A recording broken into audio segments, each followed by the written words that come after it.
A Short History of England by G.K. Chesterton, first published in 1917. Please enjoy.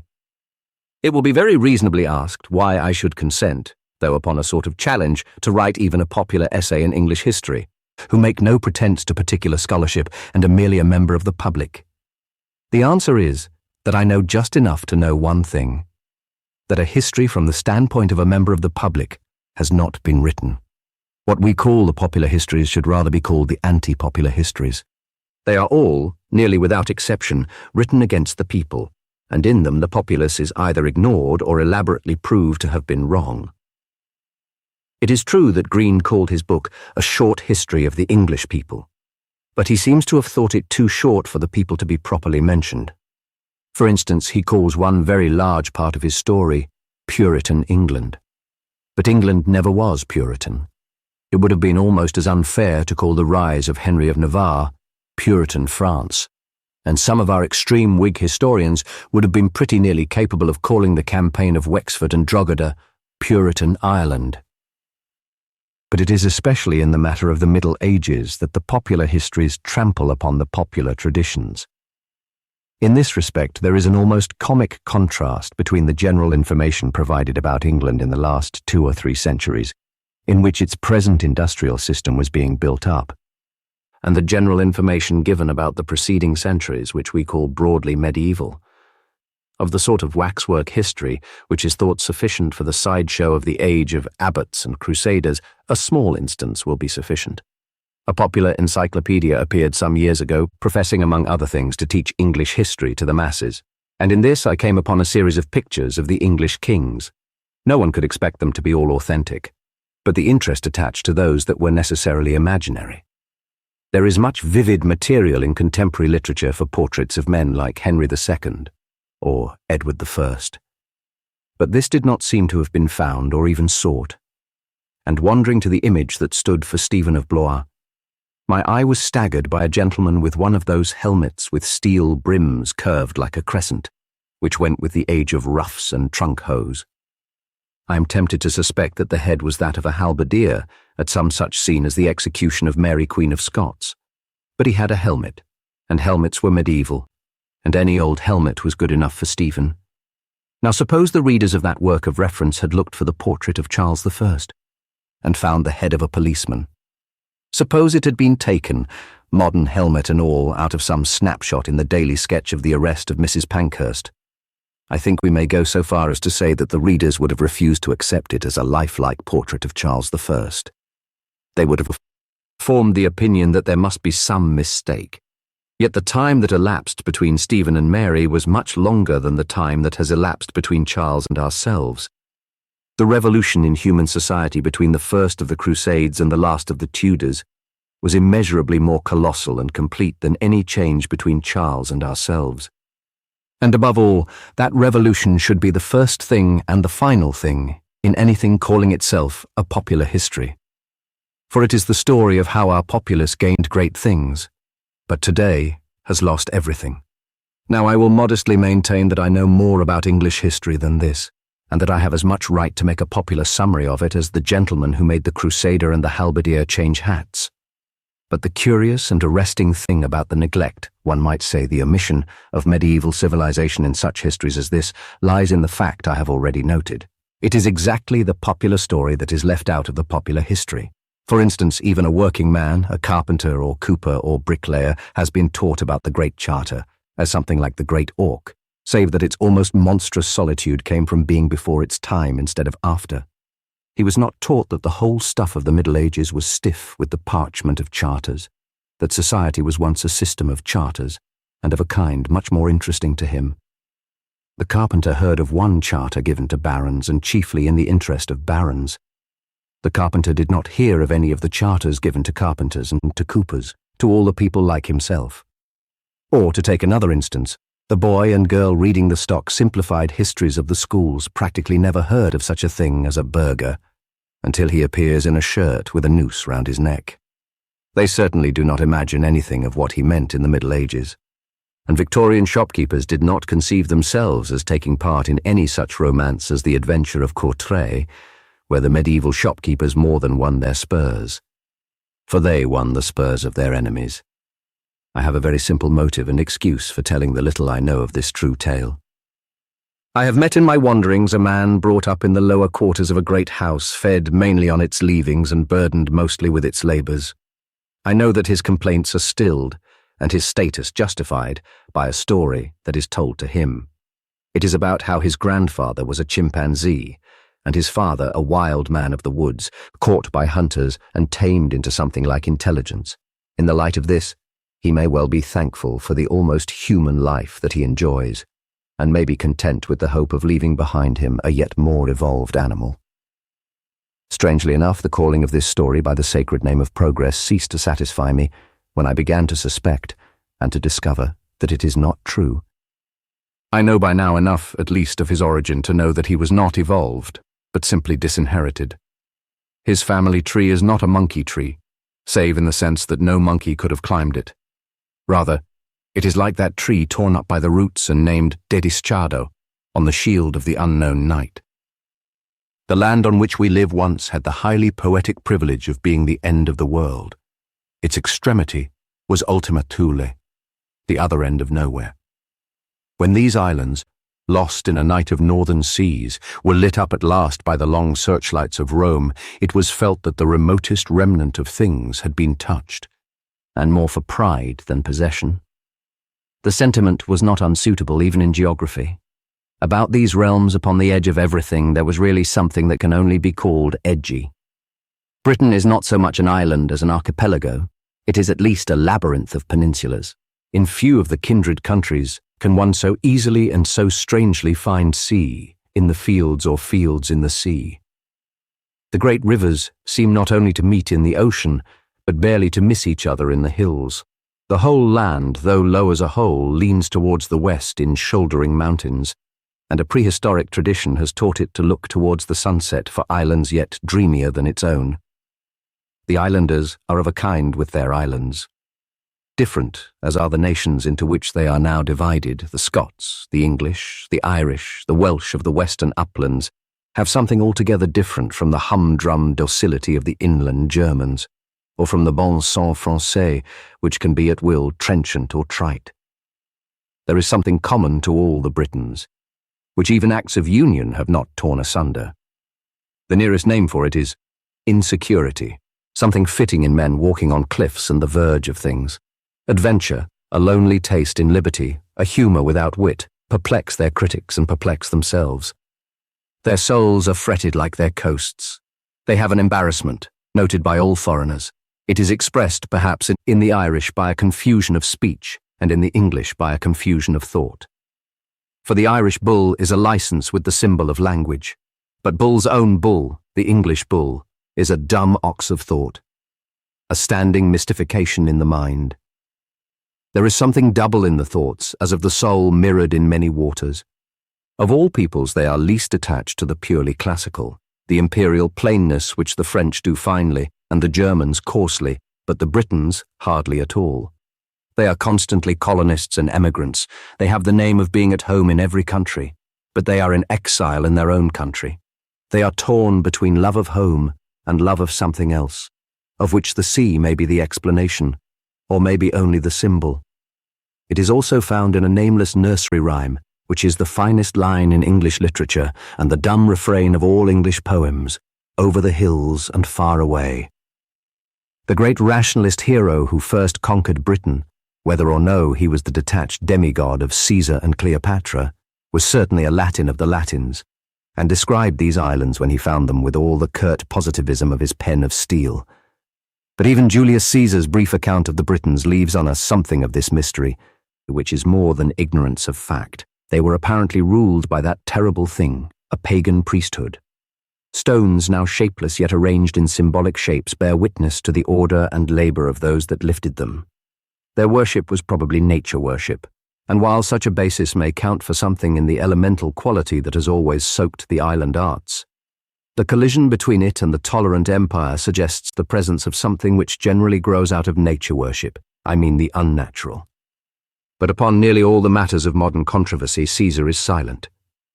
He is silent about whether the language was Celtic, and some of the place names have even given rise to a suggestion that, in parts at least, it was already Teutonic. I am not capable of pronouncing upon the truth of such speculations, but I am of pronouncing upon their importance, at least to my own very simple purpose. And indeed their importance has been very much exaggerated. Caesar professed to give no more than the glimpse of a traveller.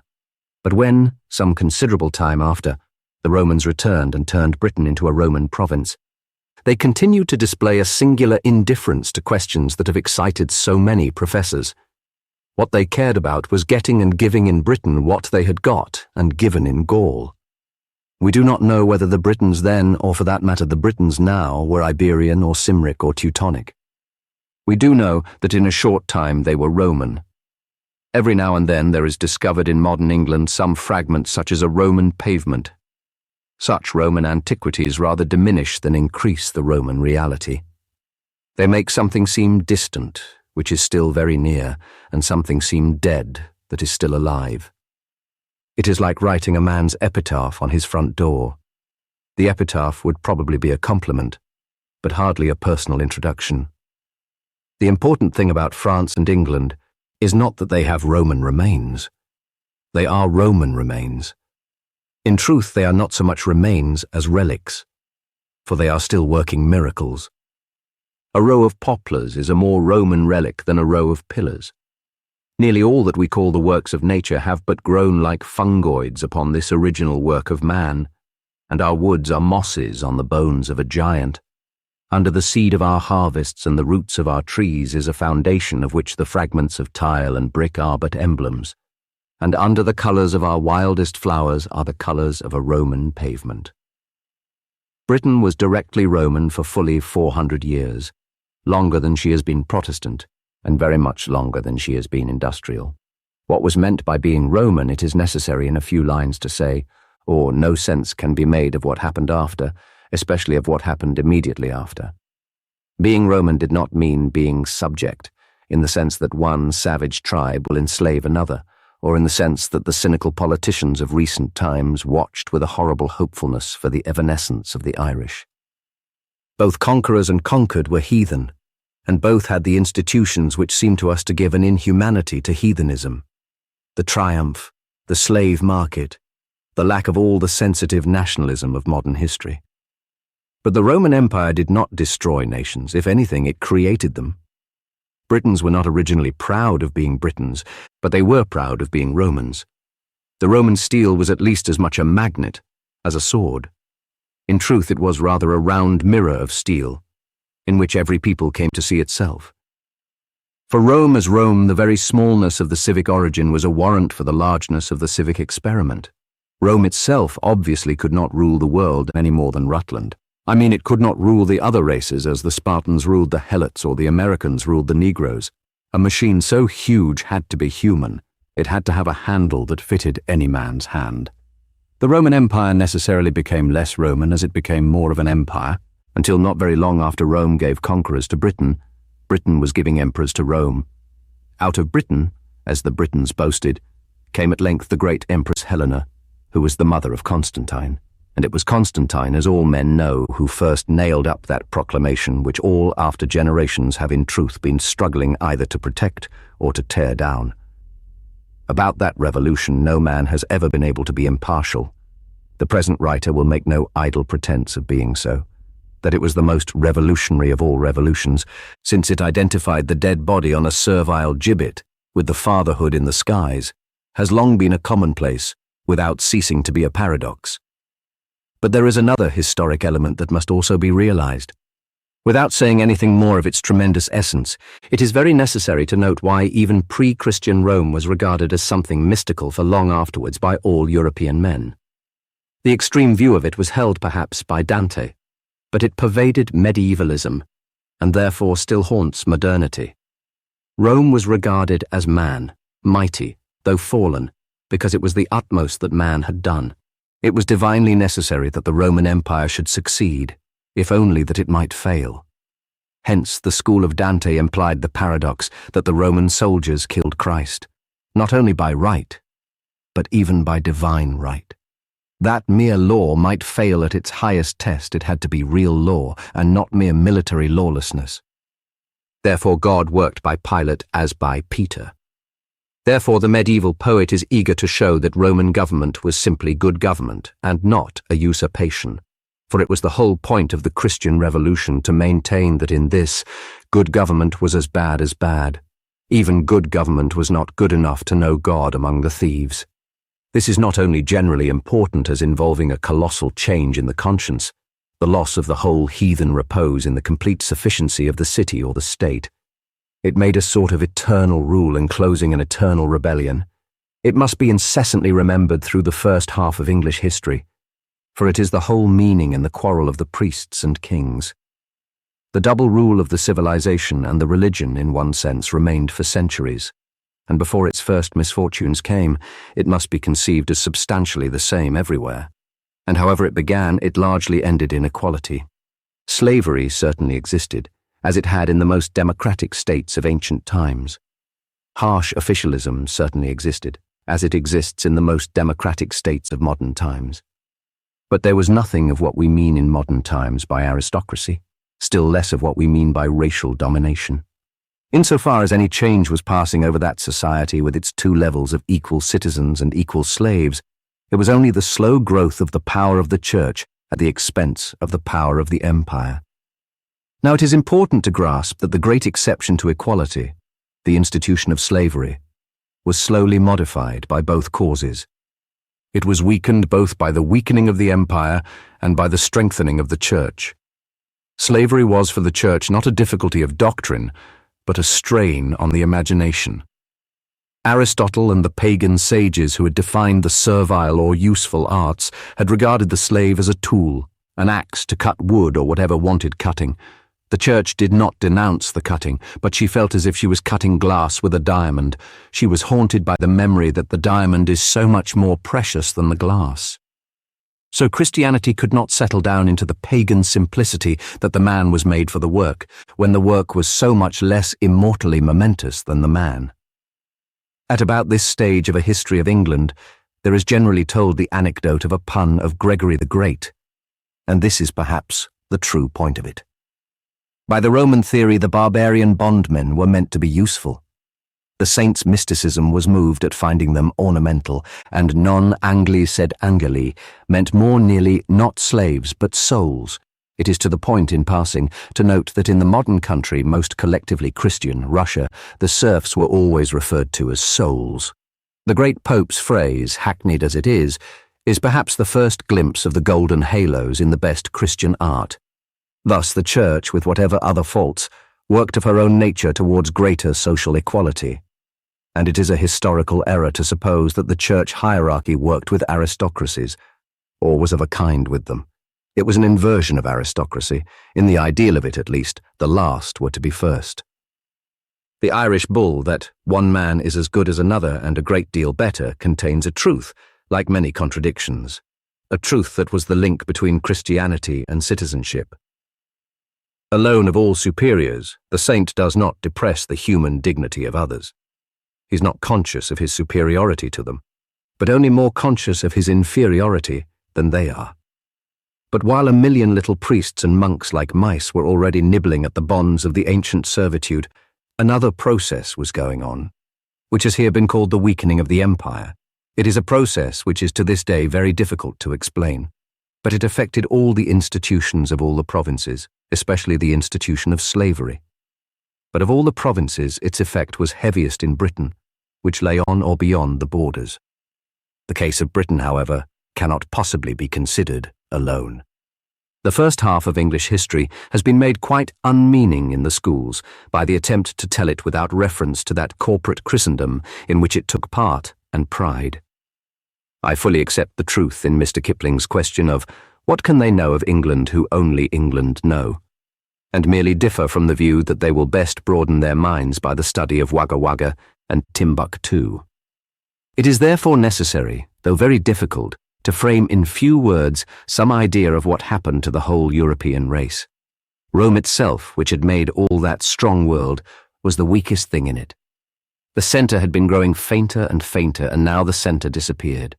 Rome had as much freed the world as ruled it, and now she could rule no more. Save for the presence of the Pope and his constantly increasing supernatural prestige, the Eternal City became like one of her own provincial towns. A loose localism was the result rather than any conscious intellectual mutiny. There was anarchy, but there was no rebellion. For rebellion must have a principle, and therefore, for those who can think, an authority. Gibbon called his great pageant of prose the decline and fall of the Roman Empire. The empire did decline, but it did not fall. It remains to this hour. By a process very much more indirect even than that of the Church, this decentralization and drift also worked against the slave state of antiquity.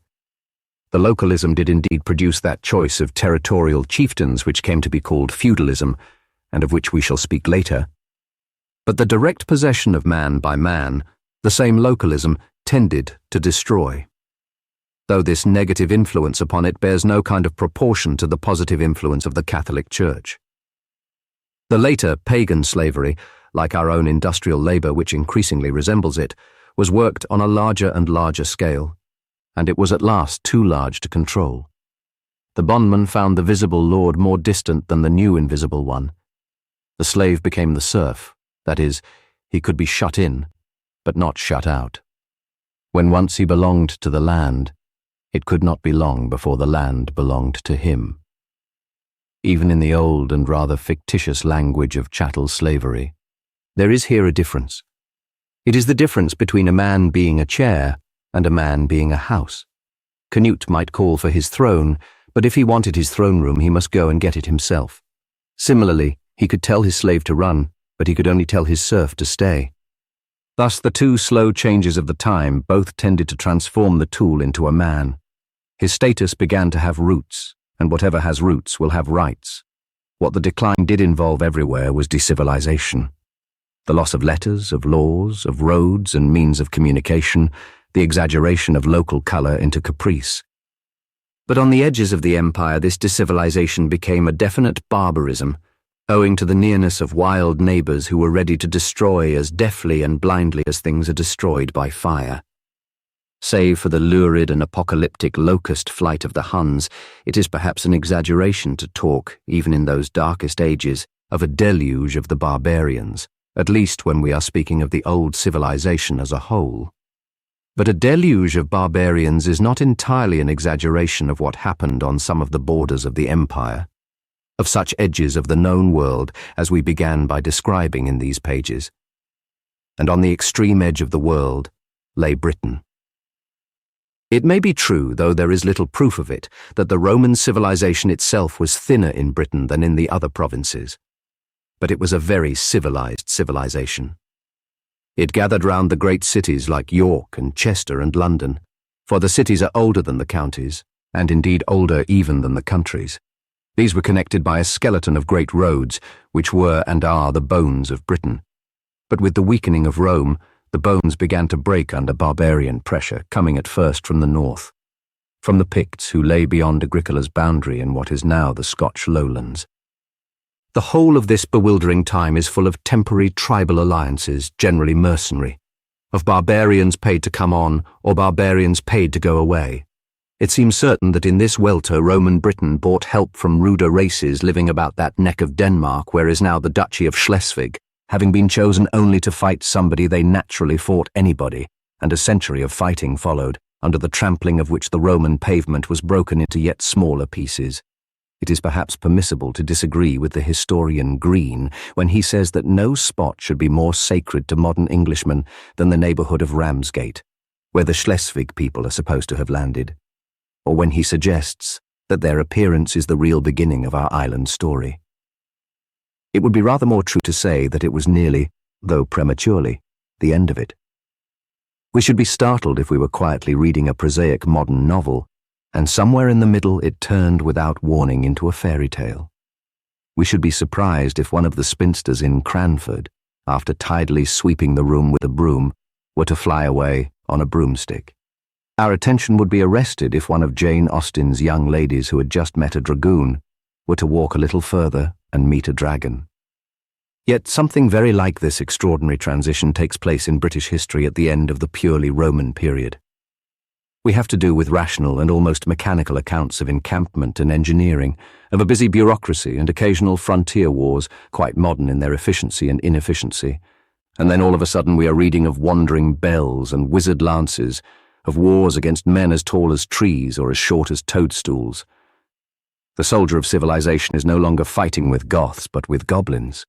The land becomes a labyrinth of fairy towns unknown to history, and scholars can suggest but cannot explain how a Roman ruler or a Welsh chieftain towers up in the twilight as the awful and unbegotten Arthur. The scientific age comes first, and the mythological age after it. One working example, the echoes of which lingered till very late in English literature, may serve to sum up the contrast. The British state which was found by Caesar was long believed to have been founded by Brutus. The contrast between the one very dry discovery and the other very fantastic foundation has something decidedly comic about it, as if Caesar's et tu, Brute might be translated, "What, you hear?" But in one respect the fable is quite as important as the fact. They both testify to the reality of the Roman foundation of our insular society, and show that even the stories that seem prehistoric are seldom pre-Roman. When England is Elfland, the elves are not the Angles. All the phrases that can be used as clues through that tangle of traditions are more or less Latin phrases. And in all our speech there was no word more Roman than romance. The Roman legions left Britain in the 4th century.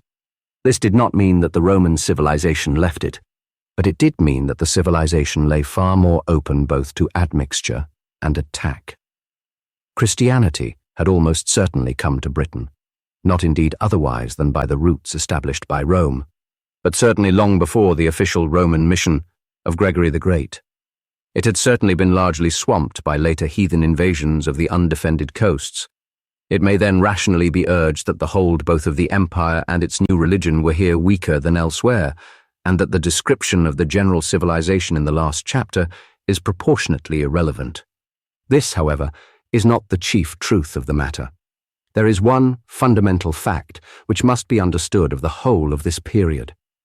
Yet a modern man must very nearly turn his mind upside down to understand it. Almost every modern man has in his head an association between freedom and the future. The whole culture of our time has been full of the notion of a good time coming. Now the whole culture of the Dark Ages was full of the notion of a good time going. They looked backwards to old enlightenment and forwards to new prejudices. In our time there has come a quarrel between faith and hope, which perhaps must be healed by charity. But they were situated otherwise. They hoped. But it may be said that they hoped for yesterday. All the motives that make a man a progressive now made a man a conservative then. The more he could keep of the past, the more he had of a fair law and a free state. The more he gave way to the future, the more he must endure of ignorance and privilege. All we call reason was one with all we call reaction. And this is the clue which we must carry with us through the lives of all the great men of the Dark Ages, of Alfred, of Bede, of Dunstan. If the most extreme modern republican were put back in that period, he would be an equally extreme papist or even imperialist. For the Pope was what was left of the empire, and the empire what was left of the republic. We may compare the man of that time, therefore, to one who has left free cities and even free fields behind him, and is forced to advance towards a forest. And the forest is the fittest metaphor, not only because it was really that wild European growth cloven here and there by the Roman roads, but also because there has always been associated with forests another idea which increased as the Roman order decayed. The idea of the forests was the idea of enchantment. There was a notion of things being double or different from themselves, of beasts behaving like men and not merely, as modern wits would say, of men behaving like beasts. But it is precisely here that it is most necessary to remember that an age of reason had preceded the age of magic. The central pillar which has sustained the storied house of our imagination ever since has been the idea of the civilized knight amid the savage enchantments, the adventures of a man still sane in a world gone mad. The next thing to note in the matter is this, that in this barbaric time, none of the heroes are barbaric. They are only heroes if they are anti-barbaric. Men real or mythical, or more probably both, became omnipresent like gods among the people and forced themselves into the faintest memory and the shortest record, exactly in proportion as they had mastered the heathen madness of the time and preserved the Christian rationality that had come from Rome. Arthur has his name because he killed the heathen. The heathen who killed him have no names at all. Englishmen who know nothing of English history, but less than nothing of Irish history, have heard somehow or other of Brian Boru, though they spell it Boru and seem to be under the impression that it is a joke. It is a joke the subtlety of which they would never have been able to enjoy if King Brian had not broken the heathen in Ireland at the great battle of Clontarf. The ordinary English reader would never have heard of Olaf of Norway if he had not preached the gospel with his sword, or of the Cid if he had not fought against the Crescent. And though Alfred the Great seems to have deserved his title even as a personality, he was not so great as the work he had to do. But the paradox remains that Arthur is more real than Alfred, for the age is the age of legends. Towards these legends most men adopt by instinct a sane attitude, and of the two, credulity is certainly much more sane than incredulity. It does not much matter whether most of the stories are true, and, as in such cases as Bacon and Shakespeare, to realize that the question does not matter is the first step towards answering it correctly.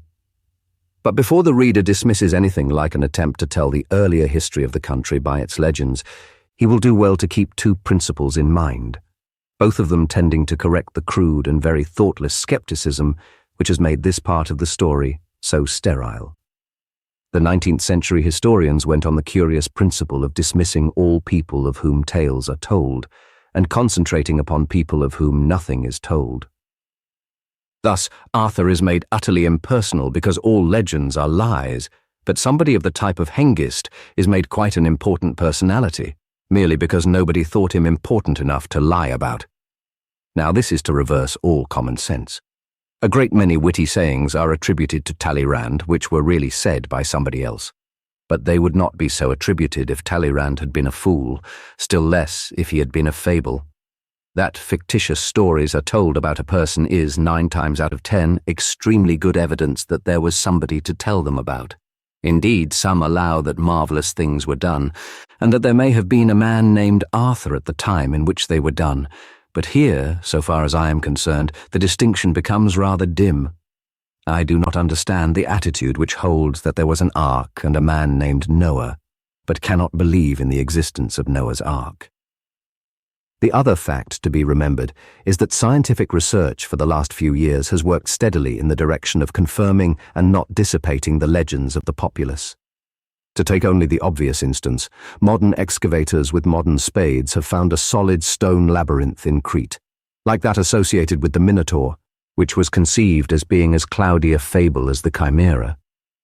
To most people this would have seemed quite as frantic as finding the roots of Jack's beanstalk, or the skeletons in Bluebeard's cupboard, yet it is simply the fact. Finally, a truth is to be remembered which scarcely ever is remembered in estimating the past. It is the paradox that the past is always present, yet it is not what was, but whatever seems to have been, for all the past is a part of faith. What did they believe of their fathers? In this matter, new discoveries are useless because they are new. We may find men wrong in what they thought they were, but we cannot find them wrong in what they thought they thought. It is therefore very practical to put in a few words, if possible, something of what a man of these islands in the Dark Ages would have said about his ancestors and his inheritance. I will attempt here to put some of the simpler things in their order of importance as he would have seen them. And if we are to understand our fathers, who first made this country anything like itself, it is most important that we should remember that if this was not their real past, it was their real memory. After that blessed crime, as the wit of mystics called it, which was for these men hardly second to the creation of the world, St. Joseph of Arimathea, one of the few followers of the new religion who seemed to have been wealthy, set sail as a missionary, and after long voyages came to that litter of little islands which seemed to the men of the Mediterranean something like the last clouds of the sunset.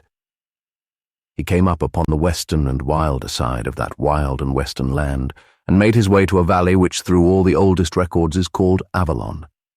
Something of rich rains and warmth in its westland meadows, or something in some lost pagan traditions about it, made it persistently regarded as a kind of earthly paradise. Arthur, after being slain at Lyonesse, is carried here as if to heaven. Here the pilgrim planted his staff in the soil, and it took root as a tree that blossoms on Christmas Day. A mystical materialism marked Christianity from its birth. The very soul of it was a body. Among the Stoical philosophies and Oriental negations that were its first foes, it fought fiercely and particularly for a supernatural freedom to cure concrete maladies by concrete substances. Hence the scattering of relics was everywhere like the scattering of seed. All who took their mission from the divine tragedy bore tangible fragments which became the germs of churches and cities. St. Joseph carried the cup which held the wine of the Last Supper and the blood of the crucifixion to that shrine in Avalon, which we now call Glastonbury. And it became the heart of a whole universe of legends and romances, not only for Britain, but for Europe. Throughout this tremendous and branching tradition, it is called the Holy Grail.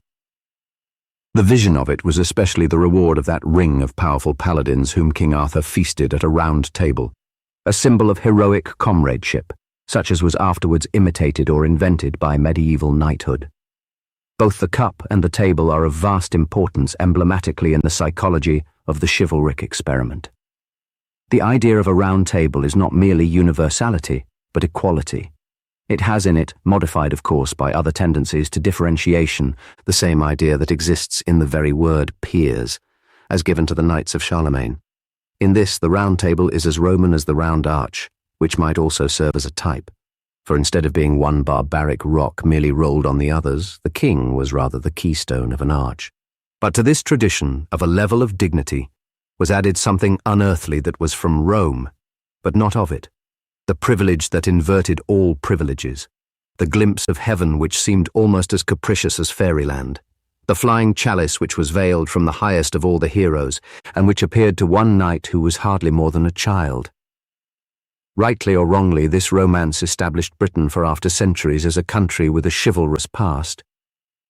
Britain had been a mirror of universal knighthood.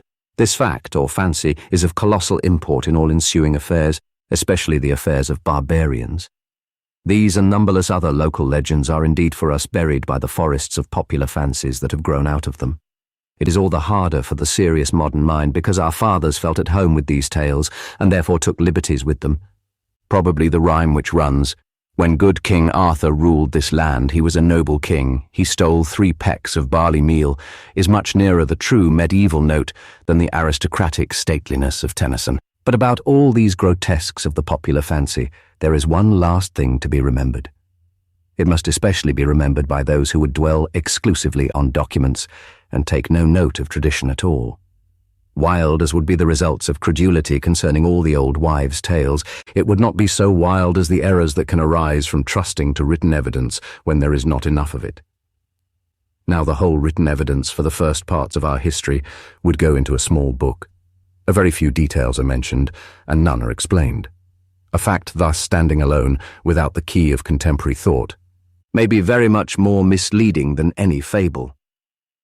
To know what word an archaic scribe wrote without being sure of what thing he meant may produce a result that is literally mad.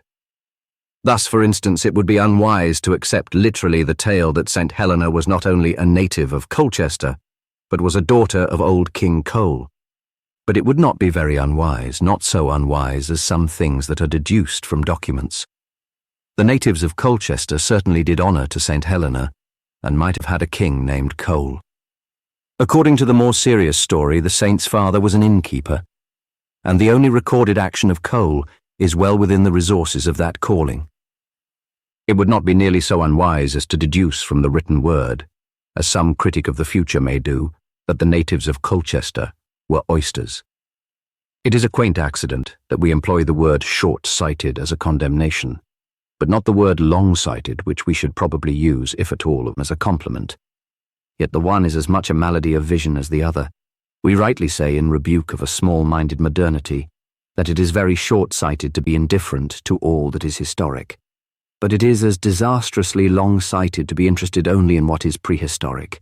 And this disaster has befallen a large proportion of the learned who grope in the darkness of unrecorded epochs for the roots of their favourite race or races. The wars, the enslavements, The primitive marriage customs, the colossal migrations and massacres upon which their theories repose, are no part of history or even of legend. And rather than trust with entire simplicity to these, it would be infinitely wiser to trust to legend of the loosest and most local sort. In any case, it is as well to record even so simple a conclusion as that what is prehistoric is unhistorical. But there is another way in which common sense can be brought to the criticism of some prodigious racial theories. To employ the same figure, suppose the scientific historians explain the historic centuries in terms of a prehistoric division between short-sighted and long-sighted men. They could cite their instances and illustrations. They would certainly explain the curiosity of language I mentioned first as showing that the short-sighted were the conquered race, and their name therefore a term of contempt. They could give us very graphic pictures of the rude tribal war. They could show how the long-sighted people were always cut to pieces in hand-to-hand struggles with axe and knife, until, with the invention of bows and arrows, the advantage veered to the long-sighted, and their enemies were shot down in droves. I could easily write a ruthless romance about it, and still more easily a ruthless anthropological theory. According to that thesis which refers all moral to material changes, they could explain the tradition that old people grow conservative in politics by the well-known fact that old people grow more long-sighted. But I think there might be one thing about this theory which would stump us, and might even, if it be possible, stump them. Suppose it were pointed out that through all the 3,000 years of recorded history, abounding in literature of every conceivable kind, there was not so much as a mention of the oculist question, for which all had been dared and done. Suppose not one of the living or dead languages of mankind had so much as a word for long-sighted or short-sighted. Suppose, in short, the question that had torn the whole world in two was never even asked at all, until some spectacle maker suggested it somewhere about 1750. In that case, I think we should find it hard to believe that this physical difference had really played so fundamental a part in human history. And that is exactly the case with the physical difference between the Celts, the Teutons, and the Latins. I know of no way in which fair-haired people can be prevented from falling in love with dark-haired people, and I do not believe that whether a man was long-headed or round-headed ever made much difference to anyone who felt inclined to break his head. To all mortal appearance, in all mortal records and experience, people seem to have killed or spared, married or refrained from marriage, made kings or made slaves, with reference to almost any other consideration except this one. There was the love of a valley or a village, a site or a family. There were enthusiasms for a prince and his hereditary office. There were passions rooted in locality, special emotions about sea folk or mountain folk. There were historic memories of a cause or an alliance. There was, more than all, the tremendous test of religion. But of a cause like that of the Celts or Teutons, covering half the earth, there was little or nothing. Race was not only never at any given moment a motive, but it was never even an excuse. The Teutons never had a creed. They never had a cause. And it was only a few years ago that they began even to have a cant. The orthodox modern historian, notably Green, remarks on the singularity of Britain in being alone of all Roman provinces, wholly cleared and repeopled by a Germanic race. He does not entertain, as an escape from the singularity of this event, the possibility that it never happened. In the same spirit, he deals with the little that can be quoted of the Teutonic society. His ideal picture of it is completed in small touches which even an amateur can detect as dubious. Thus he will touch on the Teuton with a phrase like, "The basis of their society was the free man," and on the Roman with a phrase like, "The mines, if worked by forced labor, must have been a source of endless oppression." The simple fact being that the Roman and the Teuton both had slaves, he treats the Teuton free man as the only thing to be considered, not only then, but now, and then goes out of his way to say that if the Roman treated his slaves badly, the slaves were badly treated. He expresses a strange disappointment that Gildas, the only British chronicler, does not describe the great Teutonic system. In the opinion of Gildas, a modification of that of Gregory, it was a case of non Anglis sed diaboli. The modern Teutonist is disappointed that the contemporary authority saw nothing in his Teutons except wolves, dogs, and whelps from the kennel of barbarism. But it is at least faintly tenable that there was nothing else to be seen. In any case, when St. Augustine came to the largely barbarized land, with what may be called the second of the three great southern visitations which civilized these islands, he did not see any ethnological problems, whatever there may have been to be seen. With him or his converts, the chain of literary testimony is taken up again, and we must look at the world as they saw it. He found a king ruling in Kent, beyond whose borders lay other kingdoms of about the same size, the kings of which were all apparently heathen.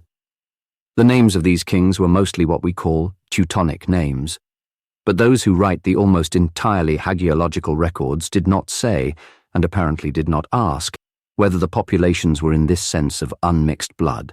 It is at least possible that, as on the continent, the kings and courts were almost the only Teutonic element.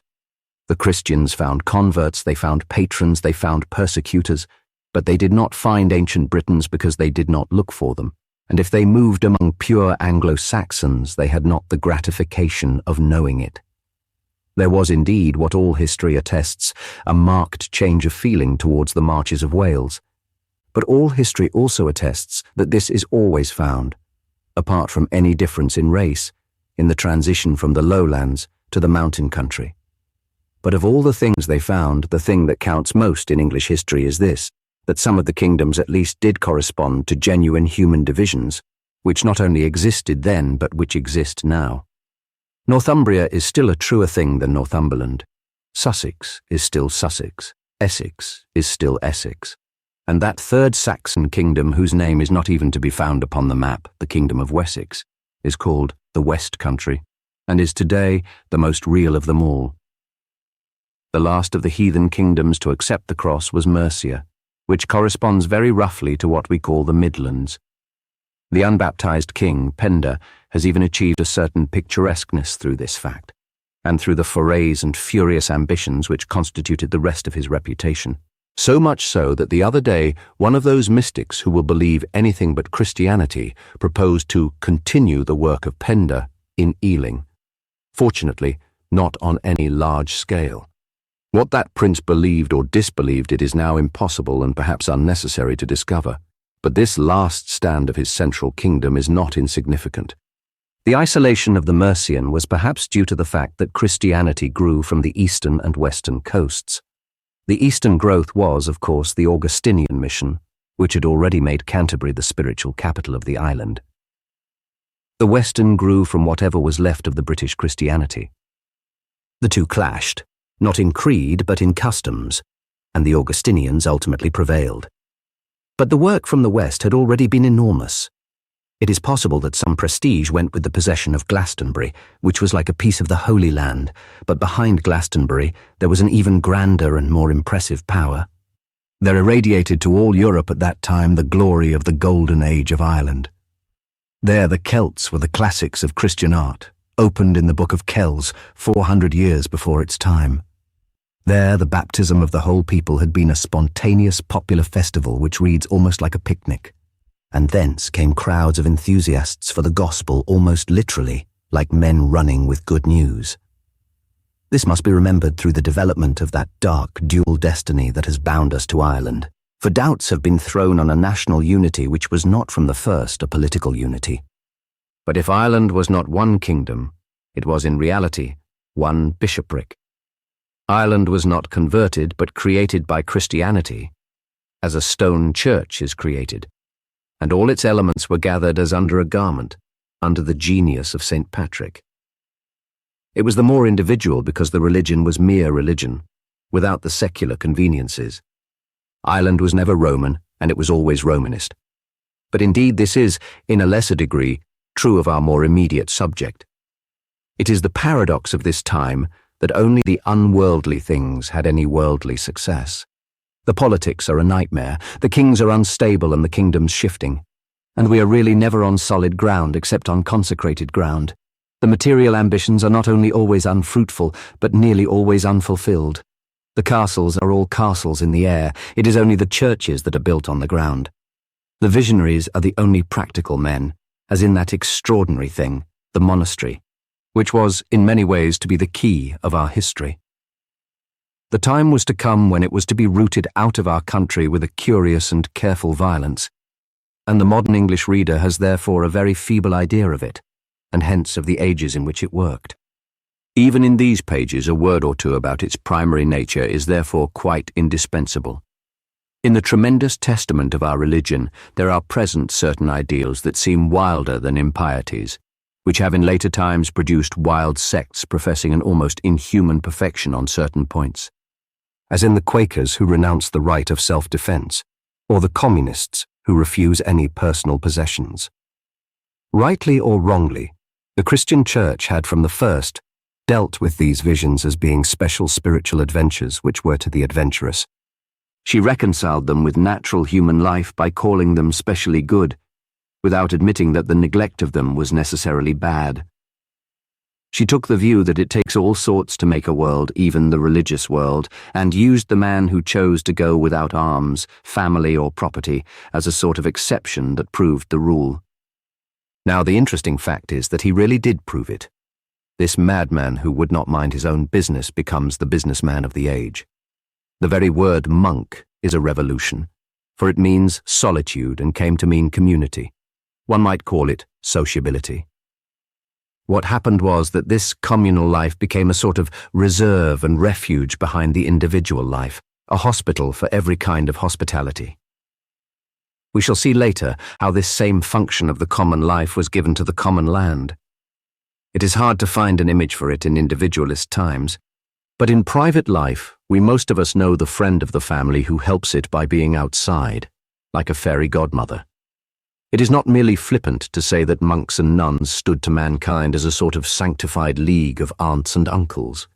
It is a commonplace that they did everything that nobody else would do, that the abbeys kept the world's diary, faced the plagues of all flesh, taught the first technical arts, preserved the pagan literature, and above all, by a perpetual patchwork of charity, kept the poor from the most distant sight of their modern despair.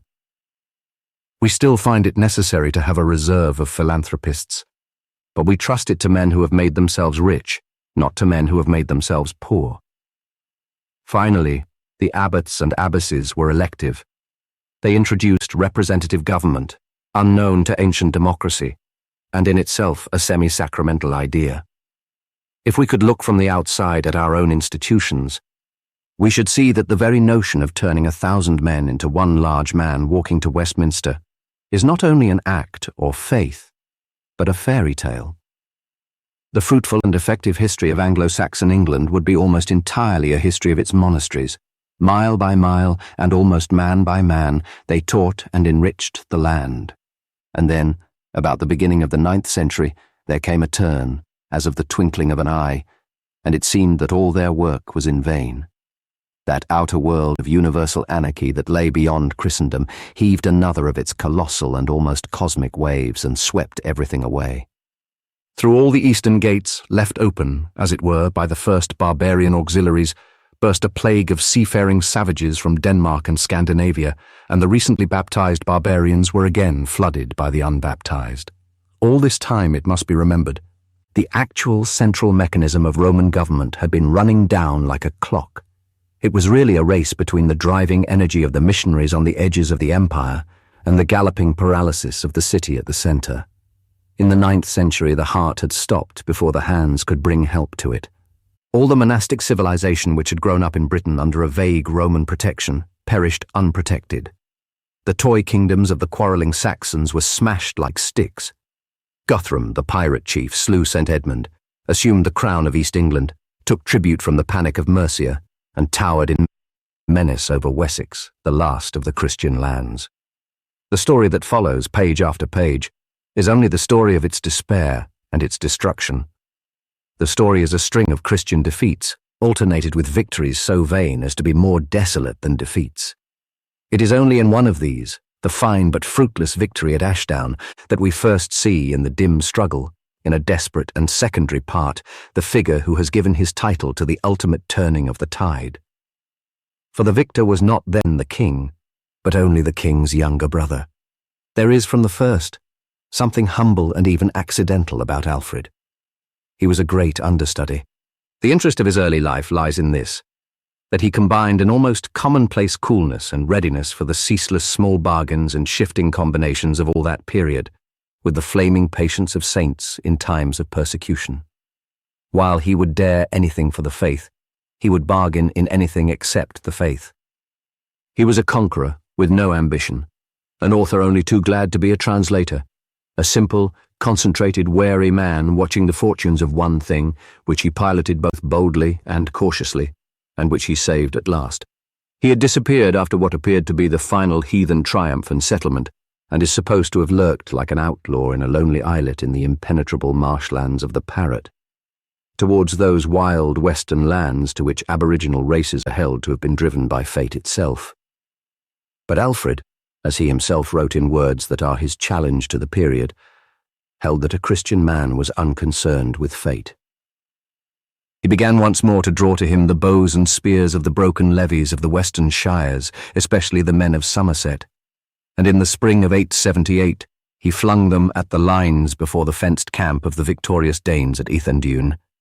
His sudden assault was as successful as that at Ashdown, and it was followed by a siege which was successful in a different and very definite sense. Guthrum, the conqueror of England, and all his important supports were here penned behind their palisades, and when at last they surrendered, the Danish conquest had come to an end. Guthrum was baptized, and the Treaty of Wedmore secured the clearance of Wessex. The modern reader will smile at the baptism and turn with greater interest to the terms of the treaty. In this acute attitude, the modern reader will be vitally and hopelessly wrong. He must support the tedium of frequent references to the religious element in this part of English history, for without it, there would never have been any English history at all. And nothing could clinch this truth more than the case of the Danes. In all the facts that followed, the baptism of Guthrum is really much more important than the Treaty of Wedmore. The treaty itself was a compromise, and even as such did not endure. A century afterwards, a Danish king like Canute was really ruling in England, but though the Dane got the crown, he did not get rid of the cross. It was precisely Alfred's religious exaction that remained unalterable. And Canute himself is actually now only remembered by men as a witness to the futility of merely pagan power, as the king who put his own crown upon the image of Christ and solemnly surrendered to heaven the Scandinavian empire of the sea. The reader may be surprised at the disproportionate importance given to the name which stands first in the title of this chapter. I put it there as the best way of emphasizing, at the beginning of what we may call the practical part of our history, an elusive and rather strange thing. It can only be described as the strength of the weak kings. It is sometimes valuable to have enough imagination to unlearn as well as to learn. I would ask the reader to forget his reading and everything that he learnt at school, and consider the English monarchy as it would then appear to him.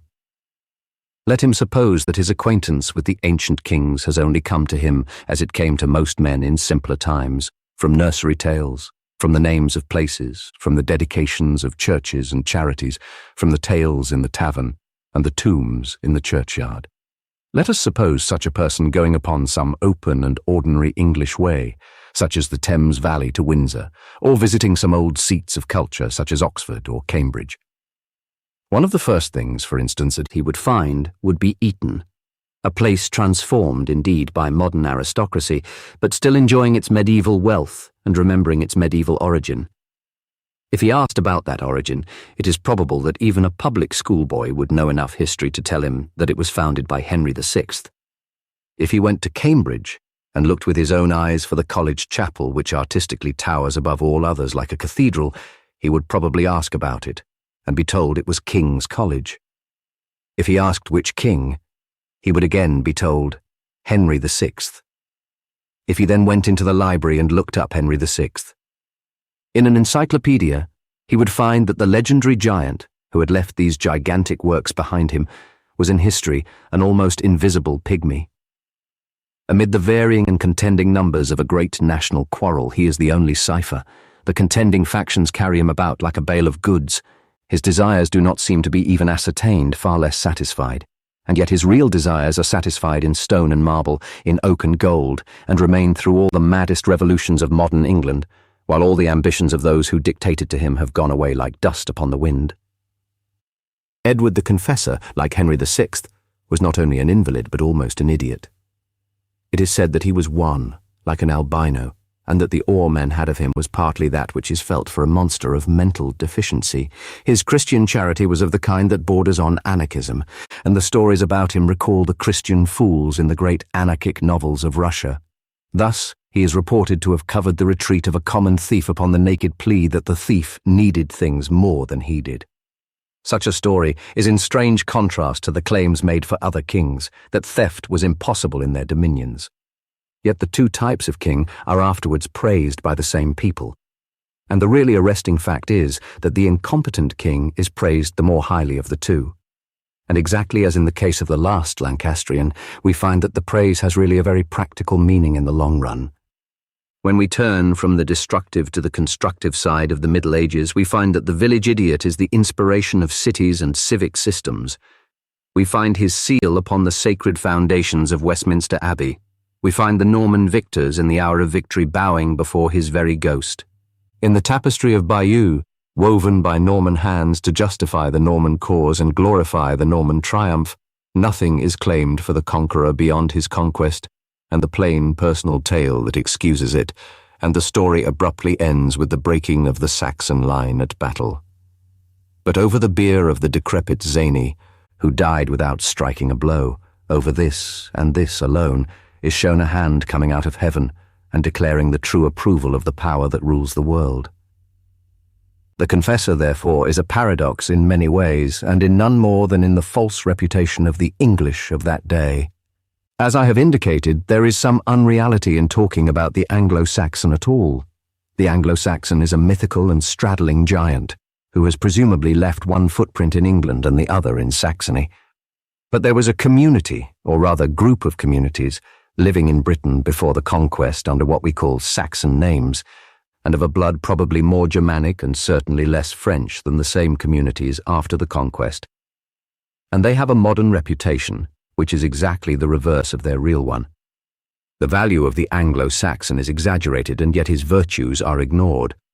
Our Anglo-Saxon blood is supposed to be the practical part of us, but as a fact the Anglo-Saxons were more hopelessly unpractical than any Celt. Their racial influence is supposed to be healthy, or what many think the same thing, heathen. But as a fact, these Teutons were the mystics.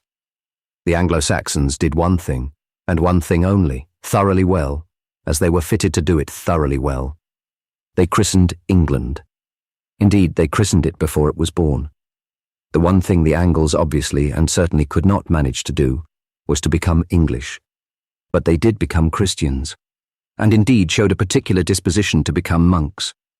Moderns who talk vaguely of them as our hardy ancestors never do justice to the real good they did us, by thus opening our history, as it were, with the fable of an age of innocence, and beginning all our chronicles, as so many chronicles began, with the golden initial of a saint. By becoming monks they served us in many very valuable and special capacities, but not notably, perhaps, in the capacity of ancestors. Along the northern coast of France, where the confessor had passed his early life, lay the lands of one of the most powerful of the French king's vassals, the Duke of Normandy. He and his people, who constitute one of the most picturesque and curious elements in European history, are confused for most of us by irrelevant controversies which would have been entirely unintelligible to them. The worst of these is the inane fiction which gives the name of Norman to the English aristocracy during its great period of the last 300 years. Tennyson informed a lady of the name of Vere de Vere that simple faith was more valuable than Norman blood. But the historical student who can believe in Lady Clara as the possessor of the Norman blood must be himself a large possessor of the simple faith. As a matter of fact, as we shall see also when we come to the political scheme of the Normans, the notion is the negation of their real importance in history. The fashionable fancy misses what was best in the Normans, exactly as we have found it missing what was best in the Saxons. One does not know whether to thank the Normans more for appearing or for disappearing. Few philanthropists ever became so rapidly anonymous. It is the great glory of the Norman adventurer that he threw himself heartily into his chance position, and had faith not only in his comrades, but in his subjects, and even in his enemies. He was loyal to the kingdom he had not yet made. Thus the Norman Bruce becomes a Scot, Thus the descendant of the Norman strongbow becomes an Irishman. No men less than Normans can be conceived as remaining as a superior caste until the present time. But this alien and adventurous loyalty in the Norman, which appears in these other national histories, appears most strongly of all in the history we have here to follow. The Duke of Normandy does become a real King of England. His claim through the Confessor, his election by the Council, even his symbolic handfuls of the soil of Sussex, these are not altogether empty forms.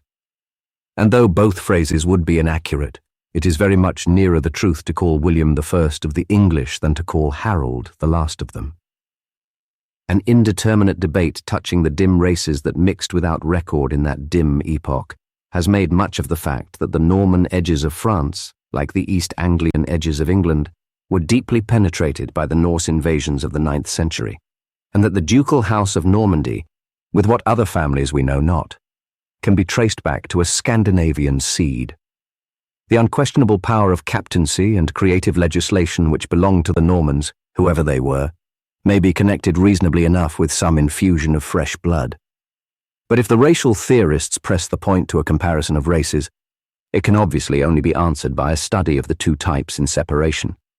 And it must surely be manifest that more civilizing power has since been shown by the French when untouched by Scandinavian blood than by the Scandinavians when untouched by French blood. As much fighting and more ruling was done by the Crusaders who were never Vikings as by the Vikings who were never Crusaders. But in truth, there is no need of such invidious analysis. We may willingly allow a real value to the Scandinavian contribution to the French as to the English nationality, so long as we firmly understand the ultimate historic fact that the Duchy of Normandy was about as Scandinavian as the town of Norwich. But the debate has another danger, in that it tends to exaggerate even the personal importance of the Norman. Many as were his talents as a master, he is in history the servant of other and wider things. The landing of Lanfranc is perhaps more of a date than the landing of William, and Lanfranc was an Italian, like Julius Caesar. The Norman is not in history a mere wall, the rather brutal boundary of a mere empire. The Norman is a gate. He is like one of those gates which still remain as he made them, with round arch and rude pattern and stout supporting columns. And what entered by that gate was civilization. William of Falaise has in history a title much higher than that of Duke of Normandy or King of England. He was what Julius Caesar was, and what St. Augustine was. He was the ambassador of Europe to Britain. William asserted that the Confessor, in the course of that connection which followed naturally from his Norman education, had promised the English crown to the holder of the Norman dukedom. Whether he did or not, we shall probably never know. It is not intrinsically impossible or even improbable. To blame the promise as unpatriotic, even if it was given, is to read duties defined at a much later date into the first feudal chaos. To make such blame positive and personal is like expecting the ancient Britons to sing "Rule Britannia." William further clinched his case by declaring that Harold, the principal Saxon noble and the most probable Saxon claimant, had, while enjoying the Duke's hospitality after a shipwreck, sworn upon sacred relics not to dispute the Duke's claim. About this episode also, we must agree that we do not know, yet we shall be quite out of touch with the time if we say that we do not care. The element of sacrilege in the alleged perjury of Harold probably affected the Pope when he blessed a banner for William's army. But it did not affect the Pope much more than it would have affected the people. And Harold's people quite as much as William's. Harold's people presumably denied the fact, and their denial is probably the motive of the very marked and almost eager emphasis with which the Bayeux Tapestry asserts and reasserts the reality of the personal betrayal. There is here a rather arresting fact to be noted. A great part of this celebrated pictorial record is not concerned at all with the well-known historical events which we have only to note rapidly here. It does indeed dwell a little on the death of Edward. It depicts the difficulties of William's enterprise in the felling of forests for shipbuilding, in the crossing of the Channel, and especially in the charge up the hill at Hastings, in which full justice is done to the destructive resistance of Harold's army. But it was really after Duke William had disembarked and defeated Harold on the Sussex coast that he did what is historically worthy to be called the conquest. It is not until these later operations that we have the note of the new and scientific militarism from the continent. Instead of marching upon London, he marched round it, and crossing the Thames at Wallingford, cut off the city from the rest of the country and compelled its surrender. He had himself elected king, with all the forms that would have accompanied a peaceful succession to the Confessor, and after a brief return to Normandy, took up the work of war again to bring all England under his crown. Marching through the snow, he laid waste the northern counties, seized Chester, and made, rather than won, a kingdom. These things are the foundations of historical England, but of these things the pictures woven in honour of his house tell us nothing.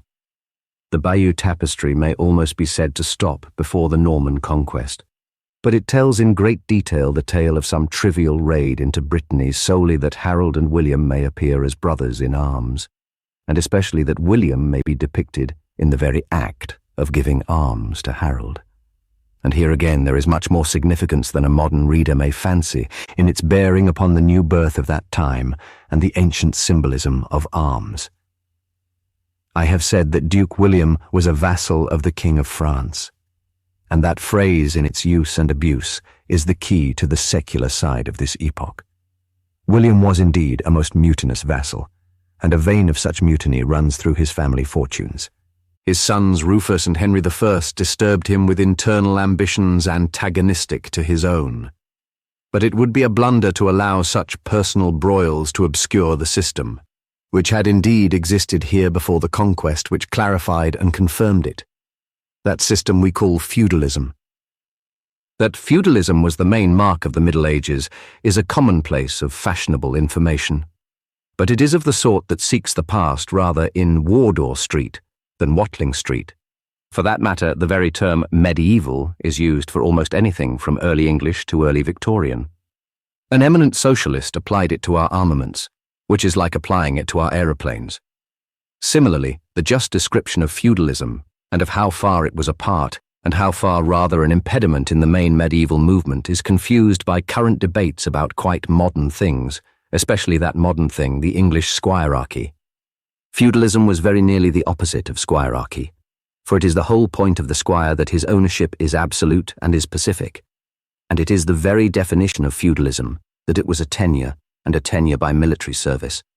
Men paid their rent in steel instead of gold, in spears and arrows against the enemies of their landlord. But even these landlords were not landlords in the modern sense. Everyone was practically as well as theoretically a tenant of the king, and even he often fell into a feudal inferiority to a pope or an emperor. To call it mere tenure by soldiering may seem a simplification, but indeed it is precisely here that it was not so simple as it seems. It is precisely a certain knot or enigma in the nature of feudalism which makes half the struggle of European history, but especially English history. There was a certain unique type of state and culture which we call medieval, for want of a better word, which we see in the Gothic or the great schoolmen. This thing in itself was above all things logical. Its very cult of authority was a thing of reason, as all men who can reason themselves instantly recognize, even if, like Huxley, they deny its premises or dislike its fruits. Being logical, it was very exact about who had the authority. Now, feudalism was not quite logical and was never quite exact about who had the authority. Feudalism already flourished before the medieval Renaissance began. It was, if not the forest the medievals had to clear, at least the rude timber with which they had to build. Feudalism was a fighting growth of the Dark Ages before the Middle Ages, the age of barbarians resisted by semi-barbarians. I do not say this in disparagement of it. Feudalism was mostly a very human thing. The nearest contemporary name for it was homage, a word which almost means humanity. On the other hand, medieval logic, never quite reconciled to it, could become in its extremes inhuman. It was often mere prejudice that protected men, and pure reason that burned them. The feudal units grew through the lively localism of the Dark Ages, when hills without roads shut in a valley like a garrison. Patriotism had to be parochial, for men had no country but only a countryside. In such cases the lord grew larger than the king, but it bred not only a local lordship but a kind of local liberty, and it would be very inadvisable to ignore the freer element in feudalism in English history, for it is the one kind of freedom that the English have had and held. The knot in the system was something like this. In theory, the king owned everything, like an earthly providence, and that made for despotism and divine right, which meant in substance a natural authority. In one aspect, the king was simply the one lord anointed by the church that is recognized by the ethics of the age. But while there was more royalty in theory, there could be more rebellion in practice. Fighting was much more equal than in our age of munitions, and the various groups could arm almost instantly with bows from the forest or spears from the smith. Where men are military, there is no militarism. But it is more vital that while the kingdom was in this sense one territorial army, the regiments of it were also kingdoms. The subunits were also sub-loyalties. Hence the loyalist to his lord might be a rebel to his king, or the king be a demagogue delivering him from the lord. This tangle is responsible for the tragic passions about betrayal, as in the case of William and Harold, the alleged traitor who is always found to be recurrent, yet always felt to be exceptional. To break the tie was at once easy and terrible. Treason in the sense of rebellion was then really felt as treason in the sense of treachery, since it was desertion on a perpetual battlefield. Now, there was even more of this civil war in English than in other history, and the more local and less logical energy on the whole prevailed. Whether there was something in those island idiosyncrasies, shapeless as sea mists, with which this story began, or whether the Roman imprint had really been lighter than in Gaul, the feudal undergrowth prevented even a full attempt to build the civitas Dei, or ideal medieval state. What emerged was a compromise, which men long afterwards amused themselves by calling a constitution. There are paradoxes permissible for the redressing of a bad balance in criticism, and which may safely even be emphasized so long as they are not isolated. One of these I have called at the beginning of this chapter the strength of the weak kings. And there is a complement of it, even in this crisis of the Norman mastery, which might well be called the weakness of the strong kings. William of Normandy succeeded immediately. He did not quite succeed ultimately. There was in his huge success a secret of failure that only bore fruit long after his death. It was certainly his single aim to simplify England into a popular autocracy, like that growing up in France. With that aim, he scattered the feudal holdings in scraps, demanded a direct vow from the sub-vassals to himself, and used any tool against the barony, from the highest culture of the foreign ecclesiastics to the rudest relics of Saxon custom. But the very parallel of France makes the paradox startlingly apparent. It is a proverb that the first French kings were puppets, that the mayor of the palace was quite insolently the king of the king. Yet it is certain that the puppet became an idol, a popular idol of unparalleled power, before which all mayors and nobles bent or were broken. In France arose absolute government, the more because it was not precisely personal government. The king was already a thing, like the republic. Indeed, the medieval republics were rigid with divine right. In Norman England, perhaps, the government was too personal to be absolute. Anyhow, there is a real, though recondite sense, in which William the Conqueror was William the Conquered. When his two sons were dead, the whole country fell into a feudal chaos almost like that before the conquest. In France, the princes who had been slaves became something exceptional like priests, and one of them became a saint. But somehow our greatest kings were still barons, and by that very energy our barons became our kings. The last chapter began in an apparent irrelevance with the name of Saint Edward. And this one might very well begin with the name of St. George. His first appearance, it is said, as a patron of our people, occurred at the instance of Richard Coeur de Lion during his campaign in Palestine, and this, as we shall see, really stands for a new England which might well have a new saint. But the Confessor is a character in English history, whereas St. George, apart from his place in martyrology as a Roman soldier, can hardly be said to be a character in any history. And if we wish to understand the noblest and most neglected of human revolutions, we can hardly get closer to it than by considering this paradox of how much progress and enlightenment was represented by thus passing from a chronicle to a romance. In any intellectual corner of modernity can be found such a phrase as I have just read in a newspaper controversy. Salvation, like other good things, must not come from outside. To call a spiritual thing external and not internal is the chief mode of modernist excommunication. But if our subject of study is medieval and not modern, we must pit against this apparent platitude the very opposite idea. We must put ourselves in the posture of men who thought that almost every good thing came from outside, like good news. I confess that I am not impartial in my sympathies here, and that the newspaper phrase I quoted strikes me as a blunder about the very nature of life. I do not, in my private capacity, believe that a baby gets his best physical food by sucking his thumb, nor that a man gets his best moral food by sucking his soul and denying its dependence on God or other good things. I would maintain that thanks are the highest form of thought, and that gratitude is happiness doubled by wonder. But this faith in receptiveness and in respect for things outside oneself need here do no more than help me in explaining what any version of this epoch ought in any case to explain. In nothing is the modern German more modern or more mad than in his dream of finding a German name for everything, eating his language, or in other words, biting his tongue. And in nothing were the medievals more free and sane than in their acceptance of names and emblems from outside their most beloved limits. The monastery would often not only take in the stranger, but almost canonize him. A mere adventurer like Bruce was enthroned and thanked as if he had really come as a knight-errant. And a passionately patriotic community, more often than not, had a foreigner for a patron saint. Thus, crowds of saints were Irishmen, but St. Patrick was not an Irishman. Thus, as the English gradually became a nation, they left the numberless Saxon saints in a sense behind them, passed over by comparison not only the sanctity of Edward, but the solid fame of Alfred, and invoked a half-mythical hero striving in an eastern desert against an impossible monster. That transition and that symbol stand for the Crusades. In their romance and reality, they were the first English experience of learning, not only from the external but the remote. England, like every Christian thing, had thriven on outer things without shame. From the roads of Caesar to the churches of Lanfranc, it had sought its meat from God. But now the eagles were on the wing, scenting a more distant slaughter. They were seeking the strange things instead of receiving them. The English had stepped from acceptance to adventure, and the epic of their ships had begun.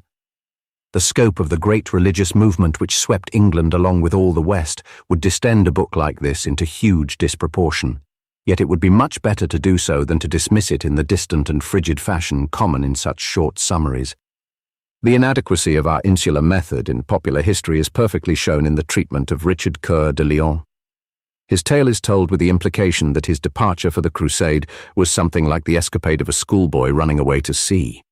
It was, in this view, a pardonable or lovable prank, whereas in truth it was more like a responsible Englishman now going to the front. Christendom was nearly one nation, and the front was the Holy Land. That Richard himself was of an adventurous and even romantic temper is true, though it is not unreasonably romantic for a born soldier to do the work he does best. But the point of the argument against insular history is particularly illustrated here by the absence of a continental comparison. In this case, we have only to step across the Straits of Dover to find the fallacy. Philip Augustus, Richard's contemporary in France, had the name of a particularly cautious and coldly public-spirited statesman. Yet Philip Augustus went on the same crusade. The reason was, of course, that the Crusades were, for all thoughtful Europeans, things of the highest statesmanship and the purest public spirit. Some 600 years after Christianity sprang up in the East and swept westwards, another great faith arose in almost the same eastern lands and followed it like its gigantic shadow. Like a shadow, it was at once a copy and a contrary. We call it Islam, or the creed of the Moslems, and perhaps its most explanatory description is that it was the final flaming up of the accumulated Orientalisms, perhaps of the accumulated Hebraisms, gradually rejected as the Church grew more European, or as Christianity turned into Christendom. Its highest motive was a hatred of idols, and in its view, incarnation was itself an idolatry. The two things it persecuted were the idea of God being made flesh and of his being afterwards made wood or stone. A study of the questions smouldering in the track of the prairie fire of the Christian conversion favors the suggestion that this fanaticism against art or mythology was at once a development and a reaction from that conversion, a sort of minority report of the Hebraists. In this sense, Islam was something like a Christian heresy. The early heresies had been full of mad reversals and evasions of the incarnation, rescuing their Jesus from the reality of his body even at the expense of the sincerity of his soul. And the Greek iconoclasts had poured into Italy, breaking the popular statues and denouncing the idolatry of the Pope, until routed, in a style sufficiently symbolic, by the sword of the father of Charlemagne. It was all these disappointed negations that took fire from the genius of Mahomet and launched out of the burning lands a cavalry charge that nearly conquered the world. And if it be suggested that a note on such Oriental origins is rather remote from a history of England, the answer is that this book may, alas, contain many digressions, but that this is not a digression. It is quite peculiarly necessary to keep in mind that this Semite god haunted Christianity like a ghost, to remember it in every European corner, but especially in our corner. If anyone doubts the necessity, let him take a walk to all the parish churches in England within a radius of 30 miles, and ask why this stone virgin is headless, or that coloured glass is gone. He will soon learn that it was lately, and in his own lanes and homesteads, that the ecstasy of the deserts returned. And his bleak northern island was filled with the fury of the iconoclasts. It was an element in this sublime and yet sinister simplicity of Islam that it knew no boundaries. Its very home was homeless. For it was born in a sandy waste among nomads, and it went everywhere because it came from nowhere. But in the Saracens of the early Middle Ages, this nomadic quality in Islam was masked by a high civilization, more scientific if less creatively artistic than that of contemporary Christendom. The Muslim monotheism was, or appeared to be, the more rationalist religion of the two. This rootless refinement was characteristically advanced in abstract things, of which a memory remains in the very name of algebra.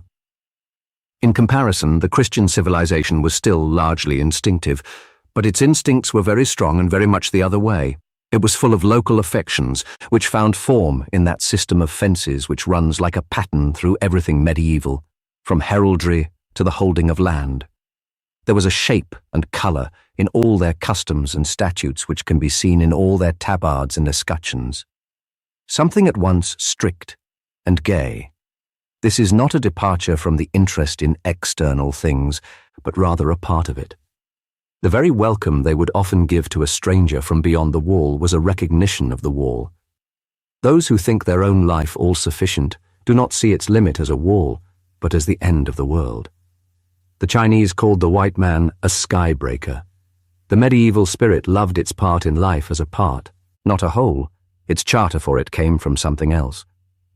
There is a joke about a Benedictine monk who used the common grace of Benedictus Benedicat, whereupon the unlettered Franciscan triumphantly retorted Franciscus Franciscat. It is something of a parable of medieval history, for if there were a verb franciscare, it would be an approximate description of what St. Francis afterwards did. But that more individual mysticism was only approaching its birth, and Benedictus Benedicat is very precisely the motto of the earliest medievalism. I mean that everything is blessed from beyond, by something which has in its turn been blessed from beyond again. Only the blessed bless. But the point which is the clue to the Crusades is this, that for them the beyond was not the infinite, as in a modern religion. Every beyond was a place. The mystery of locality, with all its hold on the human heart, was as much present in the most ethereal things of Christendom as it was absent from the most practical things of Islam. England would derive a thing from France, France from Italy, Italy from Greece, Greece from Palestine, Palestine from Paradise. It was not merely that a yeoman of Kent would have his house hallowed by the priest of the parish church, which was confirmed by Canterbury, which was confirmed by Rome. Rome herself did not worship herself, as in the pagan age. Rome herself looked eastward to the mysterious cradle of her creed, to a land of which the very earth was called holy, and when she looked eastward for it, she saw the face of Mahound. She saw standing in the place that was her earthly heaven a devouring giant out of the deserts, to whom all places were the same. It has been necessary thus to pause upon the inner emotions of the Crusade, because the modern English reader is widely cut off from these particular feelings of his fathers, and the real quarrel of Christendom and Islam, the fire baptism of the young nations, could not otherwise be seized in its unique character. It was nothing so simple as a quarrel between two men who both wanted Jerusalem. It was the much deadlier quarrel between one man who wanted it and another man who could not see why it was wanted.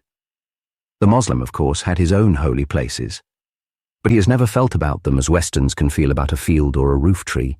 He thought of the holiness as holy, not of the places as places. The austerity which forbade him imagery, the wandering war that forbade him rest, shut him off from all that was breaking out and blossoming in our local patriotisms, just as it has given the Turks an empire without ever giving them a nation. Now, the effect of this adventure against a mighty and mysterious enemy was simply enormous in the transformation of England, as of all the nations that were developing side by side with England. Firstly, we learnt enormously from what the Saracen did. Secondly, we learnt yet more enormously from what the Saracen did not do. Touching some of the good things which we lacked, we were fortunately able to follow him. But in all the good things which he lacked, we were confirmed like adamant to defy him. It may be said that Christians never knew how right they were till they went to war with Moslems. At once, the most obvious and the most representative reaction was the reaction which produced the best of what we call Christian art, and especially those grotesques of Gothic architecture, which are not only alive but kicking. The East as an environment, as an impersonal glamour, certainly stimulated the Western mind, but stimulated it rather to break the Moslem commandment than to keep it. It was as if the Christian were impelled, like a caricaturist, to cover all that faceless ornament with faces, to give heads to all those headless serpents and birds to all these lifeless trees. Statuary quickened and came to life under the veto of the enemy as under a benediction. The image, merely because it was called an idol, became not only an ensign, but a weapon.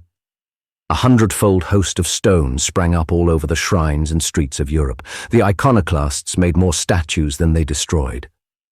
The place of Coeur de Lion in popular fable and gossip is far more like his place in true history than the place of the mere denationalized ne'er-do-weel given him in our utilitarian school books. Indeed, the vulgar rumor is nearly always much nearer the historical truth than the educated opinion of today, for tradition is truer than fashion. King Richard, as the typical crusader, did make a momentous difference to England by gaining glory in the East, instead of devoting himself conscientiously to domestic politics in the exemplary manner of King John. The accident of his military genius and prestige gave England something which it kept for 400 years, and without which it is incomprehensible throughout that period: the reputation of being in the very vanguard of chivalry. The great romances of the Round Table, the attachment of knighthood to the name of a British king, belonged to this period. Richard was not only a knight, but a troubadour, and culture and courtesy were linked up with the idea of English valour. The medieval Englishman was even proud of being polite, which is at least no worse than being proud of money and bad manners, which is what many Englishmen in our later centuries have meant by their common sense. Chivalry might be called the baptism of feudalism. It was an attempt to bring the justice and even the logic of the Catholic creed into a military system which already existed, to turn its discipline into an initiation and its inequalities into a hierarchy. To the comparative grace of the new period belongs, of course, that considerable cultus of the dignity of woman, to which the word chivalry is often narrowed or perhaps exalted. This also was a revolt against one of the worst gaps in the more polished civilization of the Saracens. Moslems denied even souls to women, perhaps from the same instinct which recoiled from the sacred birth with its inevitable glorification of the mother, perhaps merely because, having originally had tents rather than houses, they had slaves rather than housewives. It is false to say that the chivalric view of women was merely an affectation, except in the sense in which there must always be an affectation where there is an ideal. It is the worst sort of superficiality not to see the pressure of a general sentiment merely because it is always broken up by events. The Crusade itself, for example, is more present and potent as a dream even than as a reality. From the first Plantagenet to the last Lancastrian, it haunts the minds of English kings, giving as a background to their battles a mirage of Palestine, so a devotion like that of Edward I to his queen was quite a real motive in the lives of multitudes of his contemporaries.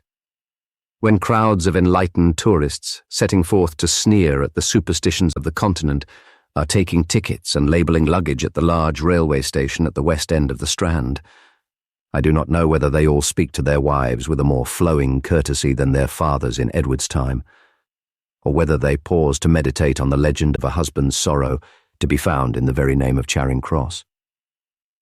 But it is a huge historical error to suppose that the Crusades concerned only that crust of society for which heraldry was an art and chivalry an etiquette. The direct contrary is the fact. The First Crusade especially was much more an unanimous popular rising than most that are called riots and revolutions. The guilds, the great democratic systems of the time, often owed their increasing power to corporate fighting for the cross, but I shall deal with such things later. Often it was not so much a levy of men as a trek of whole families like new gypsies moving eastwards. And it has passed into a proverb that children by themselves often organized a crusade as they now organize a charade. But we shall best realize the fact by fancying every crusade as a children's crusade. They were full of all that the modern world worships in children because it has crushed it out of men. Their lives were full, as the rudest remains of their vulgarest arts are full, of something that we all saw out of the nursery window. It can best be seen later, for instance, in the lanced and latticed interiors of Memling, but it is ubiquitous in the older and more unconscious contemporary art, something that domesticated distant lands and made the horizon at home. They fitted into the corners of small houses, the ends of the earth and the edges of the sky. Their perspective is rude and crazy, but it is perspective. It is not the decorative flatness of Orientalism. In a word, their world, like a child's, is full of foreshortening, as of a shortcut to fairyland. Their maps are more provocative than pictures. Their half-fabulous animals are monsters, and yet are pets. It is impossible to state verbally this very vivid atmosphere, but it was an atmosphere as well as an adventure. It was precisely these outlandish visions that truly came home to everybody. It was the royal councils and feudal quarrels that were comparatively remote. The Holy Land was much nearer to a plain man's house than Westminster, and immeasurably nearer than Runnymede. To give a list of English kings and parliaments, without pausing for a moment upon this prodigious presence of a religious transfiguration in common life, is something the folly of which can but faintly be conveyed by a more modern parallel, with secularity and religion reversed. It is as if some clericalist or royalist writer should give a list of the archbishops of Paris from 1750 to 1850, noting how one died of smallpox, another of old age, another by a curious accident of decapitation, and throughout all his record should never once mention the nature or even the name of the French Revolution. It is a point of prestige with what is called the higher criticism in all branches to proclaim that certain popular texts and authorities are late and therefore apparently worthless. Two similar events are always the same event, and the later alone is even credible. This fanaticism is often in mere fact mistaken. It ignores the most common coincidences of human life, and some future critic will probably say that the tale of the Tower of Babel cannot be older than the Eiffel Tower, because there was certainly a confusion of tongues at the Paris exhibition. Most of the medieval remains familiar to the modern reader are necessarily late, such as Chaucer or the Robin Hood ballads, but they are nonetheless to a wiser criticism worthy of attention and even trust. That which lingers after an epoch is generally that which lived most luxuriantly in it. It is an excellent habit to read history backwards. It is far wiser for a modern man to read the Middle Ages backwards from Shakespeare, whom he can judge for himself, and who yet is crammed with the Middle Ages, than to attempt to read them forwards from Caedmon, of whom he can know nothing, and of whom even the authorities he must trust know very little. If this be true of Shakespeare, it is even truer, of course, of Chaucer. If we really want to know what was strongest in the 12th century, it is no bad way to ask what remained of it in the 14th. When the average reader turns to the Canterbury Tales, which are still as amusing as Dickens, yet as medieval as Durham Cathedral, what is the very first question to be asked? Why, for instance, are they called Canterbury Tales, and what were the pilgrims doing on the road to Canterbury?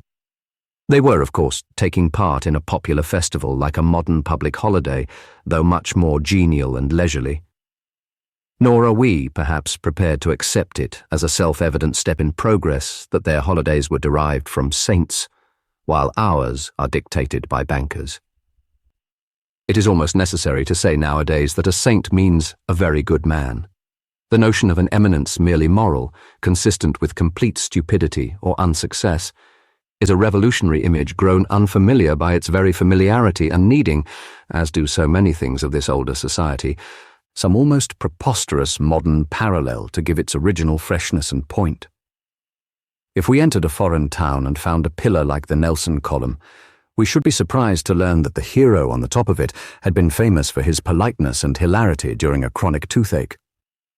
If a procession came down the street with a brass band and a hero on a white horse, we should think it odd to be told that he had been very patient with a half-witted maiden aunt.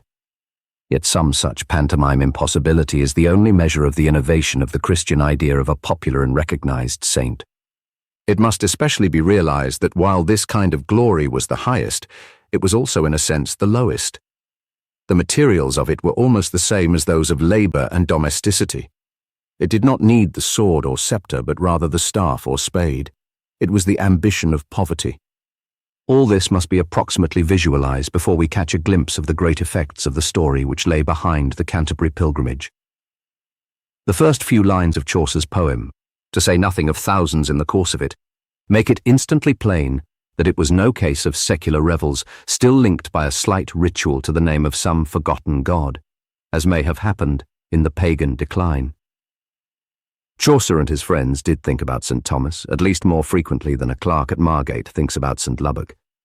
They did definitely believe in the bodily cures wrought for them through St. Thomas, at least as firmly as the most enlightened and progressive modern can believe in those of Mrs. Eddy.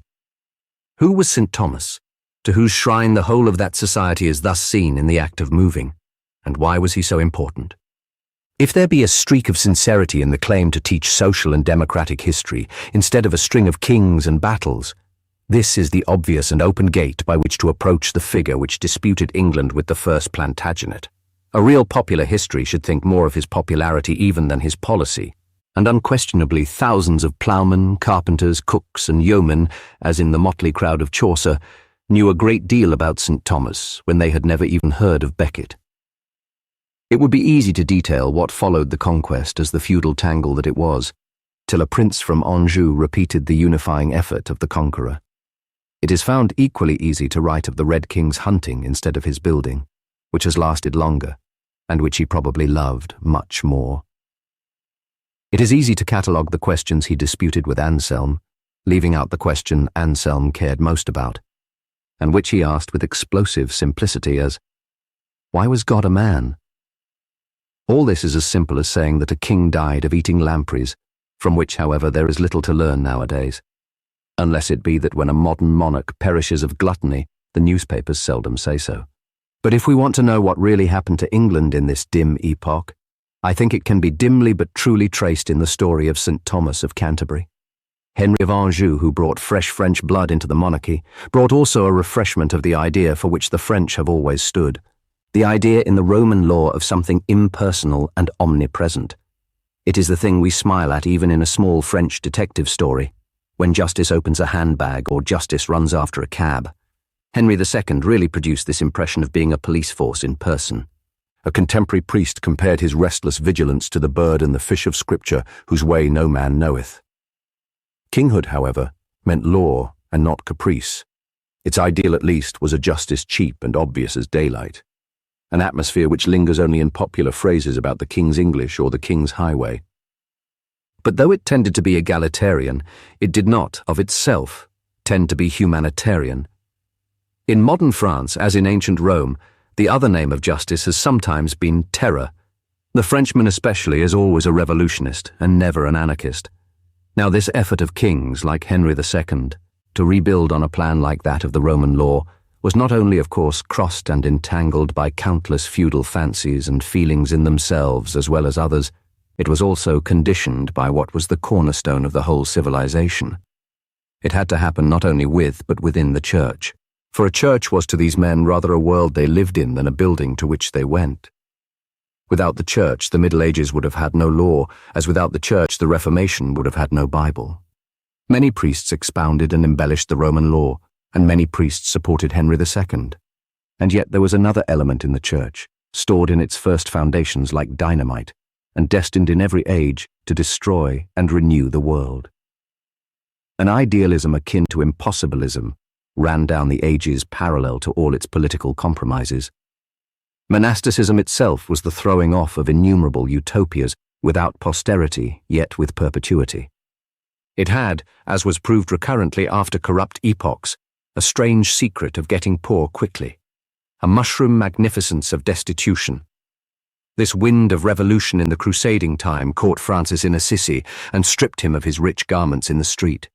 The same wind of revolution suddenly smote Thomas Becket, King Henry's brilliant and luxurious chancellor, and drove him on to an unearthly glory and a bloody end.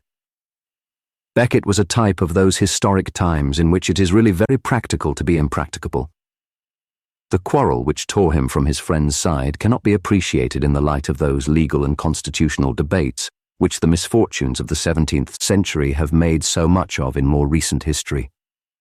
To convict St. Thomas of illegality and clerical intrigue, when he set the law of the Church against that of the state, is about as adequate as to convict St. Francis of bad heraldry, when he said he was the brother of the sun and moon. There may have been heralds stupid enough to say so even in that much more logical age, but it is no sufficient way of dealing with visions or with revolutions. St. Thomas of Canterbury was a great visionary and a great revolutionist, but so far as England was concerned, his revolution failed and his vision was not fulfilled. We are therefore told in the textbooks little more than that he wrangled with the king about certain regulations, the most crucial being whether criminous clerks should be punished by the state or the church. And this was indeed the chief text of the dispute, but to realize it we must reiterate what is hardest for modern England to understand, the nature of the Catholic Church when it was itself a government, and the permanent sense in which it was itself a revolution. It is always the first fact that escapes notice. And the first fact about the Church was that it created a machinery of pardon, where the state could only work with a machinery of punishment. It claimed to be a divine detective who helped the criminal to escape by a plea of guilty. It was therefore in the very nature of the institution that when it did punish materially, it punished more lightly. If any modern man were put back in the Becket quarrel, his sympathies would certainly be torn in two. For if the king's scheme was the more rational, the archbishop's was the more humane. And despite the horrors that darkened religious disputes long afterwards, this character was certainly in the bulk the historic character of church government. It is admitted, for instance, that things like eviction or the harsh treatment of tenants was practically unknown wherever the church was landlord. The principle lingered into more evil days in the form by which the church authorities handed over culprits to the secular arm to be killed, even for religious offences. In modern romances, this is treated as a mere hypocrisy. But the man who treats every human inconsistency as a hypocrisy is himself a hypocrite about his own inconsistencies. Our world, then, cannot understand St. Thomas any more than St. Francis, without accepting very simply a flaming and even fantastic charity by which the great Archbishop undoubtedly stands for the victims of this world, where the wheel of fortune grinds the faces of the poor. He may well have been too idealistic. He wished to protect the Church as a sort of earthly paradise, of which the rules might seem to him as paternal as those of heaven, but might well seem to the king as capricious as those of fairyland. But if the priest was too idealistic, the king was really too practical. It is intrinsically true to say he was too practical to succeed in practice. There re-enters here, and runs, I think, through all English history, the rather indescribable truth I have suggested about the conqueror, that perhaps he was hardly impersonal enough for a pure despot. The real moral of our medieval story is, I think, subtly contrary to Carlyle's vision of a stormy strong man to hammer and weld the state like a smith. Our strong men were too strong for us, and too strong for themselves. They were too strong for their own aim of a just and equal monarchy. The smith broke upon the anvil the sword of state that he was hammering for himself. Whether or no this will serve as a key to the very complicated story of our kings and barons, it is the exact posture of Henry II to his rival. He became lawless out of sheer love of law. He also stood, though in a colder and more remote manner, for the whole people against feudal oppression, and if his policy had succeeded in its purity, it would at least have made impossible the privilege and capitalism of later times. But that bodily restlessness which stamped and spurned the furniture was a symbol of him. It was some such thing that prevented him and his heirs from sitting as quietly on their throne as the heirs of St. Louis. He thrust again and again at the tough intangibility of the priest's utopianism like a man fighting a ghost. He answered transcendental defiances with baser material persecutions, and at last, on a dark and I think decisive day in English history, his word sent 4 feudal murderers into the cloisters of Canterbury who went there to destroy a traitor and who created a saint. At the grave of the dead man broke forth what can only be called an epidemic of healing. For miracles so narrated there is the same evidence as for half the facts of history, and anyone denying them must deny them upon a dogma. But something followed which would seem to modern civilization even more monstrous than a miracle. If the reader can imagine Mr. Cecil Rhodes submitting to be horsewhipped by a boar in St. Paul's Cathedral as an apology for some indefensible death incidental to the Jameson raid, he will form but a faint idea of what was meant when Henry II was beaten by monks at the tomb of his vassal and enemy. The modern parallel called up is comic, but the truth is that medieval actualities have a violence that does seem comic to our conventions. The Catholics of that age were driven by 2 dominant thoughts: the all-importance of penitence as an answer to sin, and the all-importance of vivid and evident external acts as a proof of penitence. Extravagant humiliation after extravagant pride for them restored the balance of sanity. The point is worth stressing, because without it moderns make neither head nor tail of the period. Green gravely suggests, for instance, of Henry's ancestor, Fulk of Anjou, that his tyrannies and frauds were further blackened by low superstition, which led him to be dragged in a halter round a shrine, scourged and screaming for the mercy of God. Medievals would simply have said that such a man might well scream for it, but his scream was the only logical comment he could make. But they would have quite refused to see why the scream should be added to the sins and not subtracted from them. They would have thought it simply muddle-headed to have the same horror at a man for being horribly sinful and for being horribly sorry. But it may be suggested, I think, though with the doubt proper to ignorance, that the Angevin ideal of the king's justice lost more by the death of St. Thomas than was instantly apparent in the horror of Christendom, the canonization of the victim and the public penance of the tyrant. These things indeed were in a sense temporary. The king recovered the power to judge clerics, and many later kings and justiciars continued the monarchical plan. But I would suggest, as a possible clue to puzzling after events, that here, and by this murderous stroke, the crown lost what should have been the silent and massive support of its whole policy. I mean that it lost the people. It need not be repeated that the case for despotism is democratic. As a rule, its cruelty to the strong is kindness to the weak. An autocrat cannot be judged as a historical character by his relations with other historical characters. His true applause comes not from the few actors on the lighted stage of aristocracy, but from that enormous audience which must always sit in darkness throughout the drama. The king who helps numberless helps nameless men, and when he flings his widest largesse, he is a Christian doing good by stealth. This sort of monarchy was certainly a medieval ideal, nor need it necessarily fail as a reality. French kings were never so merciful to the people as when they were merciless to the peers, and it is probably true that a Tsar who was a great lord to his intimates was often a little father in innumerable little homes. It is overwhelmingly probable that such a central power, though it might at last have deserved destruction in England as in France, would in England as in France have prevented the few from seizing and holding all the wealth and power to this day. But in England it broke off short, through something of which the slaying of St. Thomas may well have been the supreme example. It was something overstrained and startling and against the instincts of the people, and of what was meant in the Middle Ages by that very powerful and rather peculiar thing, the people. I shall speak in the next chapter. In any case, this conjecture finds support in the ensuing events. It is not merely that, just as the great but personal plan of the conqueror collapsed after all into the chaos of the Stephen transition, so the great but personal plan of the first Plantagenet collapsed into the chaos of the Barons' Wars. When all allowance is made for constitutional fictions and afterthoughts, it does seem likely that here for the first time some moral strength deserted the monarchy. The character of Henry's second son, John, for Richard belongs rather to the last chapter, stamped it with something accidental and yet symbolic. It was not that John was a mere black blot on the pure gold of the Plantagenets. The texture was much more mixed and continuous. But he really was a discredited Plantagenet, and as it were a damaged Plantagenet. It was not that he was much more of a bad man than many opposed to him, but he was the kind of bad man whom bad men and good do combine to oppose. In a sense subtler than that of the legal and parliamentary logic-chopping invented long afterwards, he certainly managed to put the crown in the wrong. Nobody suggested that the barons of Stephen's time starved men in dungeons to promote political liberty, or hung them up by the heels as a symbolic request for a free parliament. In the reign of John and his son, it was still the barons, and not in the least the people who seized the power. But there did begin to appear a case for their seizing it, for contemporaries as well as constitutional historians afterwards.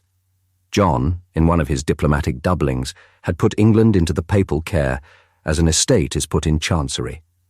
And unluckily the Pope, whose counsels had generally been mild and liberal, was then in his death grapple with the Germanic emperor, and wanted every penny he could get to win.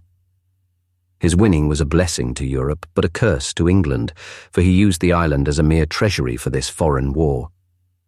In this and other matters, the baronial party began to have something like a principle, which is the backbone of a policy. Much conventional history that connects their councils with a thing like our House of Commons is as far-fetched as it would be to say that the Speaker wields a mace, like those which the barons brandished in battle. Simon de Montfort was not an enthusiast for the Whig theory of the British Constitution, but he was an enthusiast for something. He founded a parliament in a fit of considerable absence of mind, but it was with true presence of mind, in the responsible and even religious sense which had made his father so savage a crusader against heretics, that he laid about him with his great sword before he fell at Evesham. Magna Carta was not a step towards democracy, but it was a step away from despotism. If we hold that double truth firmly, we have something like a key to the rest of English history. A rather loose aristocracy not only gained but often deserved the name of liberty.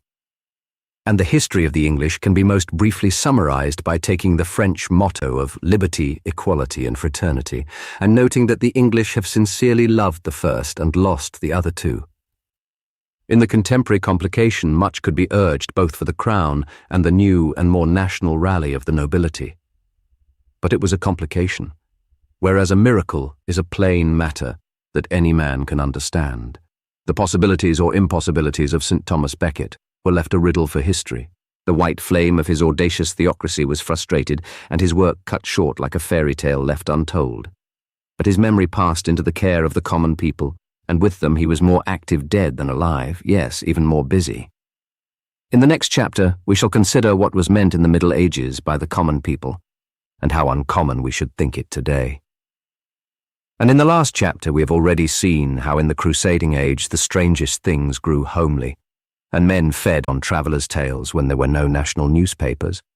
A many-coloured pageant of martyrology on numberless walls and windows had familiarized the most ignorant with alien cruelties in many climes, with a bishop flayed by Danes or a virgin burned by Saracens, with one saint stoned by Jews and another hewn in pieces by Negroes. I cannot think it was a small matter that among these images one of the most magnificent had met his death but lately at the hands of an English monarch. There was at least something akin to the primitive and epical romances of that period in the tale of those two mighty friends, one of whom struck too hard and slew the other. It may even have been so early as this that something was judged in silence, and for the multitude rested on the crown a mysterious seal of insecurity like that of Cain, and of exile on the English kings. The mental trick by which the first half of English history has been wholly dwarfed and dehumanized is a very simple one. It consists in telling only the story of the professional destroyers and then complaining that the whole story is one of destruction. A king is at the best a sort of crowned executioner. All government is an ugly necessity, and if it was then uglier it was for the most part merely because it was more difficult. What we call the judges' circuits were first rather the king's raids. For a time the criminal class was so strong that ordinary civil government was conducted by a sort of civil war. When the social enemy was caught at all, he was killed or savagely maimed. The king could not take Pentonville prison about with him on wheels. I am far from denying that there was a real element of cruelty in the Middle Ages. But the point here is that it was concerned with one side of life, which is cruel at the best, and that this involved more cruelty for the same reason that it involved more courage. When we think of our ancestors as the men who inflicted tortures, we ought sometimes to think of them as the men who defied them. But the modern critic of medievalism commonly looks only at these crooked shadows and not at the common daylight of the Middle Ages. When he has got over his indignant astonishment at the fact that fighters fought and that hangmen hanged, he assumes that any other ideas there may have been were ineffectual and fruitless. He despises the monk for avoiding the very same activities which he despises the warrior for cultivating. And he insists that the arts of war were sterile, without even admitting the possibility that the arts of peace were productive. But the truth is that it is precisely in the arts of peace, and in the type of production, that the Middle Ages stand singular and unique. This is not eulogy, but history. An informed man must recognize this productive peculiarity, even if he happens to hate it. The melodramatic things currently called medieval are much older and more universal, such as the sport of tournament or the use of torture. The tournament was indeed a Christian and liberal advance on the gladiatorial show, since the lords risked themselves and not merely their slaves. Torture, so far from being peculiarly medieval, was copied from pagan Rome and its most rationalist political science, and its application to others besides slaves was really part of the slow medieval extinction of slavery. Torture, indeed, is a logical thing common in states innocent of fanaticism, as in the great agnostic empire of China. What was really arresting and remarkable about the Middle Ages, as the Spartan discipline was peculiar to Sparta, or the Russian communes typical of Russia, was precisely its positive social scheme of production, of the making, building and growing of all the good things of life. For the tale told in a book like this cannot really touch on medieval England at all. The dynasties and the parliaments passed like a changing cloud and across a stable and fruitful landscape. The institutions which affected the masses can be compared to corn or fruit trees in one practical sense at least, that they grew upwards from below. There may have been better societies, and assuredly we have not to look far for worse, but it is doubtful if there was ever so spontaneous a society. We cannot do justice, for instance, to the local government of that epoch, even where it was very faulty and fragmentary by any comparisons with the plans of local government laid down today. Modern local government always comes from above. It is at best granted. It is more often merely imposed. The modern English oligarchy, the modern German empire, are necessarily more efficient in making municipalities upon a plan, or rather a pattern. The medievals not only had self-government, but their self-government was self-made. They did indeed, as the central powers of the national monarchies grew stronger, seek and procure the stamp of state approval, but it was approval of a popular fact already in existence. Men banded together in guilds and parishes long before local government acts were dreamed of. Like charity, which was worked in the same way, their home rule began at home. The reactions of recent centuries have left most educated men bankrupt of the corporate imagination required even to imagine this. They only think of a mob as a thing that breaks things, even if they admit it is right to break them. But the mob made these things. An artist, mocked as many-headed, an artist with many eyes and hands, created these masterpieces. And if the modern skeptic, in his detestation of the democratic ideal, complains of my calling them masterpieces, a simple answer will for the moment serve. It is enough to reply that the very word masterpiece is borrowed from the terminology of the medieval craftsman. But such points in the guild system can be considered a little later.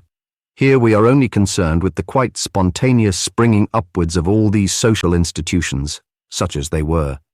They rose in the streets like a silent rebellion, like a still and statuesque riot. In modern constitutional countries, there are practically no political institutions thus given by the people. All are received by the people. There is only one thing that stands in our midst, attenuated and threatened, but enthroned in some power like a ghost of the Middle Ages: the trades unions. In agriculture, what had happened to the land was like a universal landslide. But by a prodigy beyond the catastrophes of geology, it may be said that the land had slid uphill. Rural civilization was on a wholly new and much higher level. Yet there was no great social convulsions, or apparently even great social campaigns to explain it. It is possibly a solitary instance in history of men thus falling upwards, at least of outcasts falling on their feet or vagrants straying into the promised land. Such a thing could not be and was not a mere accident, yet if we go by conscious political plans, it was something like a miracle. There had appeared, like a subterranean race cast up to the sun, something unknown to the august civilization of the Roman Empire, a peasantry. At the beginning of the Dark Ages, the great pagan cosmopolitan society now grown Christian was as much a slave state as old South Carolina. By the 14th century, it was almost as much a state of peasant proprietors as modern France. No laws had been passed against slavery. No dogmas even had condemned it by definition. No war had been waged against it. No new race or ruling caste had repudiated it. But it was gone. This startling and silent transformation is perhaps the best measure of the pressure of popular life in the Middle Ages, of how fast it was making new things in its spiritual factory. Like everything else in the medieval revolution, from its cathedrals to its ballads, it was as anonymous as it was enormous. It is admitted that the conscious and active emancipators everywhere were the parish priests and the religious brotherhoods. But no name among them has survived, and no man of them has reaped his reward in this world. Countless Clarksons and innumerable Wilberforces without political machinery or public fame worked at deathbeds and confessionals in all the villages of Europe, and the vast system of slavery vanished. It was probably the widest work ever done which was voluntary on both sides. And the Middle Ages was in this and other things the age of volunteers. It is possible enough to state roughly the stages through which the thing passed. But such a statement does not explain the loosening of the grip of the great slave owners. And it cannot be explained except psychologically. The Catholic type of Christianity was not merely an element, it was a climate. And in that climate, the slave would not grow. I have already suggested, touching that transformation of the Roman Empire which was the background of all these centuries, how a mystical view of man's dignity must have this effect. A table that walked and talked, or a stool that flew with wings out of window, would be about as workable a thing as an immortal chattel. But though here, as everywhere, the spirit explains the processes, and the processes cannot even plausibly explain the spirit, these processes involve two very practical points, without which we cannot understand how this great popular civilization was created, or how it was destroyed. What we call the manors were originally the villa of the pagan lords, each with its population of slaves. Under this process, however it be explained, what had occurred was the diminishment of the lord's claim to the whole profit of a slave estate, by which it became a claim to the profit of part of it, and dwindled at last to certain dues or customary payments to the lord, having paid which the slave could enjoy not only the use of the land, but the profit of it. It must be remembered that over a great part, and especially very important parts, of the whole territory, the lords were abbots, magistrates elected by a mystical communism and themselves often of peasant birth. Men not only obtained a fair amount of justice under their care, but a fair amount of freedom even from their carelessness. But two details of the development are very vital. First, as has been hinted elsewhere, the slave was long in the intermediate status of a serf. This meant that while the land was entitled to the services of the man, he was equally entitled to the support of the land. He could not be evicted. He could not even, in the modern fashion, have his rent raised. At the beginning it was merely that the slave was owned, but at least he could not be disowned. At the end, he had really become a small landlord, merely because it was not the lord that owned him, but the land. It is hardly unsafe to suggest that in this, by one of the paradoxes of this extraordinary period, the very fixity of serfdom was a service to freedom. The new peasant inherited something of the stability of the slave. He did not come to life in a competitive scramble where everybody was trying to snatch his freedom from him. He found himself among neighbors who already regarded his presence as normal, and his frontiers as natural frontiers, and among whom all-powerful customs crushed all experiments in competition. By a trick or overturn no romancer has dared to put in a tale, this prisoner had become the governor of his own prison. For a little time it was almost true that an Englishman's house was his castle because it had been built strong enough to be his dungeon. The other notable element was this, that when the produce of the land began by custom to be cut up and only partially transmitted to the lord, the remainder was generally subdivided into two types of property. One the serfs enjoyed severally, in private patches, while the other they enjoyed in common and generally in common with the lord. Thus arose the momentously important medieval institutions of the common land, owned side by side with private land. It was an alternative and a refuge. The medievals, except when they were monks, were none of them communists. But they were all, as it were, potential communists. It is typical of the dark and dehumanized picture now drawn of the period that our romances constantly describe a broken man as falling back on the forests and the outlaw's den, but never describe him as falling back on the common land, which was a much more common incident. Medievalism believed in mending its broken men, and as the idea existed in the communal life for monks, it existed in the communal land for peasants. It was their great green hospital, their free and airy workhouse. A common was not a naked and negative thing like the scrub or heath we call a common on the edges of the suburbs. It was a reserve of wealth, like a reserve of grain in a barn. It was deliberately kept back as a balance, as we talk of a balance at the bank.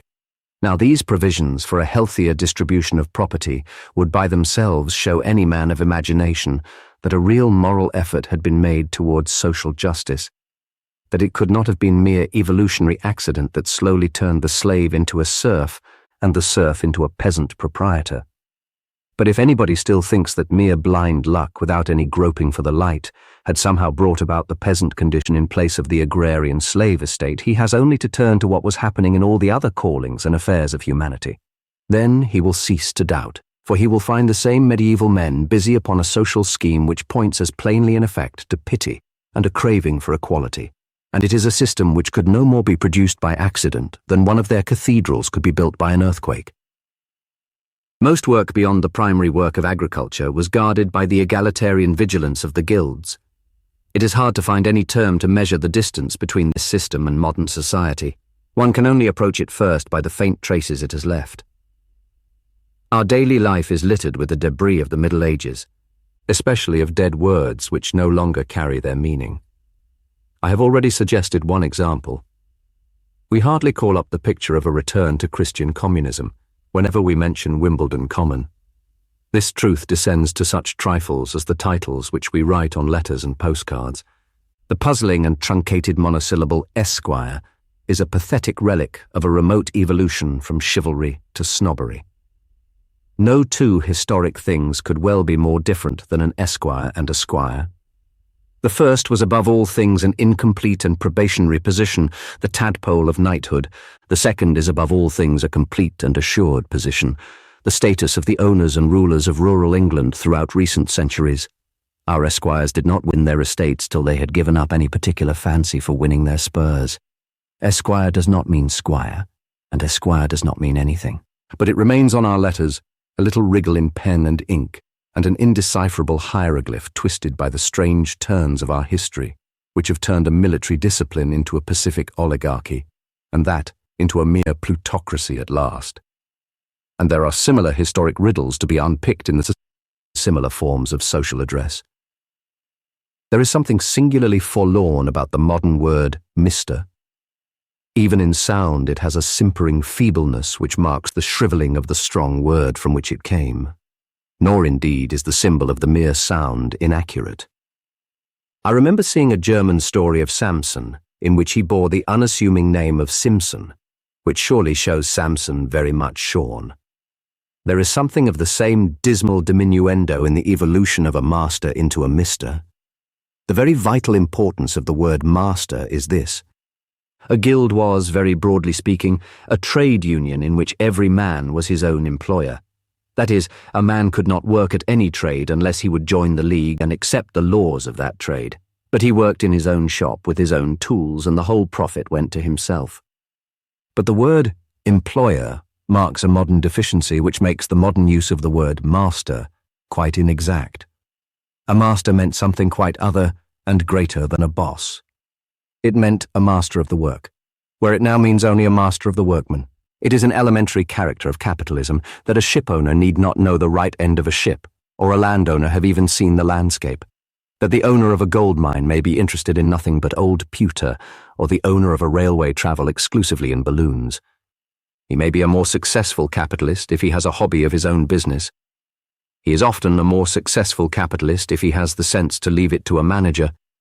But economically he can control the business because he is a capitalist, not because he has any kind of hobby or any kind of sense. The highest grade in the guild system was a master, and it meant a mastery of the business. To take the term created by the colleges in the same epoch, all the medieval bosses were masters of arts. The other grades were the journeyman and the apprentice, but like the corresponding degrees at the universities, they were grades through which every common man could pass. They were not social classes, they were degrees, and not castes. This is the whole point of the recurrent romance about the apprentice marrying his master's daughter. The master would not be surprised at such a thing any more than an M.A. would swell with aristocratic indignation when his daughter married a B.A. When we pass from the strictly educational hierarchy to the strictly egalitarian ideal, we find again that the remains of the thing today are so distorted and disconnected as to be comic. There are city companies which inherit the coats of arms and the immense relative wealth of the old guilds, and inherit nothing else. Even what is good about them is not what was good about the guilds. In one case we shall find something like a worshipful company of bricklayers, in which, it is unnecessary to say, there is not a single bricklayer or anybody who has ever known a bricklayer, but in which the senior partners of a few big businesses in the city, with a few faded military men with a taste in cookery, tell each other in after-dinner speeches that it has been the glory of their lives to make allegorical bricks without straw. In another case, we shall find a worshipful company of whitewashers who do deserve their name, in the sense that many of them employ a large number of other people to whitewash. These companies support large charities, and often doubtless very valuable charities, but their object is quite different from that of the old charities of the guilds. The aim of the guild charities was the same as the aim of the common land. It was to resist inequality, or, as some earnest old gentleman of the last generation would probably put it, to resist evolution. It was to ensure not only that bricklaying should survive and succeed, but that every bricklayer should survive and succeed. It sought to rebuild the ruins of any bricklayer, and to give any faded whitewasher a new white coat. It was the whole aim of the guilds to cobble their cobblers like their shoes and clout their clothiers with their clothes, to strengthen the weakest link, or go after the 100th sheep. In short, to keep the row of little shops unbroken like a line of battle. It resisted the growth of a big shop, like the growth of a dragon. Now even the whitewashers of the Whitewashers' Company will not pretend that it exists to prevent a small shop being swallowed by a big shop, or that it has done anything whatever to prevent it. At the best, the kindness it would show to a bankrupt whitewasher would be a kind of compensation. It would not be reinstatement. It would not be the restoration of status in an industrial system. So careful of the type it seems, so careless of the single life, and by that very modern evolutionary philosophy the type itself has been destroyed. The old guilds, with the same object of equality of course, insisted peremptorily upon the same level system of payment and treatment, which is a point of complaint against the modern trades unions. But they insisted also, as the trades unions cannot do, upon a high standard of craftsmanship, which still astonishes the world in the corners of perishing buildings or the colours of broken glass. There is no artist or art critic who will not concede, however distant his own style from the Gothic school, that there was in this time a nameless but universal artistic touch in the moulding of the very tools of life. Accident has preserved the rudest sticks and stools and pots and pans which have suggestive shapes, as if they were possessed not by devils but by elves, for they were indeed, as compared with subsequent systems produced in the incredible fairyland of a free country. That the most medieval of modern institutions, the trades unions, do not fight for the same ideal of aesthetic finish is true and certainly tragic, but to make it a matter of blame is wholly to misunderstand the tragedy. The trades unions are confederations of men without property, seeking to balance its absence by numbers and the necessary character of their labour. The guilds were confederations of men with property, seeking to ensure each man in the possession of that property. This is, of course, the only condition of affairs in which property can properly be said to exist at all. We should not speak of a Negro community in which most men were white, but the rare Negroes were giants. We should not conceive a married community in which most men were bachelors, and 3 men had harems. A married community means a community where most people are married, not a community where 1 or 2 people are very much married. A propertied community means a community where most people have property, not a community where there are a few capitalists. But in fact, the guildsmen, as also for that matter the serfs, semi-serfs and peasants, were much richer than can be realized even from the fact that the guilds protected the possession of houses, tools, and just payment. The surplus is self-evident upon any just study of the prices of the period, when all deductions have been made, of course, for the different value of the actual coinage. When a man could get a goose or a gallon of ale for one or two of the smallest and commonest coins, the matter is in no way affected by the name of those coins. Even where the individual wealth was severely limited, the collective wealth was very large. The wealth of the guilds, of the parishes, and especially of the monastic estates. It is important to remember this fact in the subsequent history of England. The next fact to note is that the local government grew out of things like the guild system, and not the system from the government. In sketching the sound principles of this lost society, I shall not, of course, be supposed by any sane person to be describing a moral paradise, or to be implying that it was free from the faults and fights and sorrows that harass human life in all times, and certainly not least in our own time. There was a fair amount of rioting and fighting in connection with the guilds, and there was especially for some time a combative rivalry between the guilds of merchants who sold things and those of craftsmen who made them, a conflict in which the craftsmen on the whole prevailed. But whichever party may have been predominant, it was the heads of the guild who became the heads of the town, and not vice versa. The stiff survivals of this once very spontaneous uprising can again be seen in the now anomalous constitution of the Lord Mayor and the livery of the City of London. We are told so monotonously that the government of our fathers reposed upon arms, that it is valid to insist that this, their most intimate and everyday sort of government, was wholly based upon tools, a government in which the workman's tool became the sceptre. Blake, in one of his symbolic fantasies, suggests that in the Golden Age the gold and gems should be taken from the hilt of the sword and put upon the handle of the plough. But something very like this did happen in the interlude of this medieval democracy, fermenting under the crust of medieval monarchy and aristocracy, where productive implements often took on the pomp of heraldry. The guilds often exhibited emblems and pageantry so compact of their most prosaic uses that we can only parallel them by imagining armorial tabards or even religious vestments woven out of a navy's corduroys or a coster's pearl buttons. Two more points must be briefly added, and the rough sketch of this now foreign and even fantastic state will be as complete as it can be made here. Both refer to the links between this popular life and the politics which are conventionally the whole of history.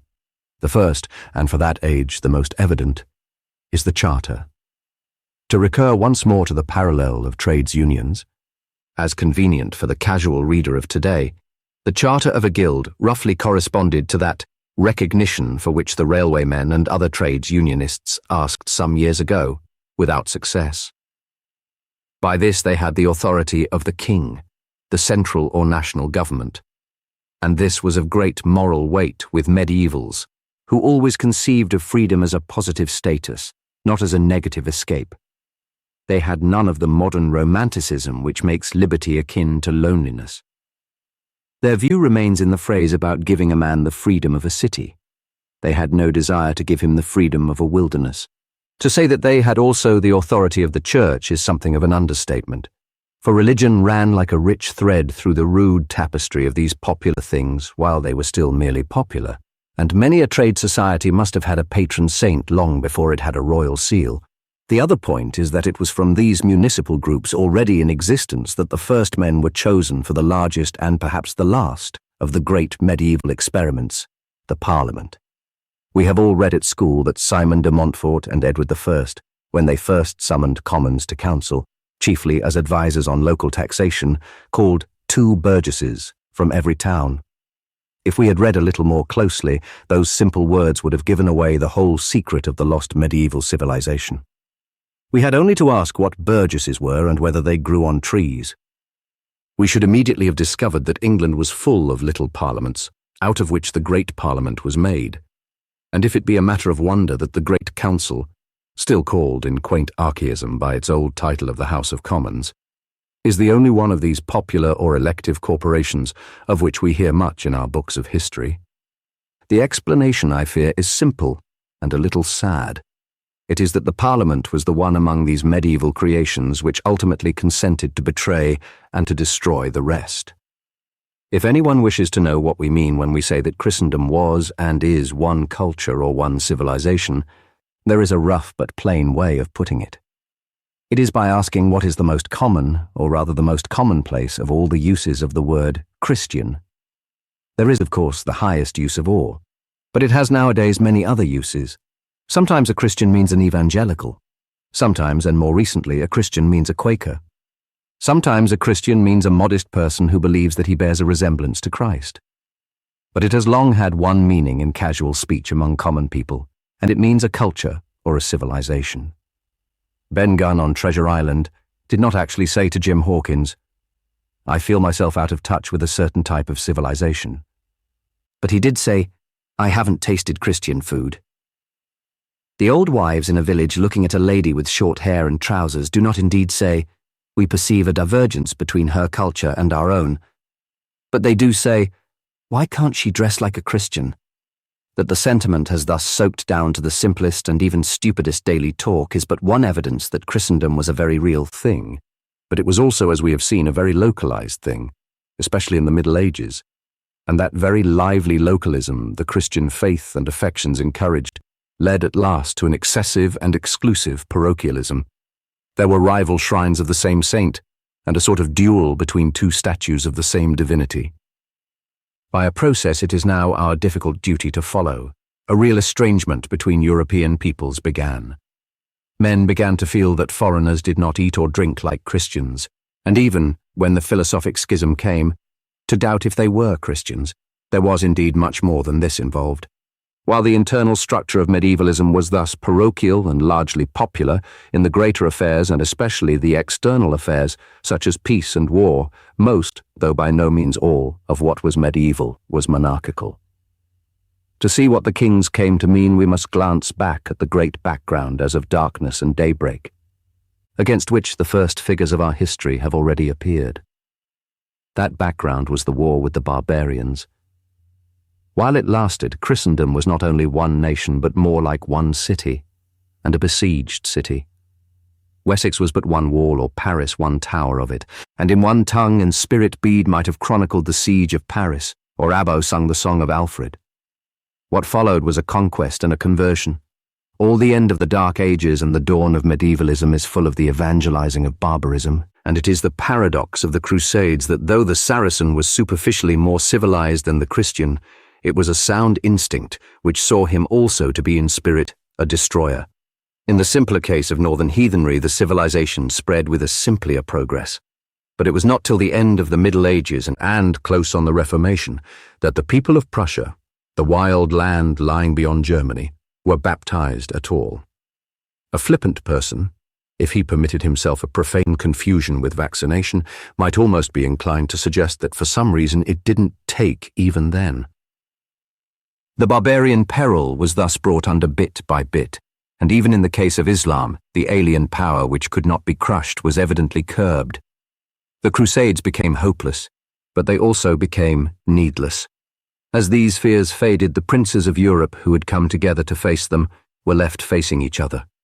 They had more leisure to find that their own captaincies clashed, but this would easily have been overruled or would have produced a petty riot, had not the true creative spontaneity of which we have spoken in the local life tended to real variety. Royalties found they were representatives almost without knowing it, and many a king insisting on a genealogical tree or a title deed found he spoke for the forests and the songs of a whole countryside. In England especially, the transition is typified in the accident which raised to the throne one of the noblest men of the Middle Ages. Edward I came clad in all the splendors of his epoch. He had taken the cross and fought the Saracens. He had been the only worthy foe of Simon de Montfort in those baronial wars which, as we have seen, were the first sign, however faint, of a serious theory that England should be ruled by its barons rather than its kings. He proceeded, like Simon de Montfort, and more solidly, to develop the great medieval institution of a parliament. As has been said, it was superimposed on the existing parish democracies and was first merely the summoning of local representatives to advise on local taxation. Indeed, its rise was one with the rise of what we now call taxation, and there is thus a thread of theory leading to its latter claims to have the sole right of taxing.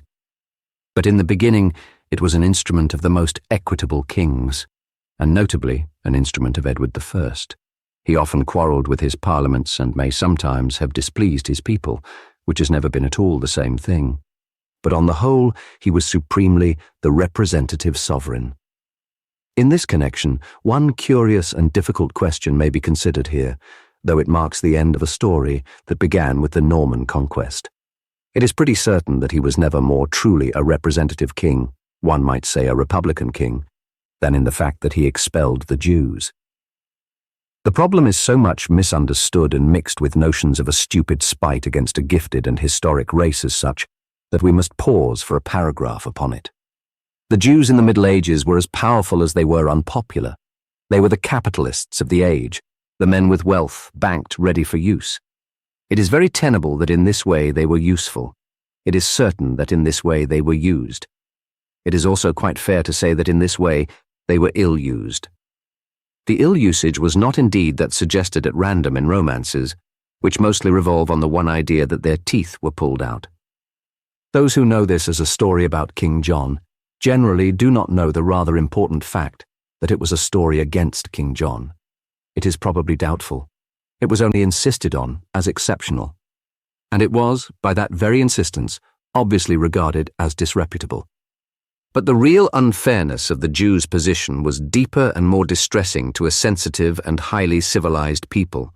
They might reasonably say that Christian kings and nobles, and even Christian popes and bishops, used for Christian purposes, such as the Crusades and the cathedrals, the money that could only be accumulated in such mountains by a usury they inconsistently denounced as unchristian, and then, when worse times came, gave up the Jew to the fury of the poor, whom that useful usury had ruined.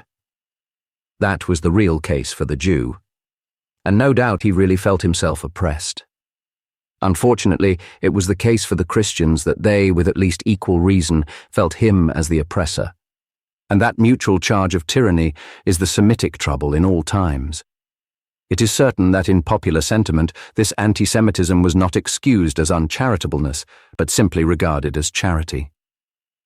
Chaucer puts his curse on Hebrew cruelty into the mouth of the soft-hearted prioress, who wept when she saw a mouse in a trap. And it was when Edward, breaking the rule by which the rulers had hitherto fostered their bankers' wealth, flung the alien financiers out of the land, that his people probably saw him most plainly at once as a knight-errant and a tender father of his people. Whatever the merits of this question, such a portrait of Edward was far from false. He was the most just and conscientious type of medieval monarch.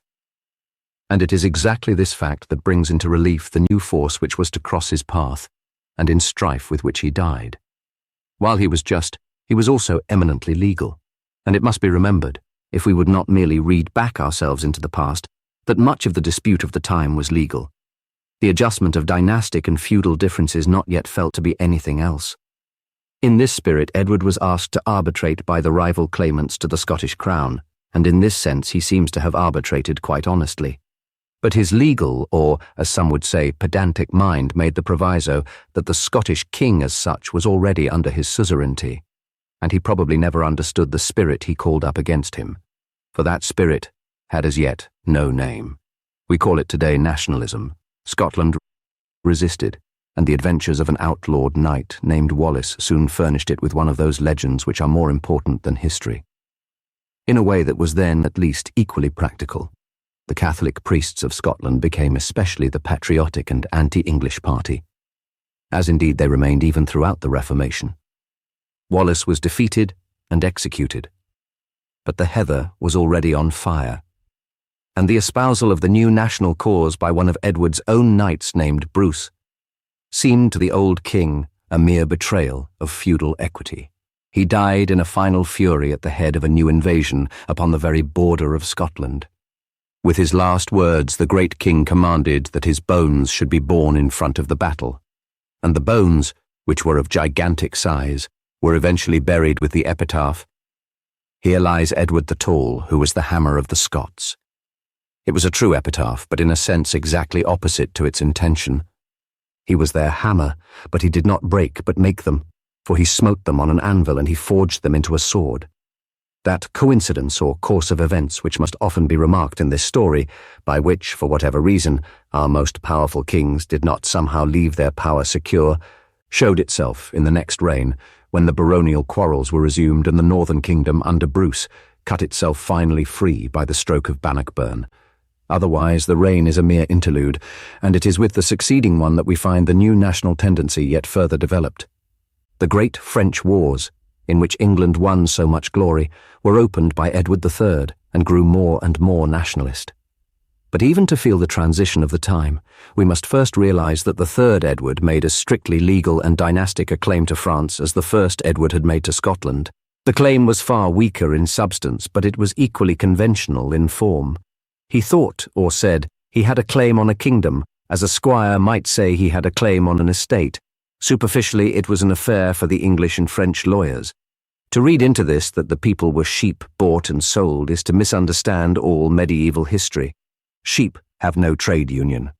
The English arms owed much of their force to the class of the free yeomen, and the success of the infantry, especially of the archery, largely stood for that popular element which had already unhorsed the high French chivalry at Courtrai. But the point is this, that while the lawyers were talking about the Salic law, the soldiers, who would once have been talking about guild law or glebe law, were already talking about English law and French law. The French were first in this tendency to see something outside the township, the trade brotherhood, the feudal dues, or the village common.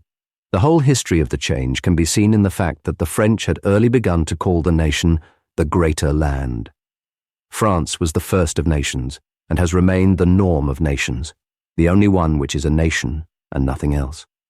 But in the collision the English grew equally corporate, and a true patriotic applause probably hailed the victories of Crécy and Poitiers, as it certainly hailed the later victory of Agincourt.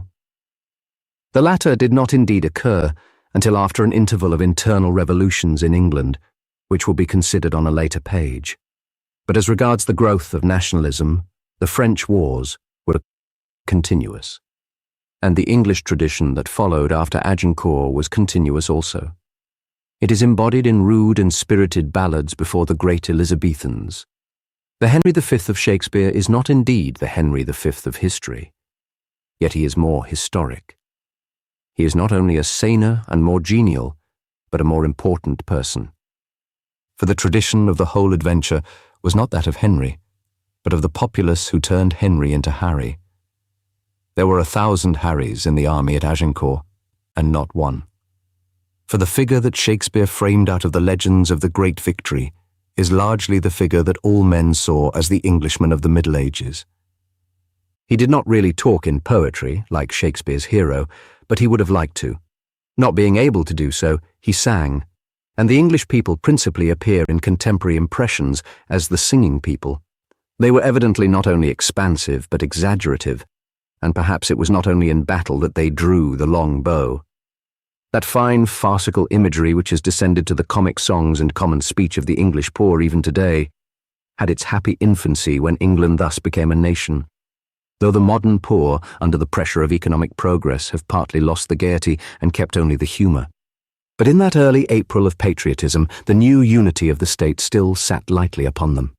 And a cobbler in Henry's army, who would at home have thought first that it was the day of St. Crispin of the cobblers, might truly as well as sincerely have hailed the splintering of the French lances in a storm of arrows and cried, "St. George for merry England!" Human things are uncomfortably complex, and while it was the April of patriotism, it was the autumn of medieval society. In the next chapter, I shall try to trace the forces that were disintegrating the civilization. And even here, after the first victories, it is necessary to insist on the bitterness and barren ambition that showed itself more and more in the later stages as the long French wars dragged on. France was at the time far less happy than England, wasted by the treason of its nobles and the weakness of its kings almost as much as by the invasion of the islanders. And yet it was this very despair and humiliation that seemed at last to rend the sky and let in the light of what it is hard for the coldest historian to call anything but a miracle. It may be this apparent miracle that has apparently made nationalism eternal. It may be conjectured, though the question is too difficult to be developed here, that there was something in the great moral change which turned the Roman Empire into Christendom, by which each great thing to which it afterwards gave birth was baptized into a promise, or at least into a hope of permanence. It may be that each of its ideas was, as it were, mixed with immortality. Certainly something of this kind can be seen in the conception which turned marriage from a contract into a sacrament. But whatever the cause, it is certain that even for the most secular types of our own time, their relation to their native land has become not contractual but sacramental. We may say that flags are rags, that frontiers are fictions, but the very men who have said it for half their lives are dying for a rag, and being rent in pieces for a fiction even as I write. When the battle trumpet blew in 1914, modern humanity had grouped itself into nations almost before it knew what it had done. If the same sound is heard 1,000 years hence, there is no sign in the world to suggest to any rational man that humanity will not do exactly the same thing. But even if this great and strange development be not enduring, the point is that it is felt as enduring. It is hard to give a definition of loyalty, but perhaps we come near it if we call it the thing which operates where an obligation is felt to be unlimited. And the minimum of duty or even decency asked of a patriot is the maximum that is asked by the most miraculous view of marriage. The recognized reality of patriotism is not mere citizenship. The recognized reality of patriotism is for better, for worse, for richer, for poorer, in sickness and in health, in national growth and glory and in national disgrace and decline. It is not to travel in the ship of state as a passenger, but if need be to go down with the ship. It is needless to tell here again the tale of that earthquake episode in which a clearance in the earth and sky, above the confusion and abasement of the crowns, showed the commanding figure of a woman of the people. She was, in her own living loneliness, a French Revolution. She was the proof that a certain power was not in the French kings or in the French knights, but in the French. But the fact that she saw something above her that was other than the sky, the fact that she lived the life of a saint and died the death of a martyr, probably stamped the new national sentiment with a sacred seal. And the fact that she fought for a defeated country, and even though it was victorious, was herself ultimately defeated, defines that darker element of devotion of which I spoke above, which makes even pessimism consistent with patriotism. It is more appropriate in this place to consider the ultimate reaction of this sacrifice upon the romance and the realities of England. I have never counted it a patriotic part to plaster my own country with conventional and unconvincing compliments, but no one can understand England who does not understand that such an episode as this, in which she was so clearly in the wrong, has yet been ultimately linked up with a curious quality in which she is rather unusually in the right. No one candidly comparing us with other countries can say we have specially failed to build the sepulchres of the prophets we stoned, or even the prophets who stoned us. The English historical tradition has at least a loose, large-mindedness, which always finally falls into the praise not only of great foreigners, but great foes. Often, along with much injustice, it has an illogical generosity, and while it will dismiss a great people with mere ignorance, it treats a great personality with hearty hero worship. There are more examples than one even in this chapter, for our books may well make out Wallace a better man than he was, as they afterwards assigned to Washington an even better cause than he had. Thackeray smiled at Miss Jane Porter's picture of Wallace going into war weeping with a cambric pocket handkerchief, but her attitude was more English and not less accurate. For her idealization was, if anything, nearer the truth than Thackeray's own notion of a medievalism of hypocritical hogs in armor. Edward, who figures as a tyrant, could weep with compassion, and it is probable enough that Wallace wept, with or without a pocket handkerchief. Moreover, her romance was a reality, the reality of nationalism, and she knew much more about the Scottish patriots ages before her time than Thackeray did about the Irish patriots immediately under his nose. Thackeray was a great man, but in that matter he was a very small man, and indeed an invisible one. The cases of Wallace and Washington and many others are here only mentioned, however, to suggest an eccentric magnanimity, which surely balances some of our prejudices. We have done many foolish things, but we have at least done one fine thing. We have whitewashed our worst enemies. If we have done this for a bold Scottish raider and a vigorous Virginian slaveholder, it may at least show that we are not likely to fail in our final appreciation of the one white figure in the motley processions of war. I believe there to be in modern England something like a universal enthusiasm on this subject. We have seen a great English critic write a book about this heroine in opposition to a great French critic, solely in order to blame him for not having praised her enough. And I do not believe there lives an Englishman now who, if he had the offer of being an Englishman then, would not discard his chance of riding as the crowned conqueror at the head of all the spears of Agincourt. If he could be that English common soldier of whom tradition tells that he broke his spear asunder to bind it into a cross for Joan of Arc. The poet Pope, though a friend of the greatest of Tory Democrats, Bolingbroke, necessarily lived in a world in which even Toryism was Whiggish. And the Whig as a wit never expressed his political point more clearly than in Pope's line, which ran, "The right divine of kings to govern wrong." It will be apparent when I deal with that period that I do not palliate the real unreason in divine right as Filmer and some of the pedantic cavaliers construed it. They professed the impossible ideal of non-resistance to any national and legitimate power, though I cannot see that even that was so servile and superstitious as the more modern ideal of non-resistance, even to a foreign and lawless power. But the 17th century was an age of sects, that is, of fads, and the Filmerites made a fad of divine right. Its roots were older, equally religious, but much more realistic, and though tangled with many other and even opposite things of the Middle Ages, ramify through all the changes we have now to consider. The connection can hardly be stated better than by taking Pope's easy epigram and pointing out that it is, after all, very weak in philosophy. The right divine of kings to govern wrong, considered as a sneer, really evades all that we mean by a right. To have a right to do a thing is not at all the same as to be right in doing it. What Pope says satirically about a divine right is what we all say quite seriously about a human right. If a man has a right to vote, has he not a right to vote wrong? If a man has a right to choose his wife, has he not a right to choose wrong? I have a right to express the opinion which I am now setting down, but I should hesitate to make the controversial claim that this proves the opinion to be right. Now, medieval monarchy, though only one aspect of medieval rule, was roughly represented in the idea that the ruler had a right to rule as a voter has a right to vote.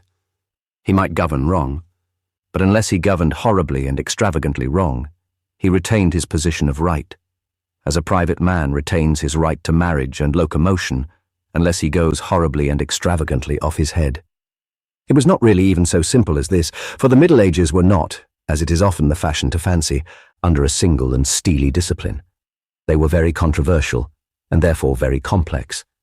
And it is easy, by isolating items, whether about jus divinum or primus inter pares, to maintain that the medievals were almost anything. It has been seriously maintained that they were all Germans. But it is true that the influence of the Church, though by no means of all the great churchmen, encouraged the sense of a sort of sacrament of government, which was meant to make the monarch terrible, and therefore often made the man tyrannical. The disadvantage of such despotism is obvious enough. The precise nature of its advantage must be better understood than it is, not for its own sake so much as for the story we have now to tell. The advantage of divine right or irremovable legitimacy is this, that there is a limit to the ambitions of the rich. Roi ne puis. The royal power, whether it was or was not the power of heaven, was in one respect like the power of heaven. It was not for sale. Constitutional moralists have often implied that a tyrant and a rabble have the same vices. It has perhaps been less noticed that a tyrant and a rabble most emphatically have the same virtues. And one virtue which they very markedly share is that neither tyrants nor rabbles are snobs. They do not care a button what they do to wealthy people. It is true that tyranny was sometimes treated as coming from the heavens almost in the lesser and more literal sense of coming from the sky. A man no more expected to be the king than to be the west wind or the morning star. But at least no wicked miller can chain the wind to turn only his own mill. No pedantic scholar can trim the morning star to be his own reading lamp. Yet something very like this is what really happened to England in the later Middle Ages, and the first sign of it, I fancy, was the fall of Richard II. Shakespeare's historical plays are something truer than historical. They are traditional. The living memory of many things lingered, though the memory of others was lost. He is right in making Richard II incarnate the claim to divine right, and Bolingbroke the baronial ambition which ultimately broke up the old medieval order. But divine right had become at once drier and more fantastic by the time of the Tudors. Shakespeare could not recover the fresh and popular part of the thing, for he came at a later stage in a process of stiffening which is the main thing to be studied in later medievalism. Richard himself was possibly a wayward and exasperating prince. It might well be the weak link that snapped in the strong chain of the Plantagenets. There may have been a real case against the coup d'etat which he effected in 1397, and his kinsman Henry of Bolingbroke may have had strong sections of disappointed opinion on his side when he effected in 1399 the first true usurpation in English history. But if we wish to understand that larger tradition which even Shakespeare had lost, we must glance back at something which befell Richard even in the first years of his reign. It was certainly the greatest event of his reign, and it was possibly the greatest event of all the reigns which are rapidly considered in this book. The real English people, the men who work with their hands, lifted their hands to strike their masters, probably for the first and certainly for the last time in history. Pagan slavery had slowly perished, not so much by decaying as by developing into something better. In one sense, it did not die, but rather came to life. The slave owner was like a man who should set up a row of sticks for a fence, and then find they had struck root and were budding into small trees. They would be at once more valuable and less manageable, especially less portable. And such a difference between a stick and a tree was precisely the difference between a slave and a serf, or even the free peasant which the serf seemed rapidly tending to become.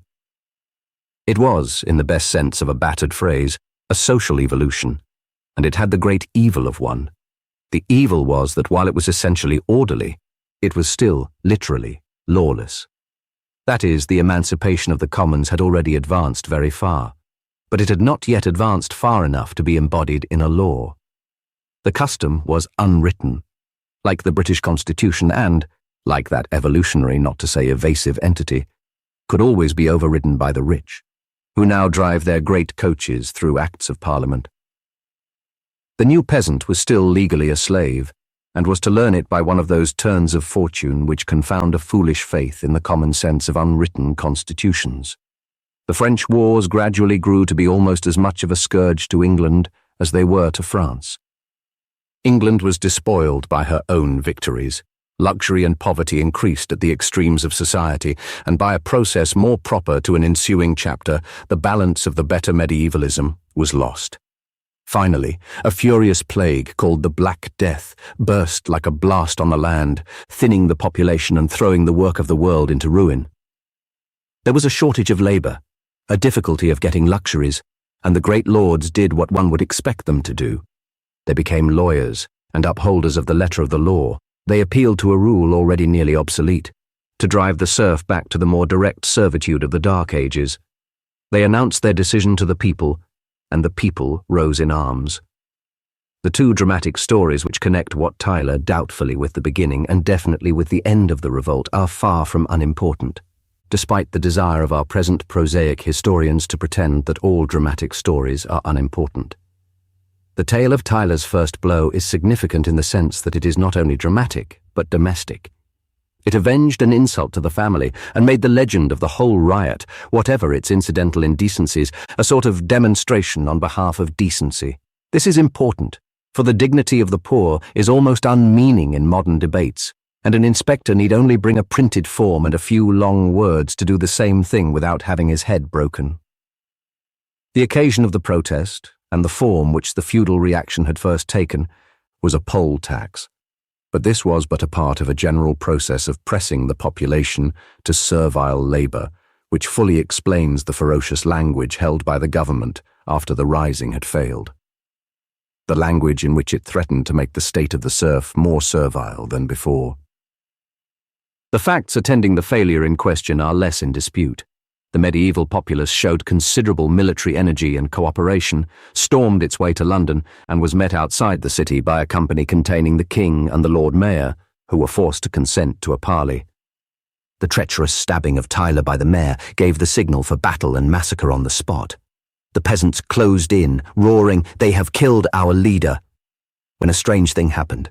something which gives us a fleeting and a final glimpse of the crowned sacramental man of the Middle Ages. For one wild moment, divine right was divine. The king was no more than a boy. His very voice must have rung out to that multitude almost like the voice of a child. But the power of his fathers and the great Christendom from which he came fell in some strange fashion upon him, and riding out alone before the people, he cried out, "I am your leader," and himself promised to grant them all they asked. That promise was afterwards broken, but those who see in the breach of it the mere fickleness of the young and frivolous king are not only shallow but utterly ignorant interpreters of the whole trend of that time. The point that must be seized, if subsequent things are to be seen as they are, is that Parliament certainly encouraged, and Parliament almost certainly obliged, the king to repudiate the people. For when, after the rejoicing revolutionists had disarmed and were betrayed, the king urged a humane compromise on the Parliament furiously refused it. Already Parliament is not merely a governing body, but a governing class. Parliament was as contemptuous of the peasants in the 14th as of the Chartists in the 19th century. This council, first summoned by the king like juries and many other things, to get from plain men rather reluctant evidence about taxation, has already become an object of ambition, and is therefore an aristocracy. There is already war, in this case literally to the knife, between the commons with a large C and the commons with a small one. Talking about the knife, it is notable that the murderer of Tyler was not a mere noble but an elective magistrate of the mercantile oligarchy of London. Though there is probably no truth in the tale that his blood-stained dagger figures on the arms of the City of London. The medieval Londoners were quite capable of assassinating a man, but not of sticking so dirty a knife into the neighbourhood of the cross of their Redeemer, in the place which is really occupied by the sword of St. Paul. It is remarked above that Parliament was now an aristocracy, being an object of ambition. The truth is perhaps more subtle than this.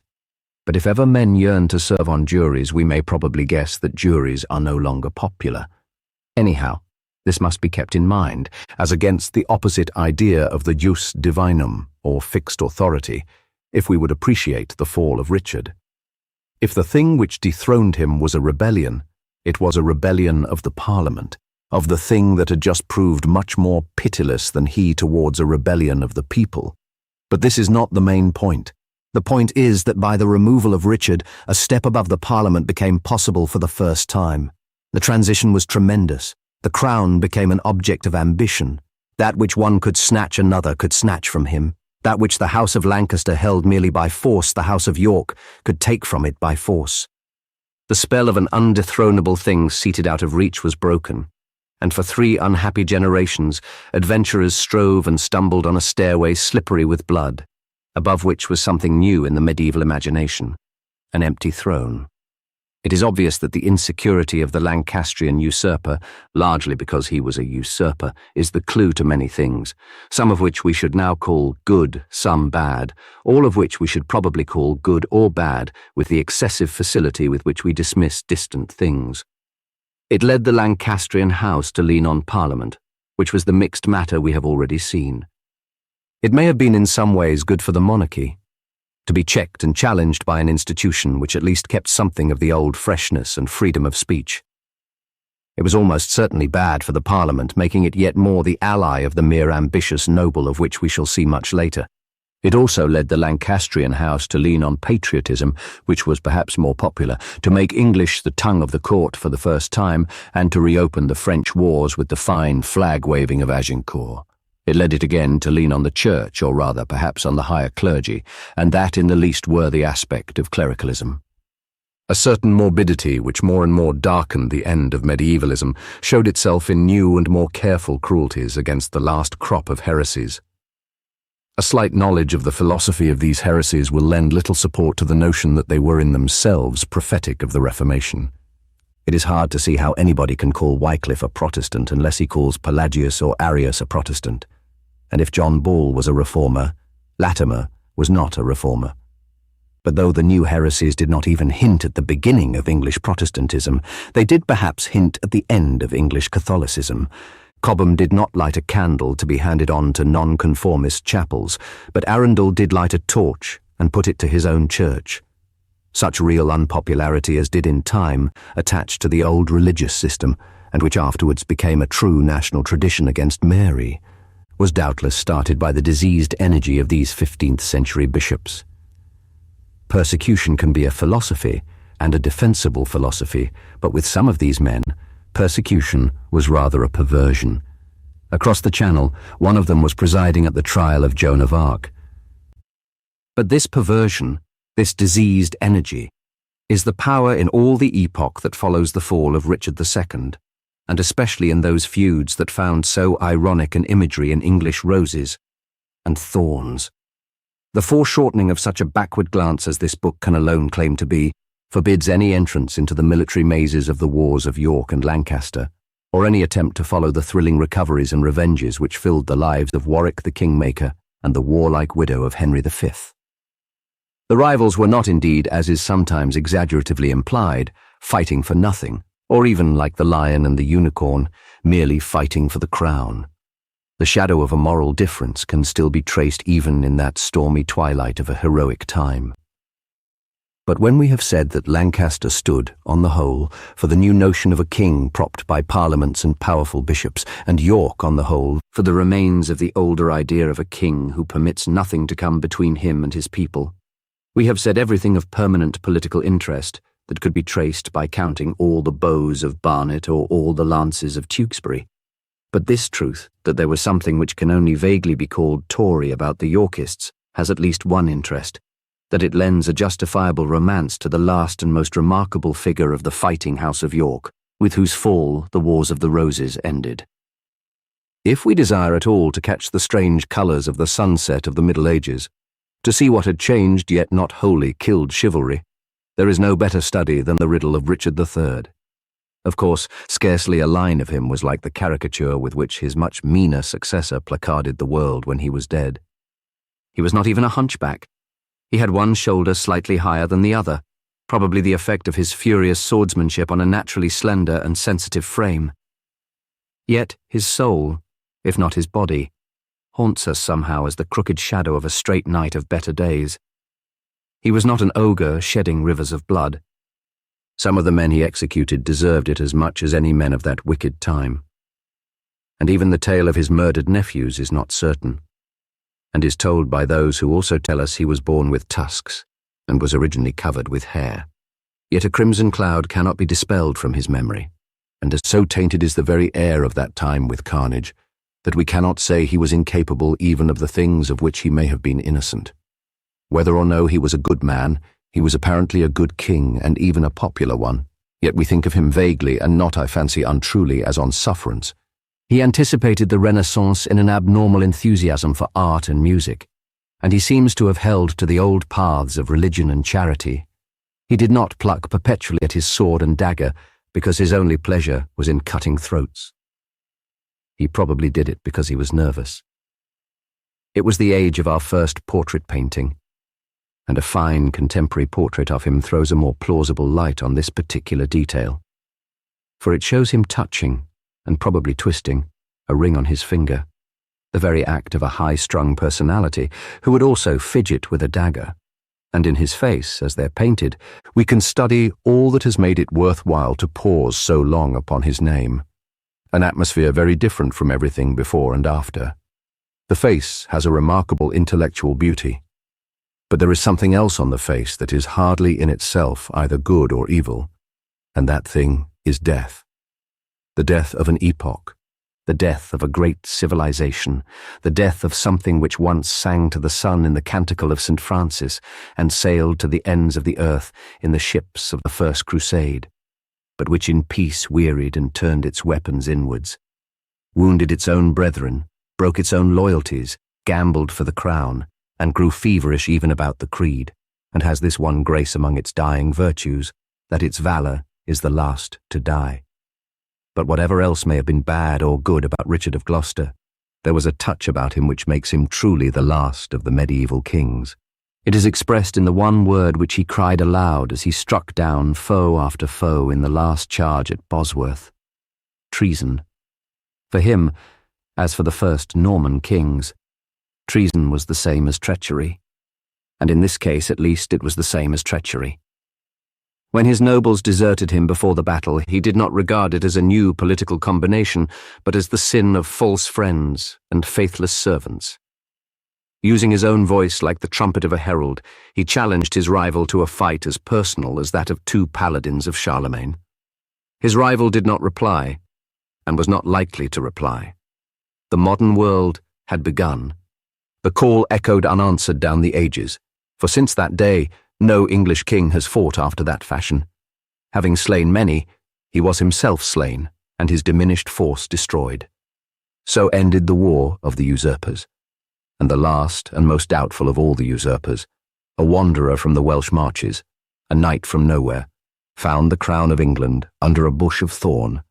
Sir Thomas More, apart from any arguments about the more mystical meshes in which he was ultimately caught and killed, will be hailed by all as a hero of the new learning, that great dawn of a more rational daylight which for so many made medievalism seem a mere darkness.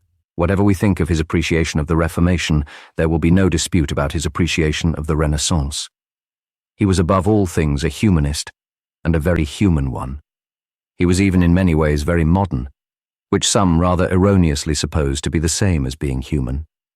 He was also humane, in the sense of humanitarian. He sketched an ideal, or rather perhaps a fanciful social system, with something of the ingenuity of Mr. H.G. Wells, but essentially with much more than the flippancy attributed to Mr. Bernard Shaw. It is not fair to charge the utopian notions upon his morality, but their subjects and suggestions mark what, for want of a better word, we can only call his modernism. Thus the immortality of animals is the sort of transcendentalism which savours of evolution, and the grosser jest about the preliminaries of marriage might be taken quite seriously by the students of eugenics. He suggested a sort of pacifism, though the utopians had a quaint way of achieving it.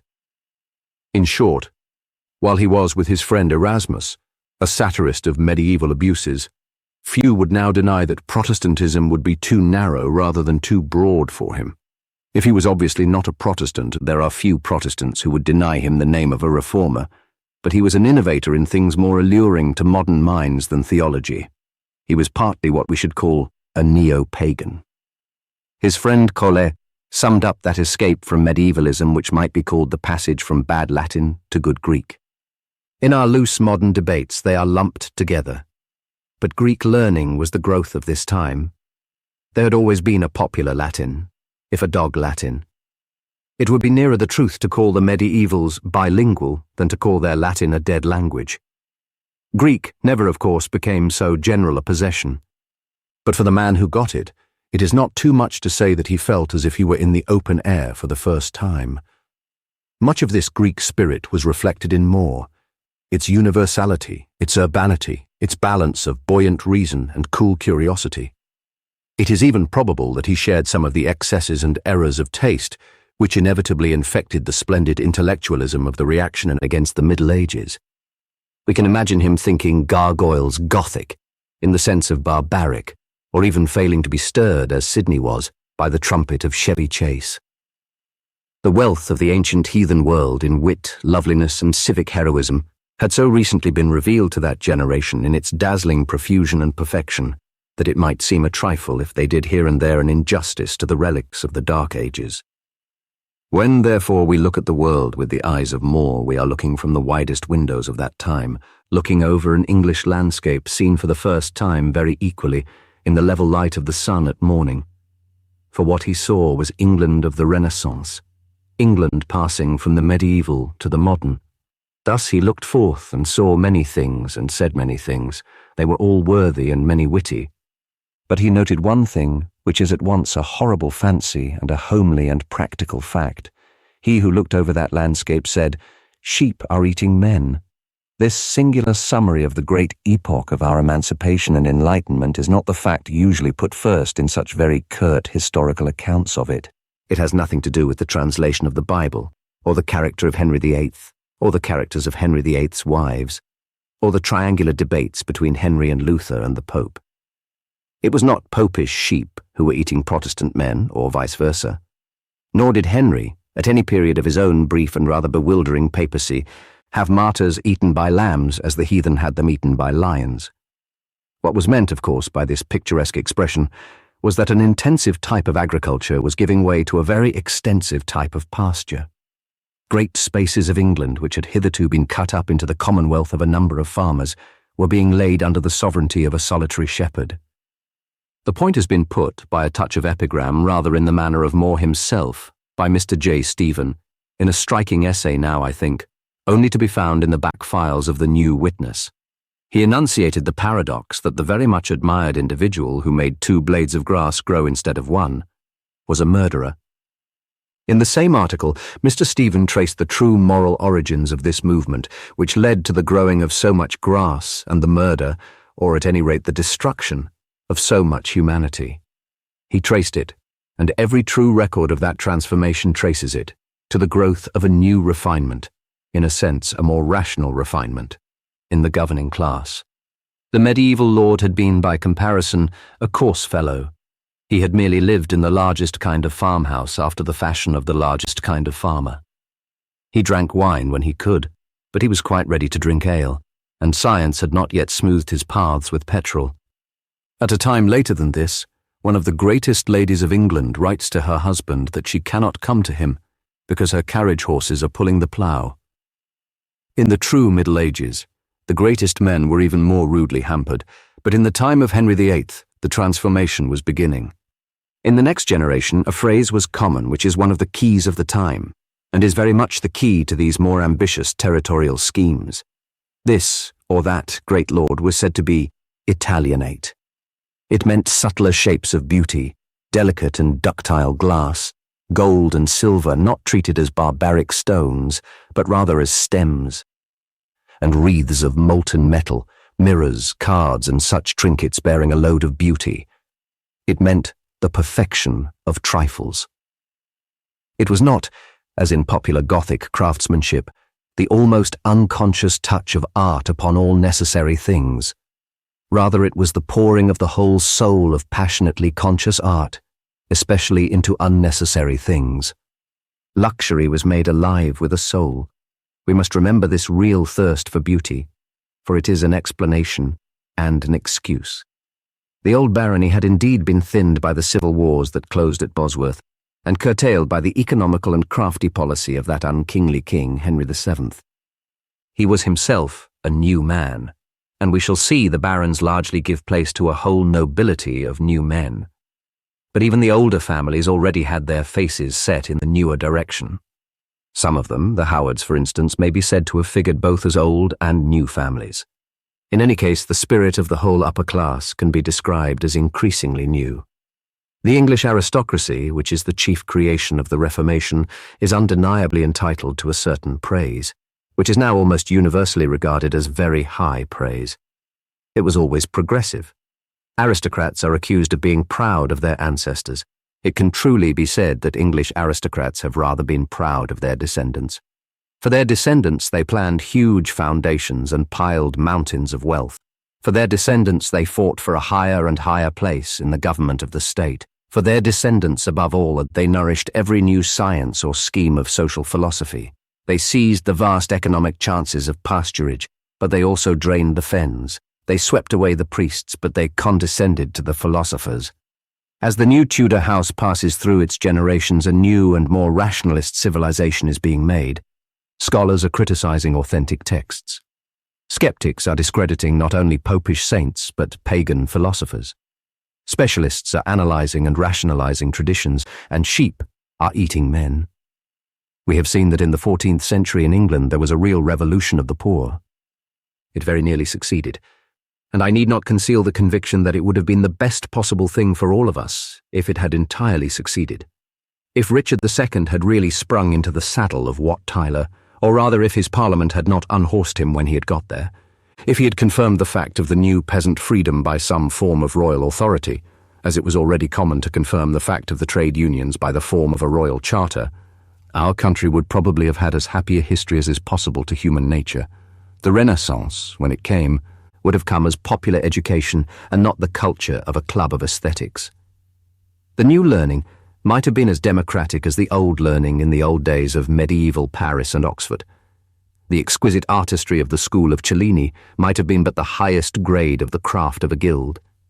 The Shakespearean drama might have been acted by workmen on wooden stages set up in the street like Punch and Judy, the finer fulfillment of the miracle play as it was acted by a guild.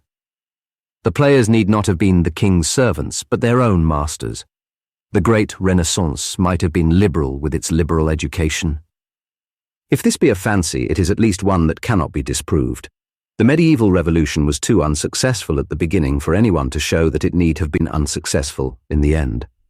The feudal parliament prevailed and pushed back the peasants at least into their dubious and half-developed status. More than this, it would be exaggerative to say, and a mere anticipation of the really decisive events afterwards. When Henry VIII came to the throne, the guilds were perhaps checked but apparently unchanged, and even the peasants had probably regained ground. Many were still theoretically serfs, but largely under the easy landlordism of the abbots. The medieval system still stood. It might, for all we know, have begun to grow again. But all such speculations are swamped in new and very strange things. The failure of the revolution of the poor was ultimately followed by a counter-revolution, a successful revolution of the rich. The apparent pivot of it was in certain events, political and even personal. They roughly resolved themselves into two: the marriages of Henry VIII and the affair of the monasteries. The marriages of Henry VIII have long been a popular and even a stale joke, and there is a truth of tradition in the joke, as there is in almost any joke if it is sufficiently popular, and indeed if it is sufficiently stale. A jocular thing never lives to be stale unless it is also serious. Henry was popular in his first days, and even foreign contemporaries give us quite a glorious picture of a young prince of the Renaissance, radiant with all the new accomplishments. In his last days he was something very like a maniac. He no longer inspired love, and even when he inspired fear, it was rather the fear of a mad dog than of a watchdog. In this change doubtless the inconsistency and even ignominy of his Bluebeard weddings played a great part. And it is but just to him to say that, perhaps with the exception of the first and the last, he was almost as unlucky in his wives as they were in their husband. But it was undoubtedly the affair of the first divorce that broke the back of his honour, and incidentally broke a very large number of other more valuable and universal things. To feel the meaning of his fury, we must realize that he did not regard himself as the enemy, but rather as the friend of the Pope. There is a shadow of the old story of Becket. He had defended the Pope in diplomacy, and the Church in controversy. And when he wearied of his queen and took a passionate fancy to one of her ladies, Anne Boleyn, he vaguely felt that a rather cynical concession, in that age of cynical concessions, might very well be made to him by a friend. But it is part of that high inconsistency, which is the fate of the Christian faith in human hands, that no man knows when the higher side of it will really be uppermost, if only for an instant, and that the worst ages of the Church will not do or say something, as if by accident, that is worthy of the best. Anyhow, for whatever reason, Henry sought to lean upon the cushions of Leo, and found he had struck his arm upon the rock of Peter. The Pope denied the new marriage, and Henry, in a storm and darkness of anger, dissolved all the old relations with the papacy. It is probable that he did not clearly know how much he was doing then, and it is very tenable that we do not know it now. He certainly did not think he was anti-Catholic, and in one rather ridiculous sense we can hardly say that he thought he was anti-papal, and since he apparently thought he was a pope. From this day really dates something that played a certain part in history, the more modern doctrine of the divine right of kings, widely different from the medieval one. It is a matter which further embarrasses the open question about the continuity of Catholic things in Anglicanism, for it was a new note and yet one struck by the older party. The supremacy of the king over the English national church was not, unfortunately, merely a fad of the king, but became partly, and for one period, a fad of the church. But apart from all controverted questions, there is at least a human and historic sense in which the continuity of our past is broken perilously at this point. Henry not only cut off England from Europe, but what was even more important, he cuts off England from England. The great divorce brought down Wolsey, the mighty minister who had held the scales between the Empire and the French monarchy, and made the modern balance of power in Europe. He is often described under the dictum of ego et rex meus, but he marks a stage in the English story rather because he suffered for it than because he said it. Ego et rex meus might be the motto of any modern prime minister, for we have forgotten the very fact that the word minister merely means servant. Wolsey was the last great servant who could be, and was, simply dismissed, the mark of a monarchy still absolute. The English were amazed at it in modern Germany, when Bismarck was turned away like a butler. A more awful act proved the new force was already inhuman. It struck down the noblest of the humanists. Thomas More, who seemed sometimes like an Epicurean under Augustus, died the death of a saint under Diocletian. He died gloriously jesting, and the death has naturally drawn out for us rather the sacred savours of his soul, his tenderness and his trust in the truth of God. But for humanism, it must have seemed a monstrous sacrifice. It was somehow as if Montaigne were a martyr. And that is indeed the note. Something truly to be called unnatural had already entered the naturalism of the Renaissance, and the soul of the great Christian rose against it. He pointed to the sun, saying, "I shall be above that fellow," with Franciscan familiarity, which can love nature, because it will not worship her. So he left to his king the sun, which for so many weary days and years was to go down only on his wrath. But the more impersonal process which More himself had observed, as noted at the beginning of this chapter, is more clearly defined and less clouded with controversies in the second of the two parts of Henry's policy. There is indeed a controversy about the monasteries, but it is one that is clarifying and settling every day. Now it is true that the Church, by the Renaissance period, had reached a considerable corruption. But the real proofs of it are utterly different both from the contemporary despotic pretense and from the common Protestant story. It is wildly unfair, for instance, to quote the letters of bishops and such authorities denouncing the sins of monastic life, violent as they often are. They cannot possibly be more violent than the letters of St. Paul to the purest and most primitive churches. The apostle was there writing to those early Christians whom all churches idealize. And he talks to them as to cutthroats and thieves. The explanation for those concerned for such subtleties may possibly be found in the fact that Christianity is not a creed for good men, but for men.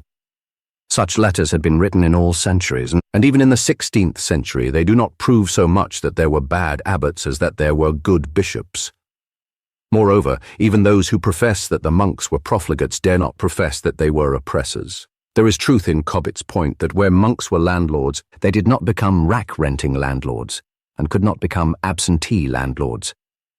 Nevertheless, there was a weakness in the good institutions as well as a mere strength in the bad ones, and that weakness partakes of the worst element of the time.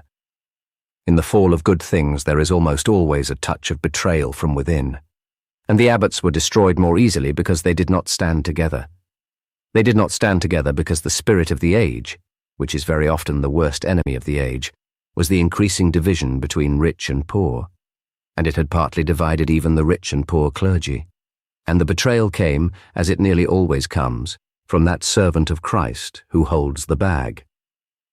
To take a modern attack on liberty, on a much lower plane, we are familiar with the picture of a politician going to the great brewers, or even the great hotel proprietors, and pointing out the uselessness of a litter of little public houses.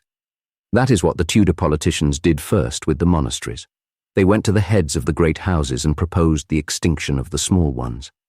The great monastic lords did not resist, or at any rate did not resist enough, and the sack of the religious houses began.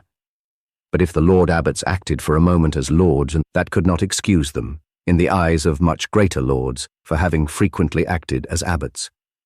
A momentary rally to the cause of the rich did not wipe out the disgrace of 1,000 petty interferences which had told only to the advantage of the poor, and they were soon to learn that it was no epoch for their easy rule and their careless hospitality. The great houses, now isolated, were themselves brought down one by one, and the beggar, whom the monastery had served as a sort of sacred tavern, came to it at evening and found it a ruin. For a new and wide philosophy was in the world, which still rules our society.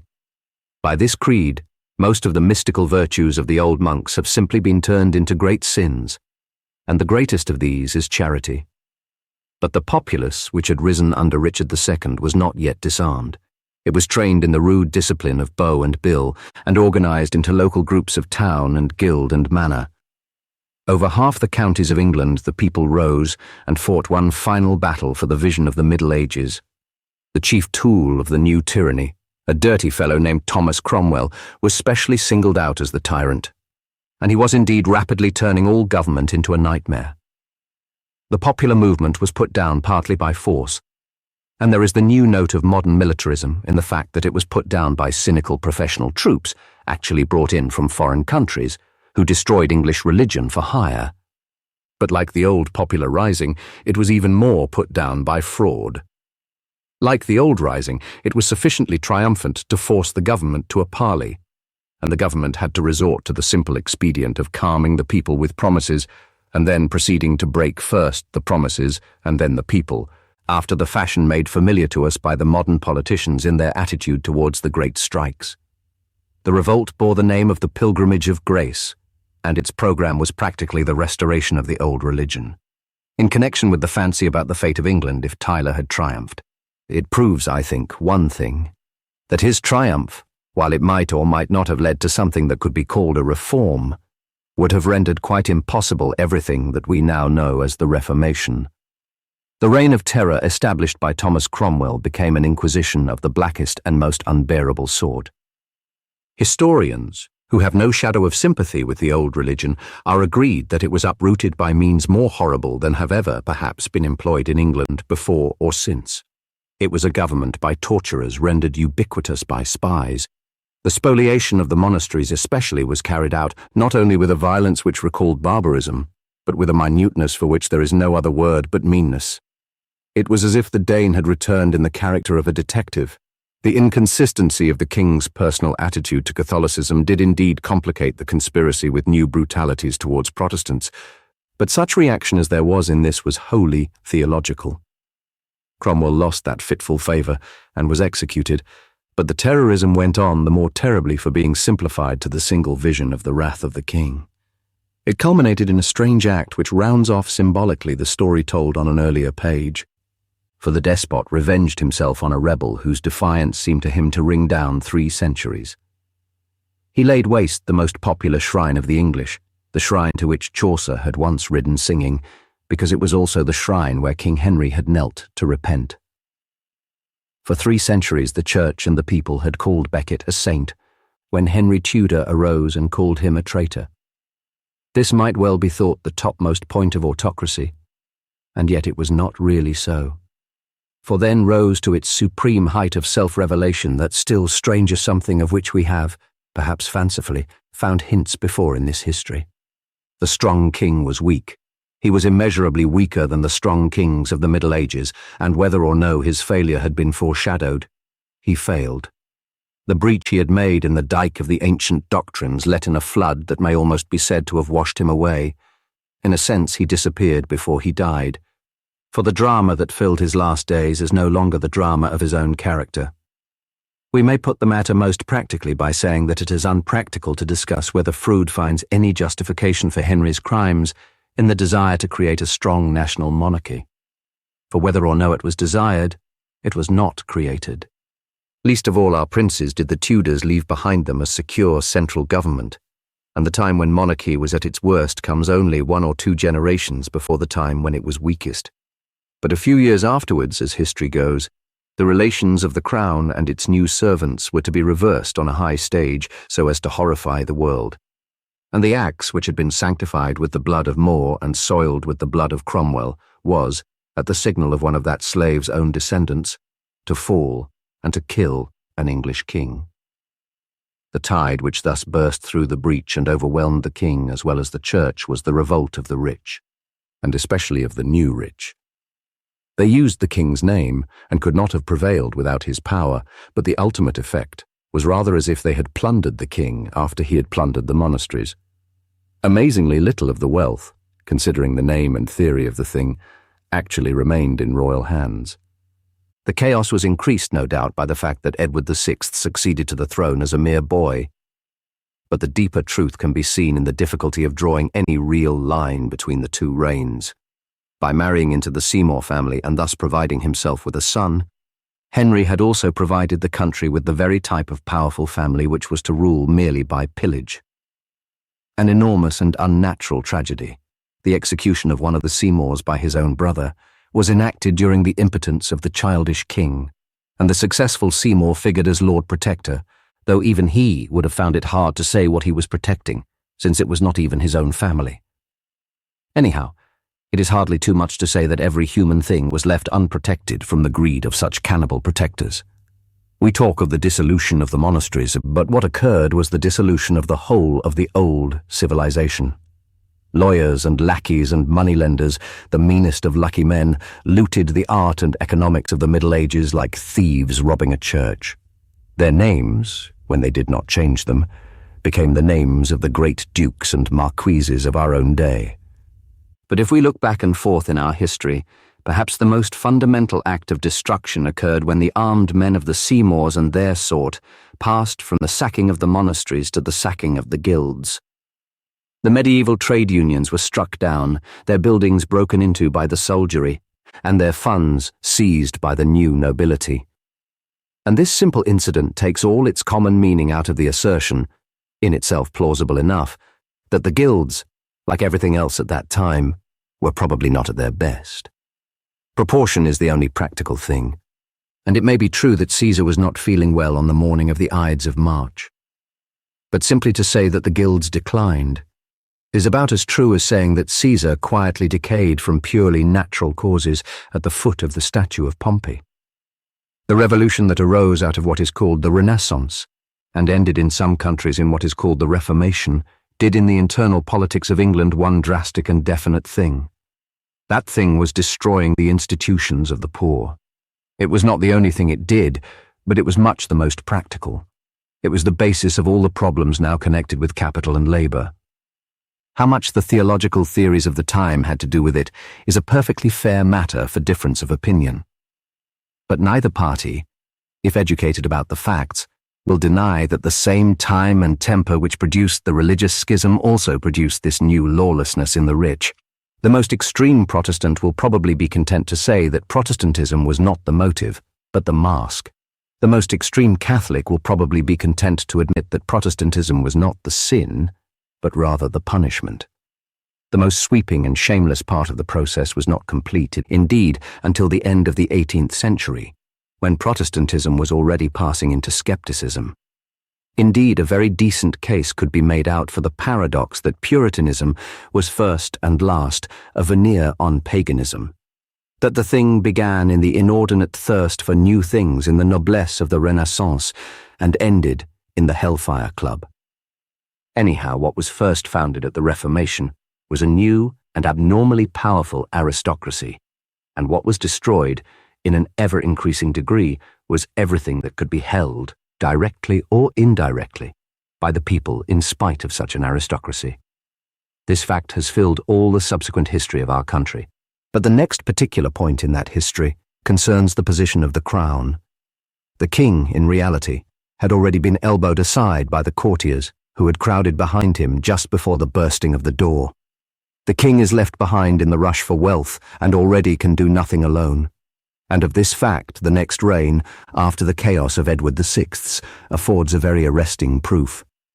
Mary Tudor, daughter of the divorced Queen Catherine, has a bad name even in popular history, and popular prejudice is generally more worthy of study than scholarly sophistry. Her enemies were indeed largely wrong about her character, but they were not wrong about her effect. She was, in the limited sense, a good woman, convinced, conscientious, rather morbid. But it is true that she was a bad queen. Bad for many things, but especially bad for her own most beloved cause. It is true, when all is said, that she set herself to burn out no popery and managed to burn it in. The concentration of her fanaticism into cruelty, especially its concentration in particular places, and in a short time, did remain like something red-hot in the public memory.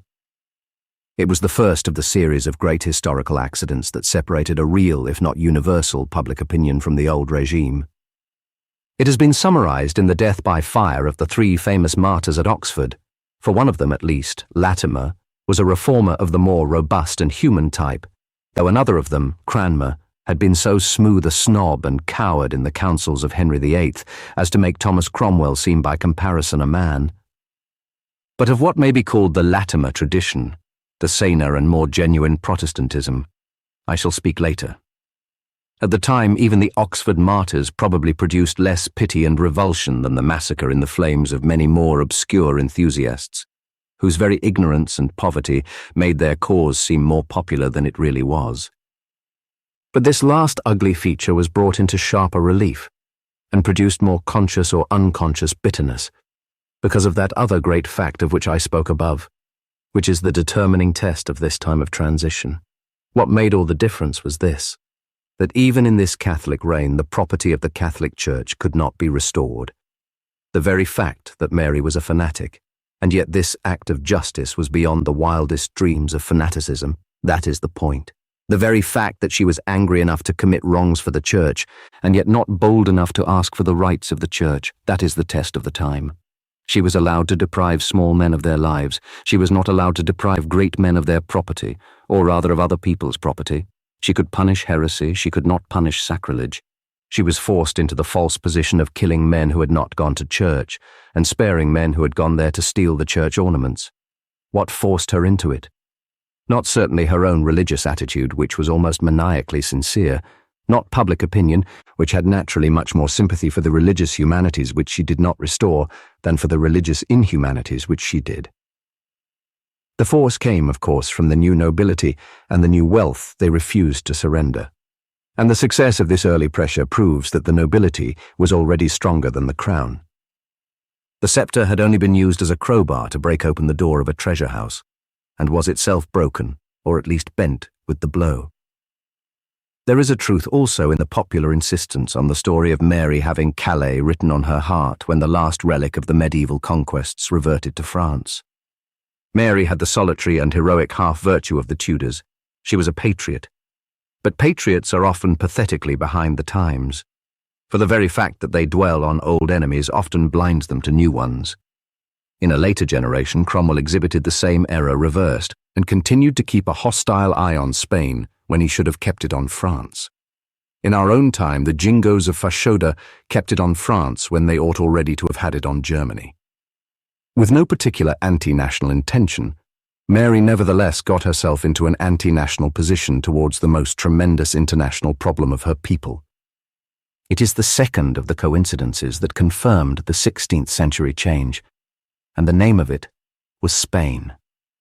The daughter of a Spanish queen, she married a Spanish prince, and probably saw no more in such an alliance than her father had done.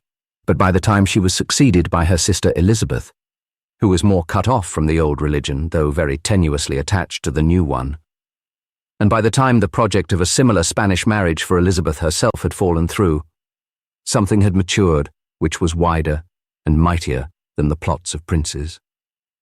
The Englishman, standing on his little island as on a lonely boat, had already felt falling across him the shadow of a tall ship. Wooden clichés about the birth of the British Empire and the spacious days of Queen Elizabeth have not merely obscured but contradicted the crucial truth. From such phrases one would fancy that England, in some imperial fashion, now first realized that she was great. It would be far truer to say that she now first realized that she was small. The great poet of the spacious days does not praise her as spacious, but only as small, like a jewel. The vision of universal expansion was wholly veiled until the 18th century, and even when it came, it was far less vivid and vital than what came in the 16th. What came then was not imperialism. It was anti-imperialism. England achieved, at the beginning of her modern history, that one thing human imagination will always find heroic: the story of a small nationality. The business of the Armada was to her what Bannockburn was to the Scots, or Majuba to the Boers, a victory that astonished even the victors. What was opposed to them was imperialism in its complete and colossal sense, a thing unthinkable since Rome. It was, in no overstrained sense, civilization itself. It was the greatness of Spain that was the glory of England. It is only when we realize that the English were, by comparison, as dingy, as undeveloped, and as petty and provincial as Boers, that we can appreciate the height of their defiance or the splendor of their escape. We can only grasp it by grasping that for a great part of Europe the cause of the Armada had almost the cosmopolitan common sense of a crusade. The Pope had declared Elizabeth illegitimate. Logically, it is hard to see what else he could say, having declared her mother's marriage invalid. But the fact was another and perhaps a final stroke sundering England from the elder world. Meanwhile, those picturesque English privateers who had plagued the Spanish Empire of the New World were spoken of in the South simply as pirates, and technically the description was true. Only technical assaults by the weaker party are in retrospect rightly judged with some generous weakness. Then, as if to stamp the contrast in an imperishable image, Spain, or rather the Empire with Spain for its centre, put forth all its strength, and seemed to cover the sea with a navy like the legendary navy of Xerxes. It bore down on the doomed island with the weight and solemnity of a day of judgment. Sailors or pirates struck at it with small ships staggering under large cannon, fought it with mere masses of flaming rubbish, and in that last hour of grapple, a great storm arose out of the sea and swept round the island, and the gigantic fleet was seen no more. The uncanny completeness and abrupt silence that swallowed this prodigy touched a nerve that has never ceased to vibrate. The hope of England dates from that hopeless hour, for there is no real hope that has not once been a forlorn hope. The breaking of that vast naval net remained like a sign that the small thing which escaped would survive the greatness. And yet there is truly a sense in which we may never be so small or so great again. For the splendour of the Elizabethan age, which is always spoken of as a sunrise, was in many ways a sunset. Whether we regard it as the end of the Renaissance or the end of the old medieval civilization, no candid critic can deny that its chief glories ended with it. Let the reader ask himself what strikes him specially in the Elizabethan magnificence, and he will generally find it is something of which there were at least traces in medieval times, and far fewer traces in modern times. The Elizabethan drama is like one of its own tragedies. Its tempestuous torch was soon to be trodden out by the Puritans. It is needless to say that the chief tragedy was the cutting short of the comedy. For the comedy that came to England after the Restoration was by comparison both foreign and frigid. At the best, it is comedy in the sense of being humorous, but not in the sense of being happy. It may be noted that the givers of good news and good luck in the Shakespearean love stories nearly all belong to a world which was passing, whether they are friars or fairies. It is the same with the chief Elizabethan ideals, often embodied in the Elizabethan drama. The national devotion to the Virgin Queen must not be wholly discredited by its incongruity with the coarse and crafty character of the historical Elizabeth.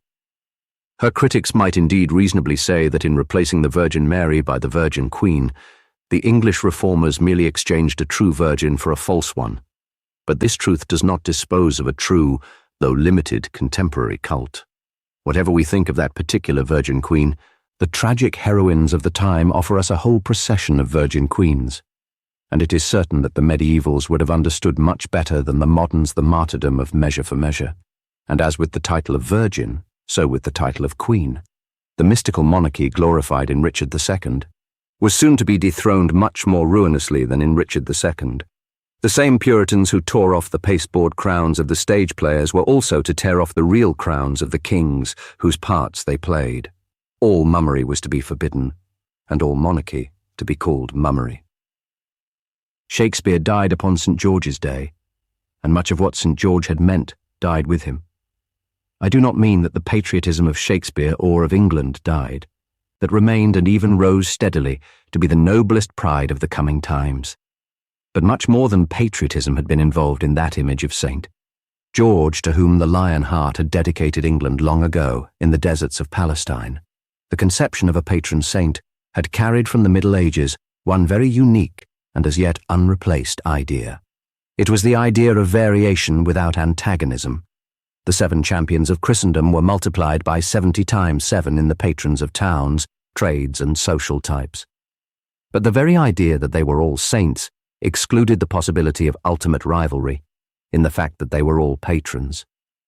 The Guild of the Shoemakers and the Guild of the Skinners, carrying the badges of St. Crispin and St. Bartholomew, might fight each other in the streets, but they did not believe that St. Crispin and St. Bartholomew were fighting each other in the skies. Similarly, the English would cry in battle on St. George and the French on St. Denis. But they did not seriously believe that St. George hated St. Denis or even those who cried upon St. Denis. Joan of Arc, who was on the point of patriotism what many modern people would call very fanatical, was yet upon this point what most modern people would call very enlightened. Now, with the religious schism, it cannot be denied, a deeper and more inhuman division appeared. It was no longer a scrap between the followers of saints who were themselves at peace, but a war between the followers of gods who were themselves at war. That the great Spanish ships were named after St. Francis or St. Philip was already beginning to mean little to the New England. Soon it was to mean something almost cosmically conflicting, as if they were named after Baal or Thor. These are indeed mere symbols, but the process of which they are symbols was very practical and must be seriously followed. There entered with the religious wars the idea which modern science applies to racial wars, the idea of natural wars not arising from a special quarrel but from the nature of the people quarrelling. The shadow of racial fatalism first fell across our path, and far away in distance and darkness something moved that men had almost forgotten. Beyond the frontiers of the fading empire lay that outer land, as loose and drifting as the sea, which had boiled over in the barbarian wars. Most of it was now formally Christian, but barely civilized. A faint awe of the culture of the South and West lay on its wild forces like a light frost. This semi-civilized world had long been asleep, but it had begun to dream. In the generation before Elizabeth, a great man who, with all his violence, was vitally a dreamer, Martin Luther, had cried out in his sleep in a voice like thunder, partly against the place of bad customs, but largely also against the place of good works in the Christian scheme. In the generation after Elizabeth, the spread of the new wild doctrines in the old wild lands had sucked Central Europe into a cyclic war of creeds. In this, the house which stood for the legend of the Holy Roman Empire, Austria, the Germanic partner of Spain, fought for the old religion against a league of other Germans fighting for the new. The continental conditions were indeed complicated, and grew more and more complicated as the dream of restoring religious unity receded. They were complicated by the firm determination of France to be a nation in the full modern sense, to stand free and foursquare from all combinations, a purpose which led her, while hating her own Protestants at home, to give diplomatic support to many Protestants abroad, simply because it preserved the balance of power against the gigantic confederation of Spaniards and Austrians. It is complicated by the rise of a Calvinistic and commercial power in the Netherlands, logical, defiant, defending its own independence valiantly against Spain. But on the whole, we shall be right if we see the first throes of the modern international problems in what is called the 30 Years' War. Whether we call it the revolt of half-heathens against the Holy Roman Empire, or whether we call it the coming of new sciences, new philosophies, and new ethics from the north, Sweden took a hand in the struggle and sent a military hero to the help of the newer Germany.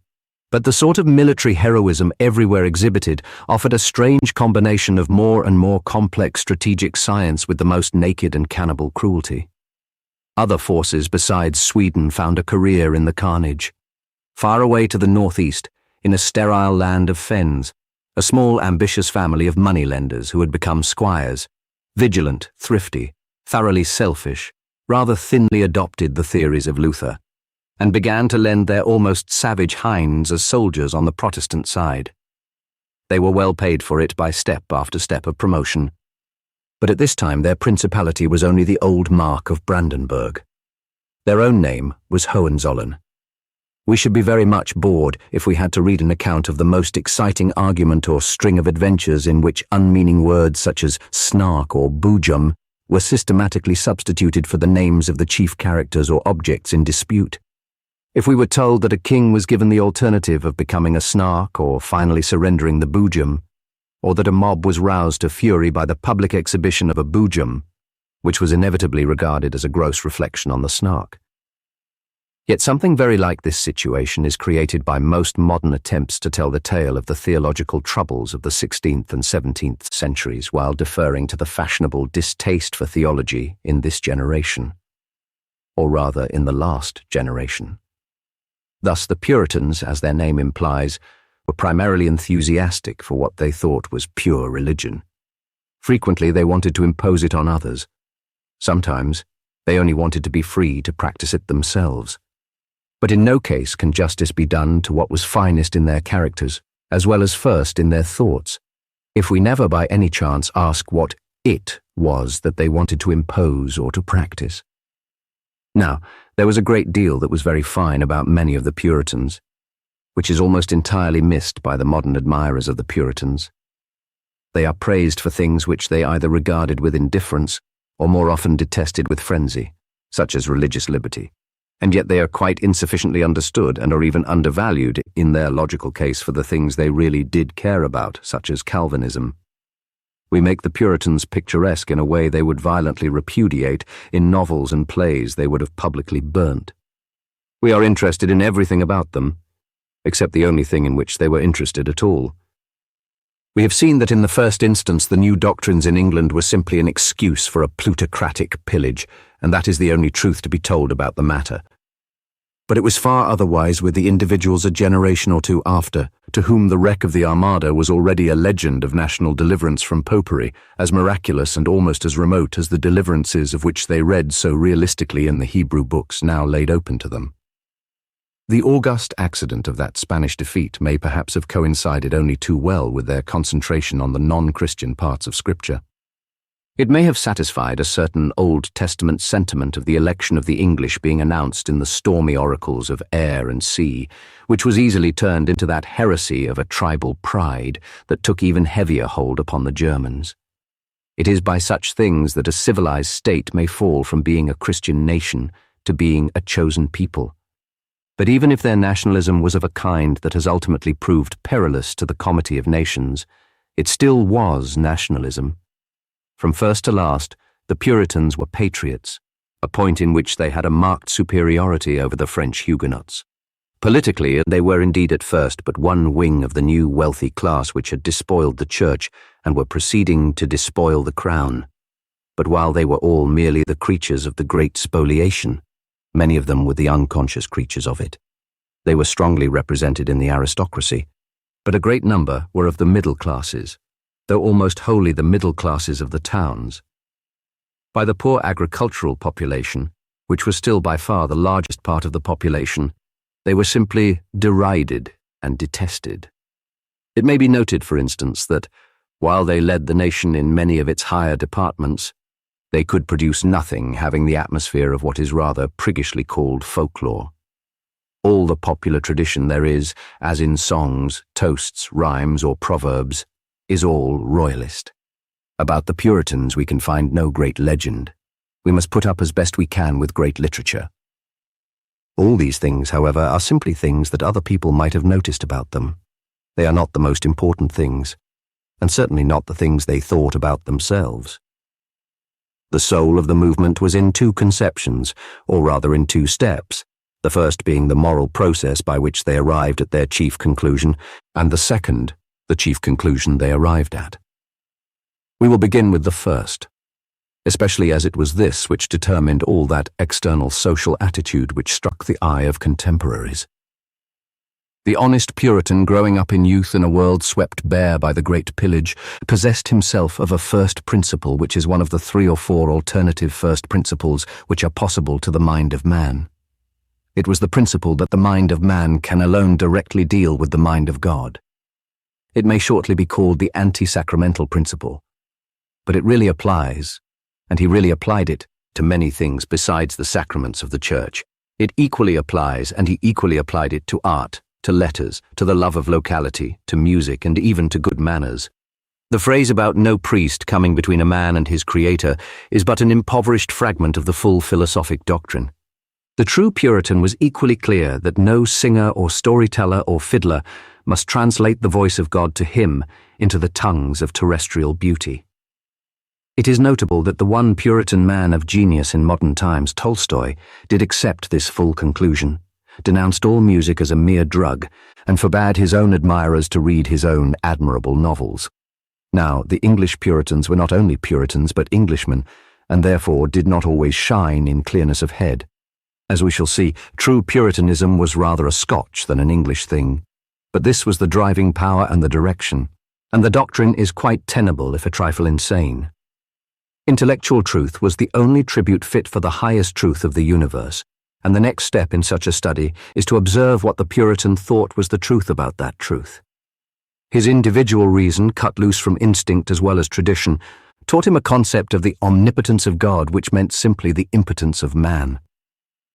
In Luther, the earlier and milder form of the Protestant process only went so far as to say that nothing a man did could help him except his confession of Christ. With Calvin, it took the last logical step and said that even this could not help him, since omnipotence must have disposed of all his destiny beforehand, that men must be created to be lost and saved. In the purer types of whom I speak, this logic was white-hot, and we must read the formula into all their parliamentary and legal formulae. When we read, the Puritan party demanded reforms in the church, we must understand, the Puritan party demanded fuller and clearer affirmation that men are created to be lost and saved. When we read, the army selected persons for their godliness, we must understand, the army selected those persons who seemed most convinced that men are created to be lost and saved. It should be added that this terrible trend was not confined even to Protestant countries. Some great Romanists doubtfully followed it until stopped by Rome. It was the spirit of the age, and should be a permanent warning against mistaking the spirit of the age for the immortal spirit of man. For there are now few Christians or non-Christians who can look back at the Calvinism which nearly captured Canterbury, and even Rome by the genius and heroism of Pascal or Milton, without crying out like the lady in Mr. Bernard Shaw's play, how splendid, how glorious, and oh, what an escape. The next thing to note is that their conception of church government was in a true sense self-government, and yet for a particular reason turned out to be a rather selfish self-government. It was equal, and yet it was exclusive. Internally, the synod or conventicle tended to be a small republic, but unfortunately to be a very small republic. In relation to the street outside, the conventicle was not a republic but an aristocracy. It was the most awful of all aristocracies, that of the elect, for it was not a right of birth but a right before birth, and alone of all nobilities it was not laid level in the dust.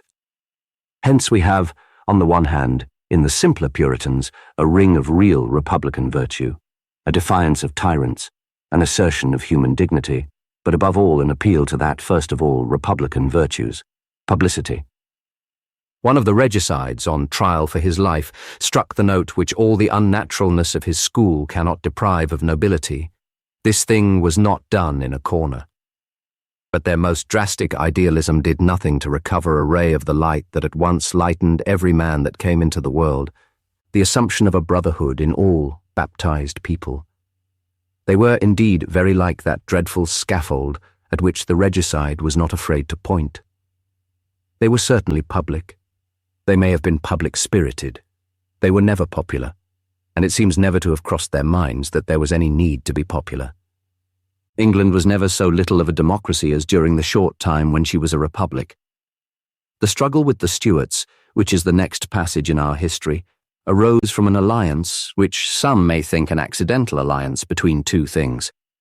The first was this intellectual fashion of Calvinism which affected the cultured world, as did our recent intellectual fashion of collectivism. The second was the older thing which had made that creed, and perhaps that cultured world possible, the aristocratic revolt under the last Tudors. It was, we might say, the story of a father and a son dragging down the same golden image, but the younger really from hatred of idolatry, and the older solely from love of gold. It is at once the tragedy and the paradox of England that it was the eternal passion that passed, and the transient or terrestrial passion that remained. This was true of England. It was far less true of Scotland. And that is the meaning of the Scotch and English war that ended at Worcester. The first change had indeed been much the same materialist matter in both countries, a mere brigandage of barons, and even John Knox, though he has become a national hero, was an extremely anti-national politician. The Patriot party in Scotland was that of Cardinal Beaton and Mary Stuart. Nevertheless, the new creed did become popular in the Lowlands in a positive sense, not even yet known in our own land. Hence in Scotland, Puritanism was the main thing, and was mixed with parliamentary and other oligarchies. In England, parliamentary oligarchy was the main thing, and was mixed with Puritanism. When the storm began to rise against Charles I, after the more or less transitional time of his father, the Scotch successor of Elizabeth, the instances commonly cited mark all the difference between democratic religion and aristocratic politics. The Scotch legend is that of Jenny Geddes, the poor woman who threw a stool at the priest. The English legend is that of John Hampden. the great squire who raised a county against the king. The parliamentary movement in England was indeed almost wholly a thing of squires, with their new allies the merchants. They were squires who may well have regarded themselves as the real and natural leaders of the English, but they were leaders who allowed no mutiny among their followers. There was certainly no village Hampton in Hampton Village. The Stuarts, it may be suspected, brought from Scotland a more medieval and therefore more logical view of their own function, for the note of their nation was logic. It is a proverb that James I was a Scot and a pedant. It is hardly sufficiently noted that Charles I also was not a little of a pedant, being very much of a Scot. He had also the virtues of a Scot, courage, and a quite natural dignity and an appetite for the things of the mind. Being somewhat Scottish, he was very un-English and could not manage a compromise. He tried instead to split hairs and seemed merely to break promises. Yet he might safely have been far more inconsistent if he had been a little hearty and hazy, but he was of the sort that sees everything in black and white, and it is therefore remembered, especially the black.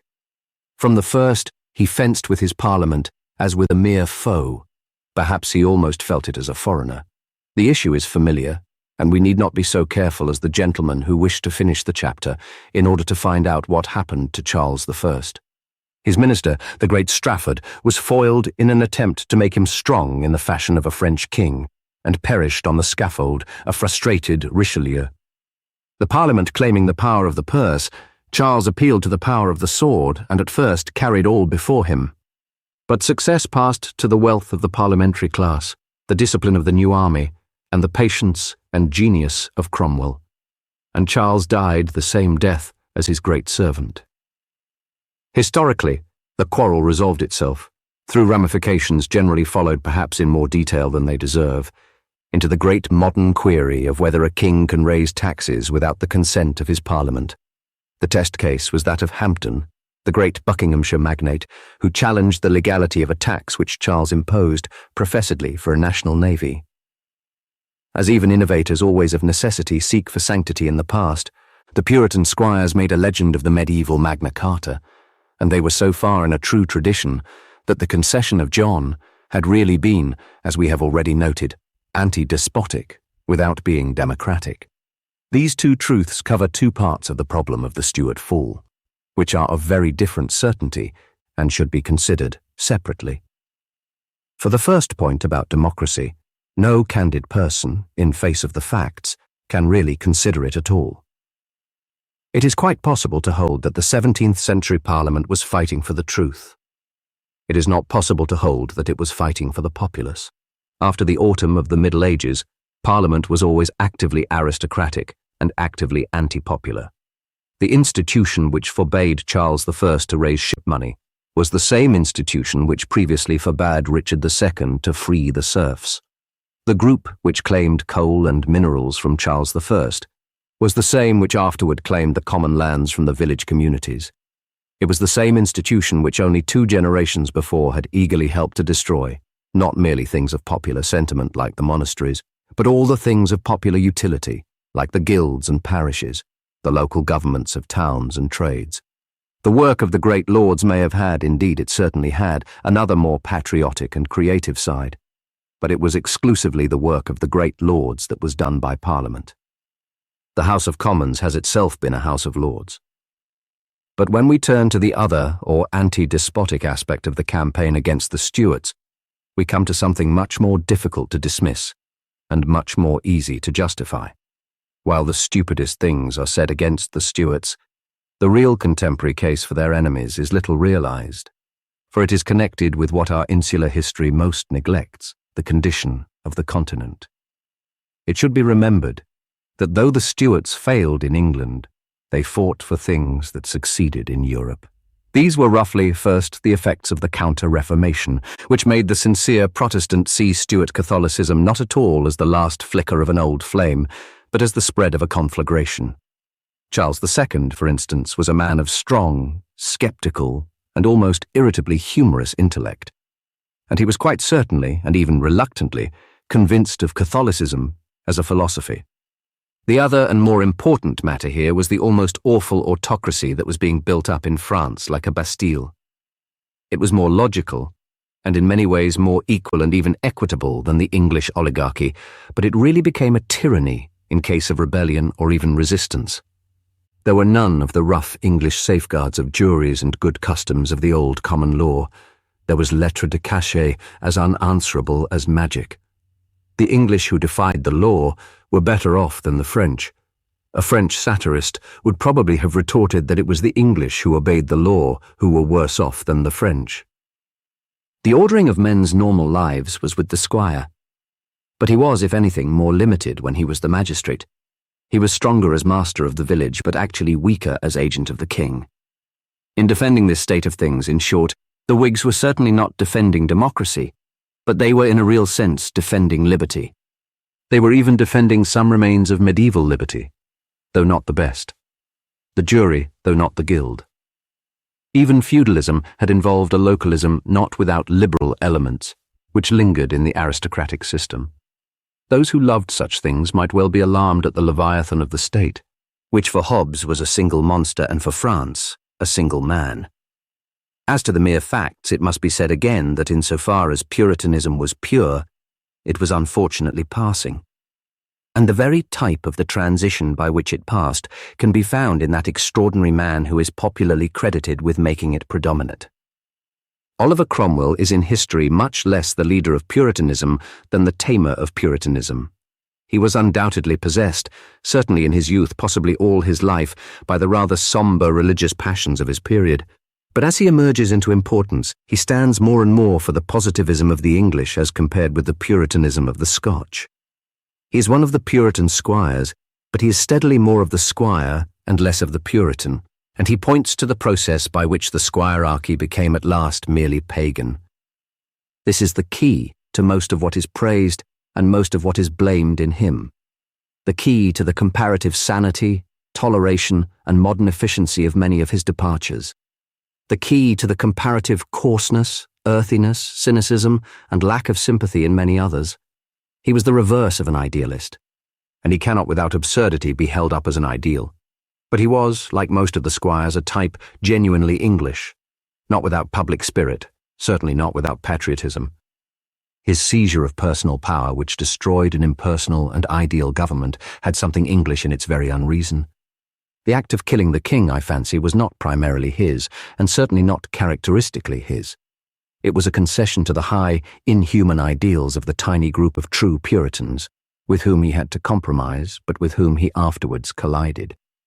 It was logic, rather than cruelty in the act that was not Cromwellian, for he treated with bestial cruelty the native Irish, whom the new spiritual exclusiveness regarded as beasts, or as the modern euphemism would put it, as aborigines.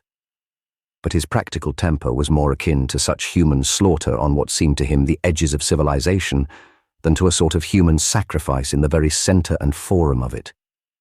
He is not a representative regicide. In a sense, that piece of headsmanship was rather above his head. The real regicides did it in a sort of trance or vision, and he was not troubled with visions. But the true collision between the religious and rational sides of the 17th century movement came symbolically on that day of driving storm at Dunbar, when the raving Scotch preachers overruled Leslie and forced him down into the valley to be the victim of the Cromwellian common sense. Cromwell said that God had delivered them into his hand, but it was their own God who delivered them, the dark, unnatural God of the Calvinist dreams, as overpowering as a nightmare, and as passing. It was the Whig rather than the Puritan that triumphed on that day. It was the Englishman with his aristocratic compromise, and even what followed Cromwell's death, the Restoration, was an aristocratic compromise, and even a Whig compromise. The mob might cheer, as for a medieval king, but the Protectorate and the Restoration were more of a piece than the mob understood. Even in the superficial things where there seemed to be a rescue, it was ultimately a respite. Thus, the Puritan regime had risen chiefly by one thing unknown to medievalism: militarism. Picked professional troops, harshly drilled but highly paid, were the new and alien instrument by which the Puritans became masters. These were disbanded, and their return resisted by Tories and Whigs. But their return seemed always imminent, because it was in the spirit of the new stern world of the 30 Years' War. A discovery is an incurable disease, and it had been discovered that a crowd could be turned into an iron centipede, crushing larger and looser crowds. Similarly, the remains of Christmas were rescued from the Puritans, but they had eventually to be rescued again by Dickens from the Utilitarians, and may yet have to be rescued by somebody from the Vegetarians and Teetotalers. The strange army passed and vanished almost like a Moslem invasion, but it had made the difference that armed valor and victory always make, if it was but a negative difference. It was the final break in our history. It was a breaker of many things, and perhaps of popular rebellion in our land. It is something of a verbal symbol that these men founded New England in America, for indeed they tried to found it here. By a paradox, there was something prehistoric in the very nakedness of their novelty. Even the old and savage things they invoked became more savage in becoming more new. In observing what is called their Jewish Sabbath, they would have had to stone the strictest Jew. And they, and indeed their age generally, turned witch-burning from an episode to an epidemic. The destroyers and the things destroyed disappeared together, but they remain as something nobler than the nibbling legalism of some of the Whig cynics who continued their work. They were above all things anti-historic, like the Futurists in Italy, and there was this unconscious greatness about them that their very sacrilege was public and solemn like a sacrament, and they were ritualists even as iconoclasts. It was, properly considered, but a very secondary example of their strange and violent simplicity that one of them, before a mighty mob at Whitehall, cut off the anointed head of the sacramental man of the Middle Ages. For another, far away in the western shires, cut down the thorn of Glastonbury, from which had grown the whole story of Britain. Whether or no we believe that the Reformation really reformed, there can be little doubt that the Restoration did not really restore. Charles II was never in the old sense a king. He was a leader of the opposition to his own ministers. Because he was a clever politician, he kept his official post, and because his brother and successor was an incredibly stupid politician, he lost it. But the throne was already only one of the official posts. In some ways, indeed, Charles II was fitted for the more modern world than beginning.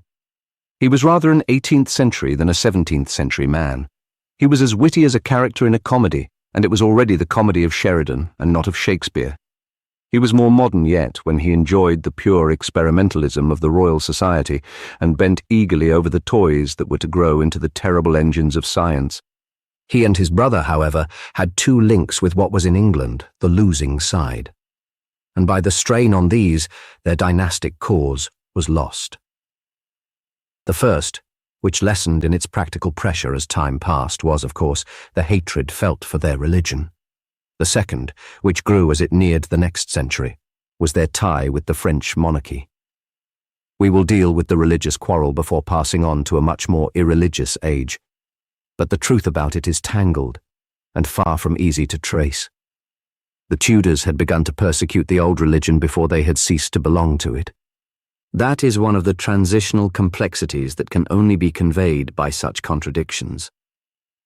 A person of the type and time of Elizabeth would feel fundamentally and even fiercely that priests should be celibate, while racking and rending anybody caught talking to the only celibate priests. This mystery, which may be very variously explained, covered the Church of England, and in a great degree the people of England. Whether it be called the Catholic continuity of Anglicanism or merely the slow extirpation of Catholicism, there can be no doubt that a person like Herrick, for instance, as late as the Civil War, was stuffed with superstitions, which were Catholic in the extreme sense we should now call continental. Yet many similar persons had already a parallel and opposite passion, and thought of continental Catholicism not even as the errant Church of Christ, but as the consistent Church of Antichrist. It is therefore very hard now to guess the proportion of Protestantism, but there is no doubt about its presence, especially its presence in centres of importance like London. By the time of Charles II, after the purge of the Puritan terror, it had become something at least more inherent and human than the mere exclusiveness of Calvinist creeds or the craft of Tudor nobles. The Monmouth Rebellion showed that it had a popular, though an insufficiently popular, backing. The no-popery force became the crowd, if it never became the people. It was perhaps, increasingly, an urban crowd. and was subject to those epidemics of detailed delusion with which sensational journalism plays on the urban crowds of today. One of these scares and scoops, not to add the less technical name of lies, was the Popish plot, a storm weathered warily by Charles II. Another was the tale of the warming pan, or the bogus heir to the throne, a storm that finally swept away James II. The last blow, however, could hardly have fallen but for one of those illogical but almost lovable localisms to which the English temperament is prone. The debate about the Church of England, then and now, differs from most debates in one vital point. It is not a debate about what an institution ought to do, or whether that institution ought to alter, but about what that institution actually is. One party, then as now, only cared for it because it was Catholic, and the other only cared for it because it was Protestant. Now something had certainly happened to the English quite inconceivable to the Scotch or the Irish. Masses of common people loved the Church of England without having even decided what it was. It had a hold different indeed from that of the medieval Church, but also very different from the barren prestige of gentility which clung to it in the succeeding century. Macaulay, with a widely different purpose in mind, devotes some pages to proving that an Anglican clergyman was socially a mere upper servant in the 17th century. He is probably right, but he does not guess that this was but the degenerate continuity of the more democratic priesthood of the Middle Ages. A priest was not treated as a gentleman, but a peasant was treated as a priest. And in England then, as in Europe now, many entertained the fancy that priesthood was a higher thing than gentility. In short, the national church was then at least really national, in a fashion that was emotionally vivid though intellectually vague. When, therefore, James II seemed to menace this practicing communion, he aroused something at least more popular than the mere priggishness of the Whig lords. To this must be added a fact generally forgotten. I mean the fact that the influence then called Popish was then in a real sense regarded as revolutionary. The Jesuit seemed to the English not merely a conspirator but a sort of anarchist. There is something appalling about abstract speculations to many Englishmen, and the abstract speculations of Jesuits like Suarez dealt with extreme democracy and things undreamed of here. The last Stuart proposals for toleration seemed thus to many as vast and empty as atheism. The only 17th century Englishmen who had something of this transcendental abstraction were the Quakers, and the cosy English compromise shuddered when the two things shook hands. For it was something much more than a Stuart intrigue which made these philosophical extremes meet merely because they were philosophical, and which brought the weary but humorous mind of Charles II into alliance with the subtle and detached spirit of William Penn. Much of England, then, was really alarmed at the Stuart scheme of toleration, sincere or insincere, because it seemed theoretical and therefore fanciful. It was in advance of its age, or, to use a more intelligent language, too thin and ethereal for its atmosphere. And to this affection for the actual in the English moderates must be added, in what proportion we know not, a persecuting hatred of popery almost maniacal but quite sincere. The state had long, as we have seen, been turned to an engine of torture against priests and the friends of priests. Men talk of the revocation of the Edict of Nantes. But the English persecutors never had so tolerant an edict to revoke. But at least by this time the English, like the French, persecutors were oppressing a minority. Unfortunately, there was another province of government in which they were still more madly persecuting the majority. For it was here that came to its climax, and took on its terrific character, that lingering crime that was called the Government of Ireland. It would take too long to detail the close network of unnatural laws by which that country was covered till towards the end of the 18th century. It is enough to say here that the whole attitude to the Irish was tragically typified and tied up with our expulsion of the Stuarts, in one of those acts that are remembered forever. James II, fleeing from the opinion of London, perhaps of England, eventually found refuge in Ireland, which took arms in his favour. The Prince of Orange, whom the aristocracy had summoned to the throne, landed in that country with an English and Dutch army, won the Battle of the Boyne, but saw his army successfully arrested before Limerick by the military genius of Patrick Sarsfield. The check was so complete that peace could only be restored by promising complete religious liberty to the Irish in return for the surrender of Limerick. The new English government occupied the town and immediately broke the promise. It is not a matter on which there is much more to be said. It was a tragic necessity that the Irish should remember it. But it was far more tragic that the English forgot it. For he who has forgotten his sin is repeating it incessantly forever. But here again the Stuart position was much more vulnerable on the side of secular policy, and especially of foreign policy. The aristocrats to whom power passed finally at the Revolution were already ceasing to have any supernatural faith in Protestantism as against Catholicism. But they had a very natural faith in England as against France, and even in a certain sense in English institutions as against French institutions. And just as these men, the most unmedieval of mankind, could yet boast about some medieval liberties, Magna Carta, the Parliament and the jury, so they could appeal to a true medieval legend in the matter of a war with France. A typical 18th century oligarch like Horace Walpole could complain that the cicerone in an old church troubled him with traces of an irrelevant person named Saint. Somebody, when he was looking for the remains of John of Gaunt. He could say it with all the naivete of skepticism, and never dream how far away from John of Gaunt he was really wandering in saying so. But though their notion of medieval history was a mere masquerade ball, it was one in which men fighting the French could still, in an ornamental way, put on the armour of the Black Prince or the crown of Henry of Monmouth. In this matter, in short, it is probable enough that the aristocrats were popular, as patriots will always be popular. It is true that the last Stuarts were themselves far from unpatriotic, and James II, in particular, may well be called the founder of the British Navy. But their sympathies were with France, among other foreign countries. They took refuge in France, the elder before and the younger after his period of rule. And France aided the later Jacobite efforts to restore their line. And for the New England, especially the New English nobility, France was the enemy. The transformation through which the external relations of England passed at the end of the 17th century is symbolized by two very separate and definite steps. The first, the accession of a Dutch king, and the second, the accession of a German king. In the first were present all the features that can partially make an unnatural thing natural. In the second we have the condition in which even those effecting it can hardly call it natural, but only call it necessary.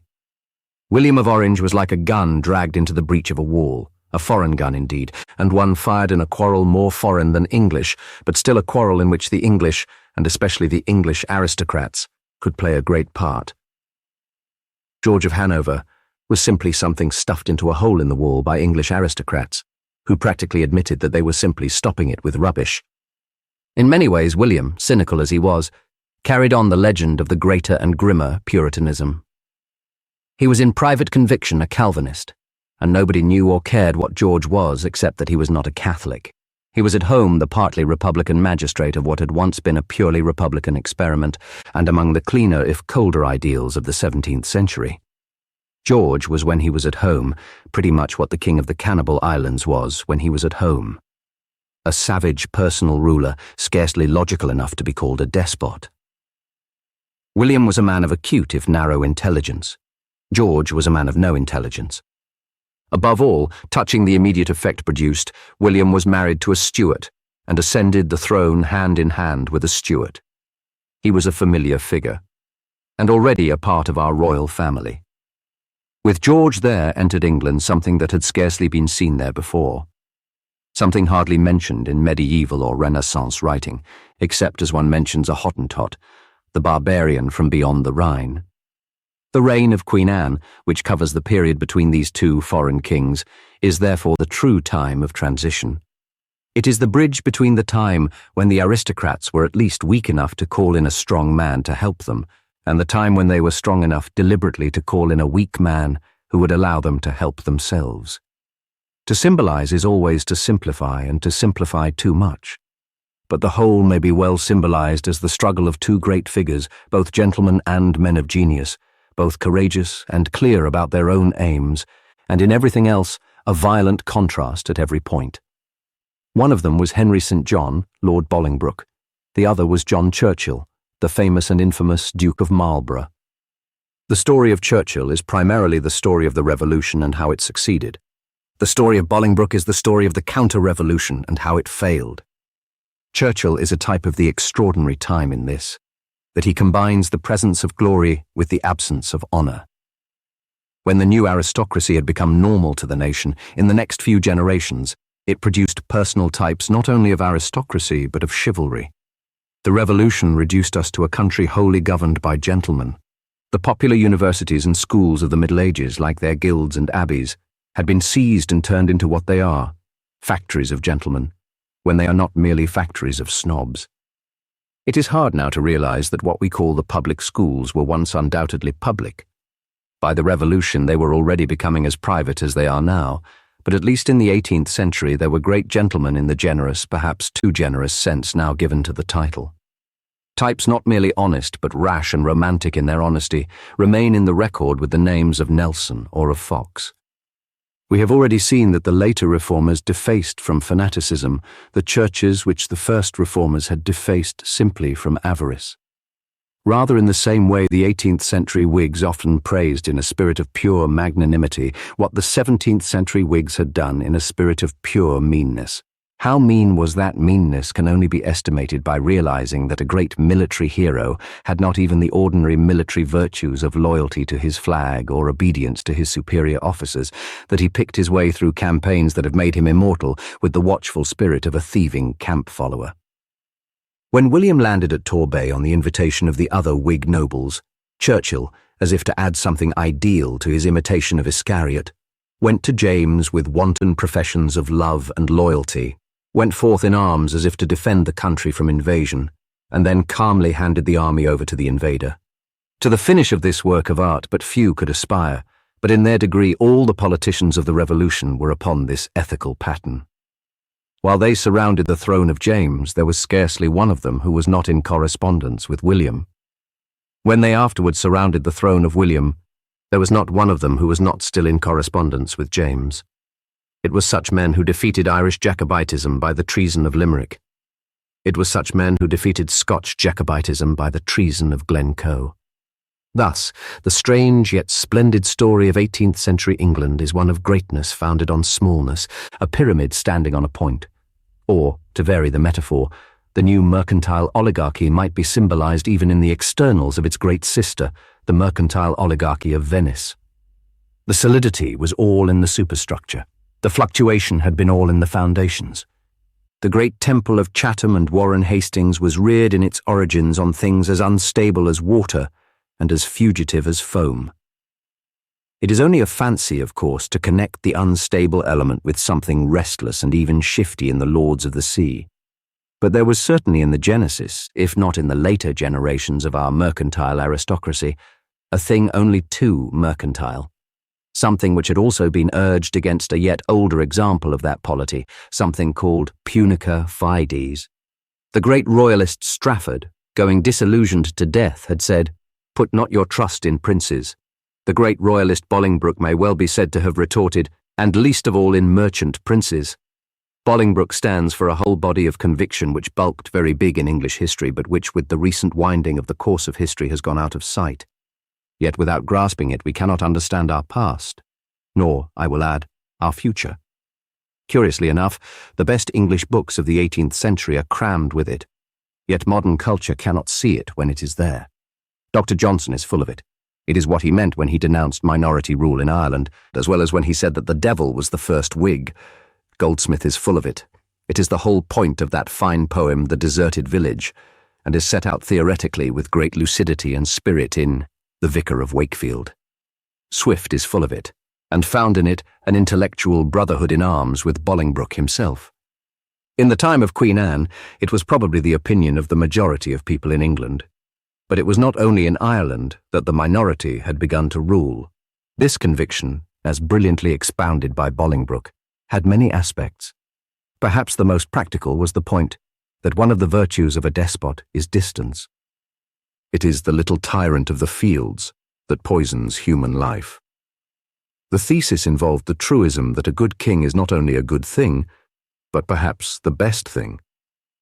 But it also involved the paradox that even a bad king is a good king, for his oppression weakens the nobility and relieves the pressure on the populace. If he is a tyrant, he chiefly tortures the torturers, and though Nero's murder of his own mother was hardly perhaps a gain to his soul, it was no great loss to his empire.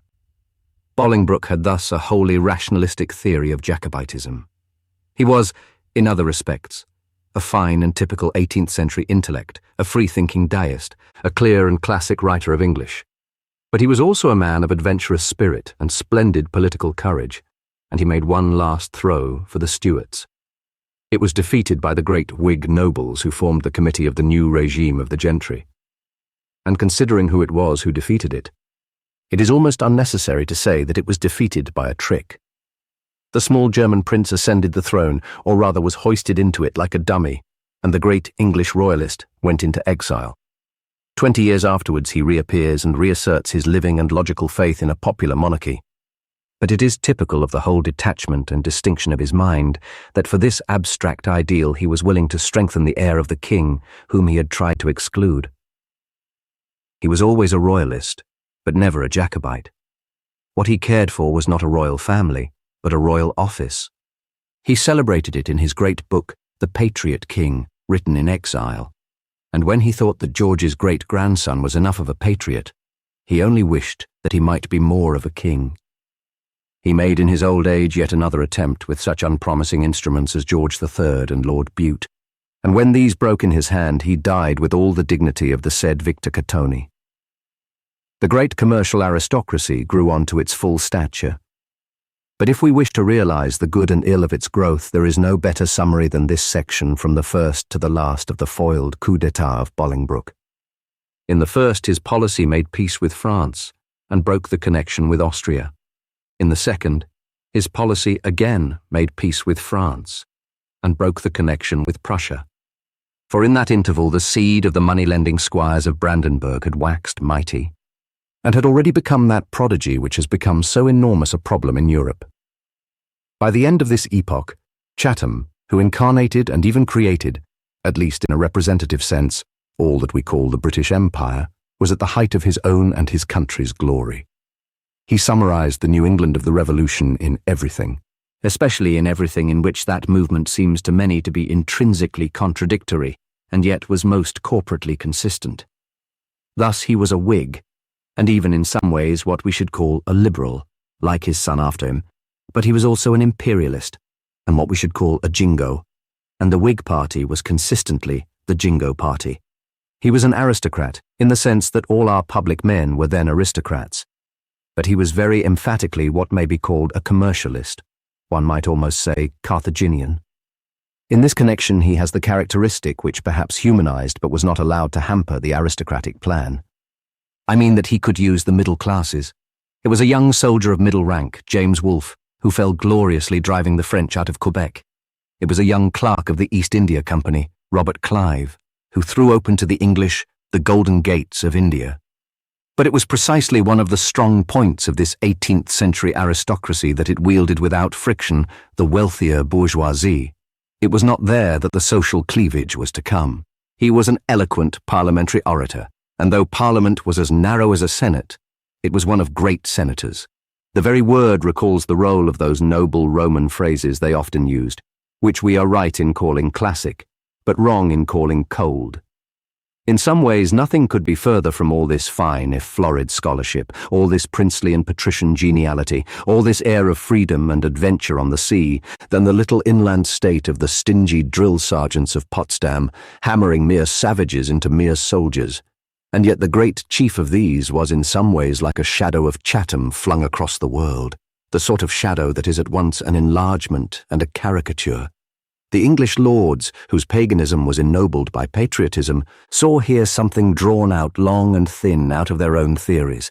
What was paganism in Chatham was atheism in Frederick the Great, and what was in the first patriotism was in the second something with no name but Prussianism.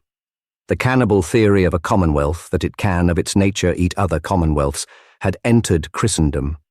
Its autocracy and our own aristocracy drew indirectly nearer together and seemed for a time to be wedded, but not before the great Bolingbroke had made a dying gesture, as if to forbid the banns. We cannot understand the 18th century so long as we suppose that rhetoric is artificial because it is artistic. We do not fall into this folly about any of the other arts. We talk of a man picking out notes arranged in ivory on a wooden piano, with much feeling. or of his pouring out his soul by scraping on catgut after a training as careful as an acrobat's. But we are still haunted with a prejudice that verbal form and verbal effect must somehow be hypocritical when they are the link between things so living as a man and a mob. We doubt the feeling of the old-fashioned orator because his periods are so rounded and pointed as to convey his feeling. Now, before any criticism of the 18th century worthies must be put the proviso of their perfect artistic sincerity.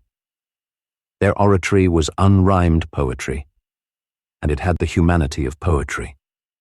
It was not even unmetrical poetry. That century is full of great phrases often spoken on the spur of great moments, which have in them the throb and recurrence of song, as of a man thinking to a tune. Nelson's "In honor I gained them, in honor I will die with them" has more rhythm than much that is called vers libres. Patrick Henry's "Give me liberty or give me death" might be a great line in Walt Whitman. It is one of the many quaint perversities of the English to pretend to be bad speakers. But in fact, the most English 18th century epoch blazed with brilliant speakers. There may have been finer writing in France. There was no such fine speaking as in England. The Parliament had faults enough, but it was sincere enough to be rhetorical. The Parliament was corrupt, as it is now, though the examples of corruption were then often really made examples in the sense of warnings, where they are now examples only in the sense of patterns. The Parliament was indifferent to the constituencies, as it is now, though perhaps the constituencies were less indifferent to the Parliament. The Parliament was snobbish, as it is now, though perhaps more respectful to mere rank and less to mere wealth. But the Parliament was a Parliament. It did fulfill its name and duty by talking and trying to talk well. It did not merely do things because they do not bear talking about, as it does now. It was then, to the eternal glory of our country, a great talking shop, not a mere buying and selling shop for financial tips and official places. And as with any other artist, the care the 18th century man expended on oratory is a proof of his sincerity, not a disproof of it. An enthusiastic eulogium by Burke is as rich and elaborate as a lover's sonnet, but it is because Burke is really enthusiastic, like the lover. An angry sentence by Junius is as carefully compounded as a Renaissance poison, but it is because Junius is really angry, like the poisoner. Now, nobody who has realized this psychological truth can doubt for a moment that many of the English aristocrats of the 18th century had a real enthusiasm for liberty. Their voices lift like trumpets upon the very word. Whatever their immediate forebears may have meant, these men meant what they said when they talked of the high memory of Hampden or the majesty of Magna Carta.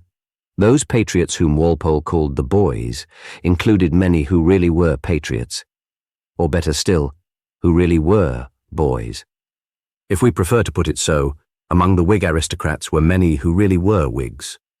Whigs by all the ideal definitions which identified the party with a defense of law against tyrants and courtiers.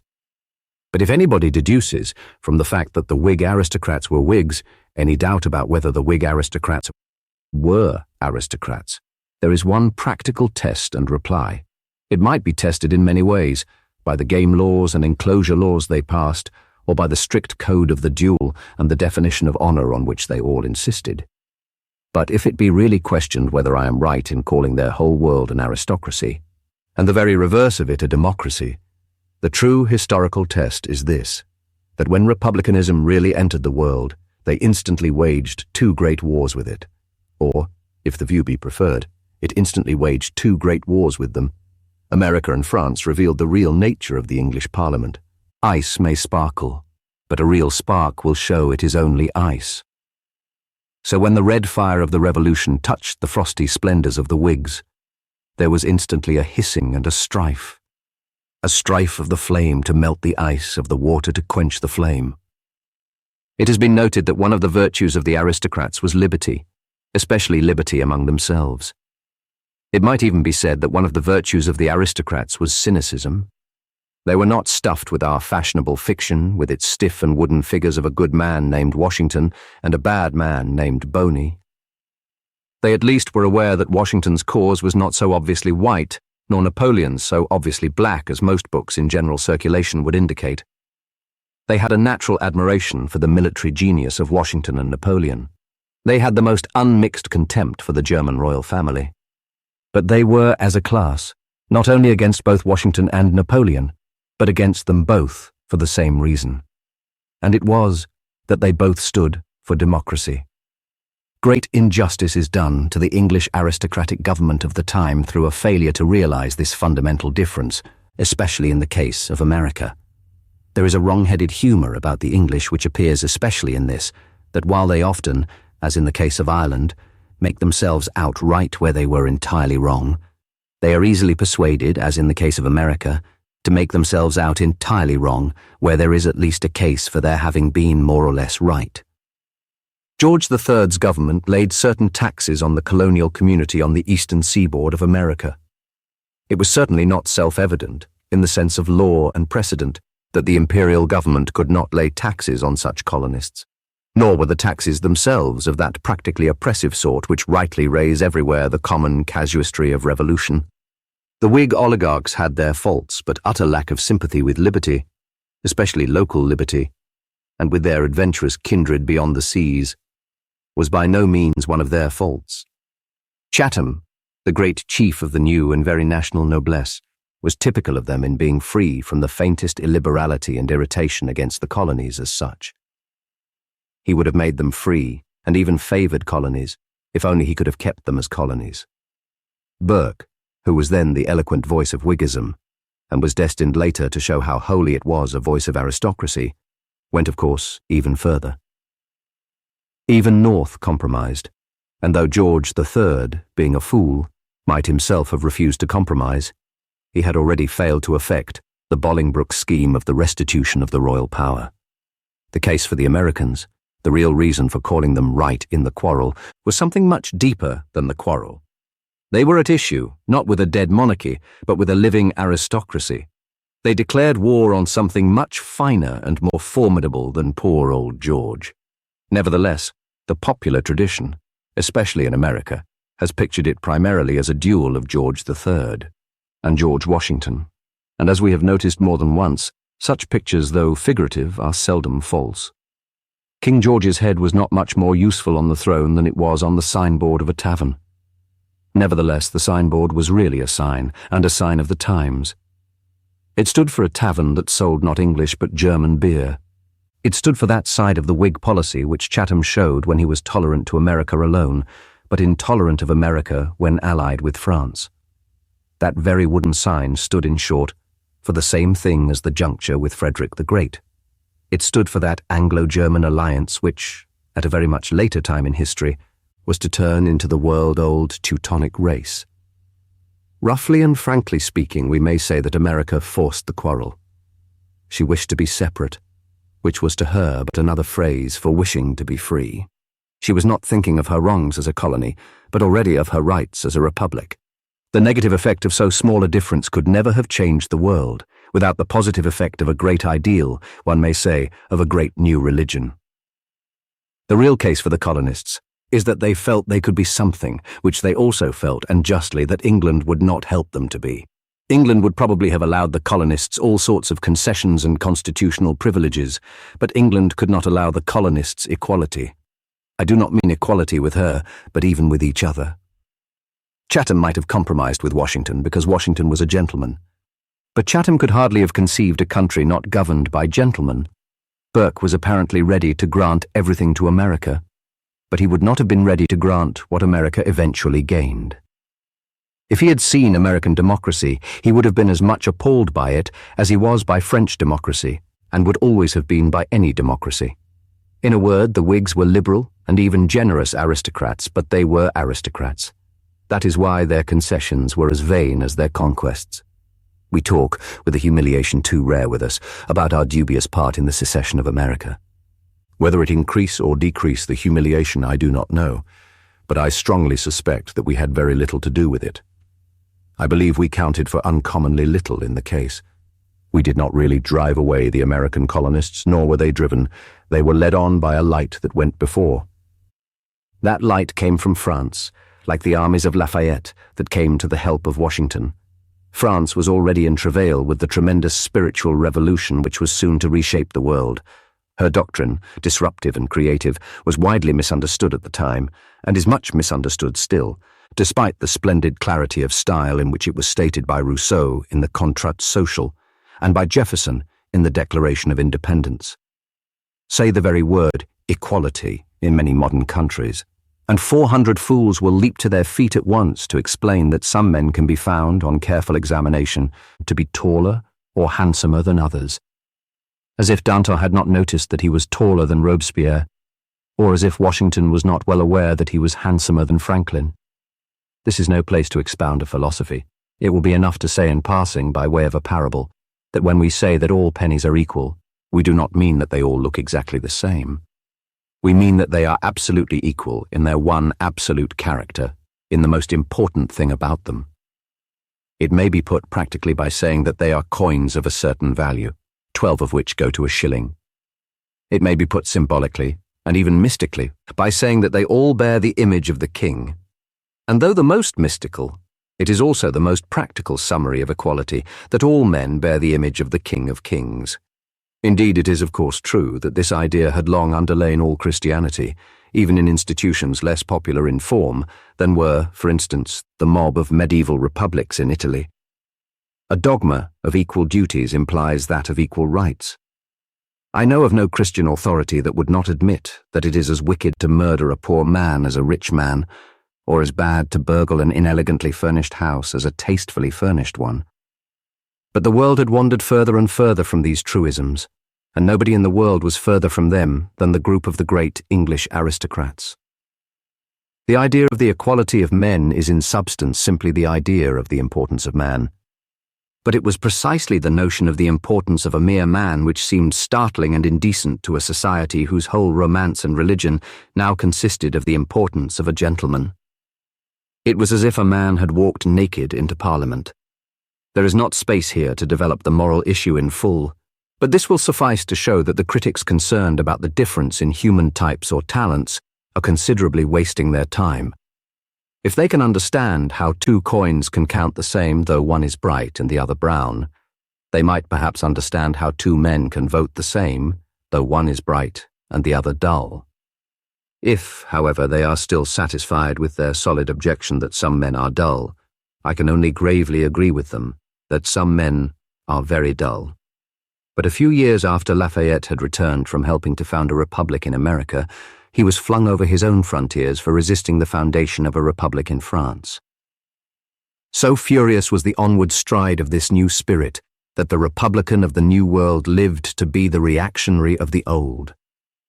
For when France passed from theory to practice, the question was put to the world in a way not thinkable in connection with the prefatory experiment of a thin population on a colonial coast. The mightiest of human monarchies, like some monstrous immeasurable idol of iron, was melted down in a furnace barely bigger than itself, and recast in a size equally colossal, but in a shape men could not understand. Many, at least, could not understand it, and least of all the liberal aristocracy of England.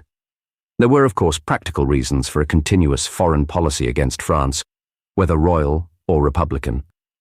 There was primarily the desire to keep any foreigner from menacing us from the Flemish coast. There was, to a much lesser extent, the colonial rivalry in which so much English glory had been gained by the statesmanship of Chatham and the arms of Wolfe and of Clive. The former reason has returned on us with a singular irony, for in order to keep the French out of Flanders, we flung ourselves with increasing enthusiasm into a fraternity with the Germans. We purposely fed and pampered the power which was destined in the future to devour Belgium as France would never have devoured it, and threaten us across the sea with terrors of which no Frenchman would ever dream. But indeed, much deeper things unified our attitude towards France before and after the Revolution. It is but one stride from despotism to democracy, in logic as well as in history, and oligarchy is equally remote from both.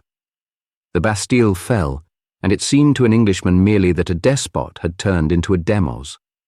The young Bonaparte rose, and it seemed to an Englishman merely that a demos had once more turned into a despot. He was not wrong in thinking these allotropic forms of the same alien thing, and that thing was equality. For when millions are equally subject to one law, it makes little difference if they are also subject to one lawgiver. The general social life is a level.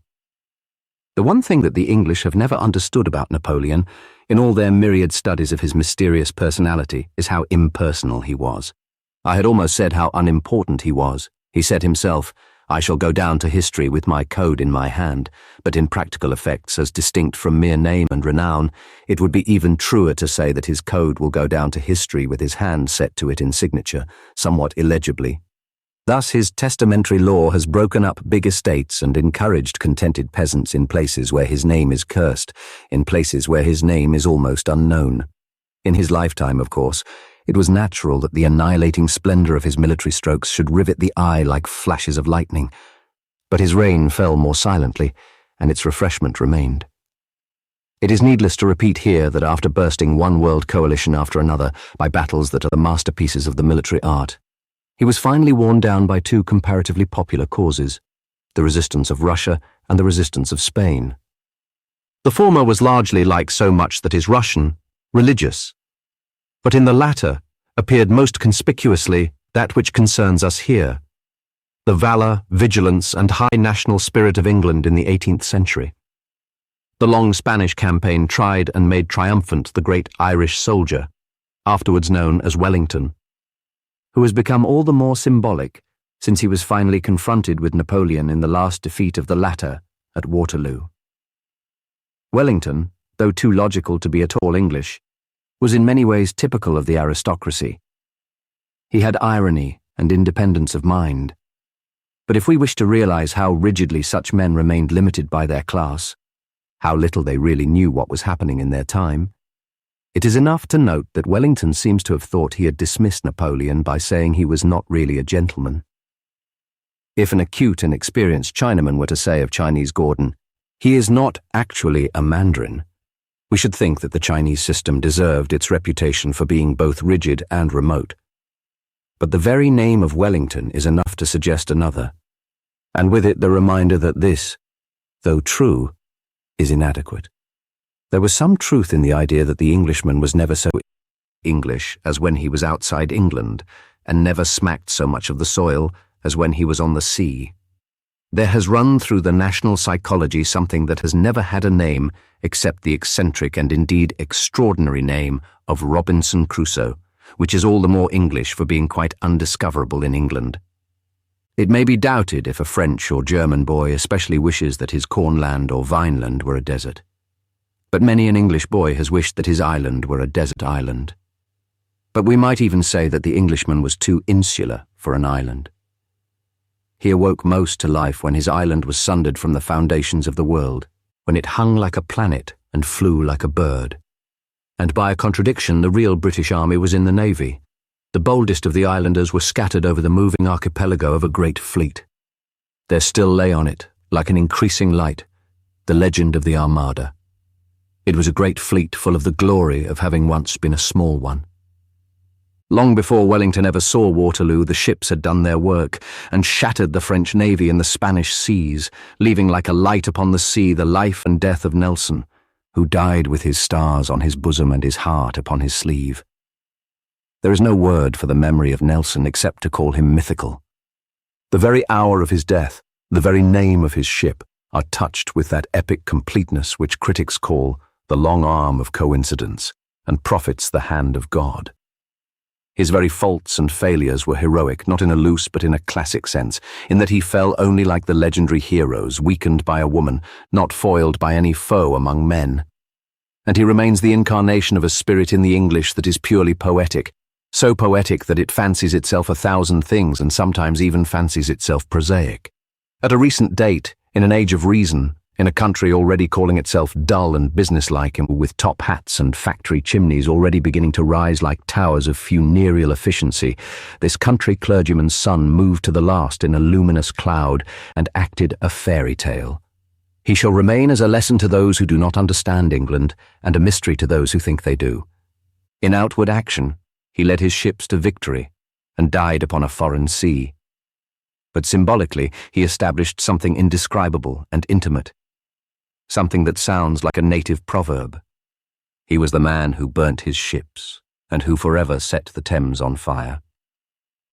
It is the pathos of many hackneyed things that they are intrinsically delicate, and are only mechanically made dull. Anyone who has seen the first white light, when it comes in by a window, knows that daylight is not only as beautiful, but as mysterious as moonlight. It is the subtlety of the colour of sunshine that seems to be colourless. So patriotism, and especially English patriotism, which is vulgarised with volumes of verbal fog and gas, is still in itself something as tenuous and tender as a climate. The name of Nelson, with which the last chapter ended, might very well summarise the matter, for his name is banged and beaten about like an old tin can, while his soul had something in it of a fine and fragile 18th century vase. And it will be found that the most threadbare things contemporary and connected with him have a real truth to the tone and meaning of his life and time, though for us they have too often degenerated into dead jokes. The expression hearts of oak, for instance, is no unhappy phrase for the finer side of that England of which he was the best expression.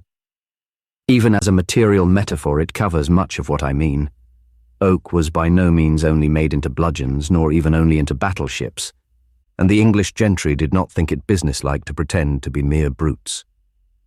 The mere name of oak calls back like a dream those dark but genial interiors of colleges and country houses, in which great gentlemen, not degenerate, almost made Latin an English language and port an English wine. Some part of that world, at least, will not perish, for its autumnal glow passed into the brush of the great English portrait painters who, more than any other men, were given the power to commemorate the large humanity of their own land, immortalizing a mood as broad and soft as their own brushwork.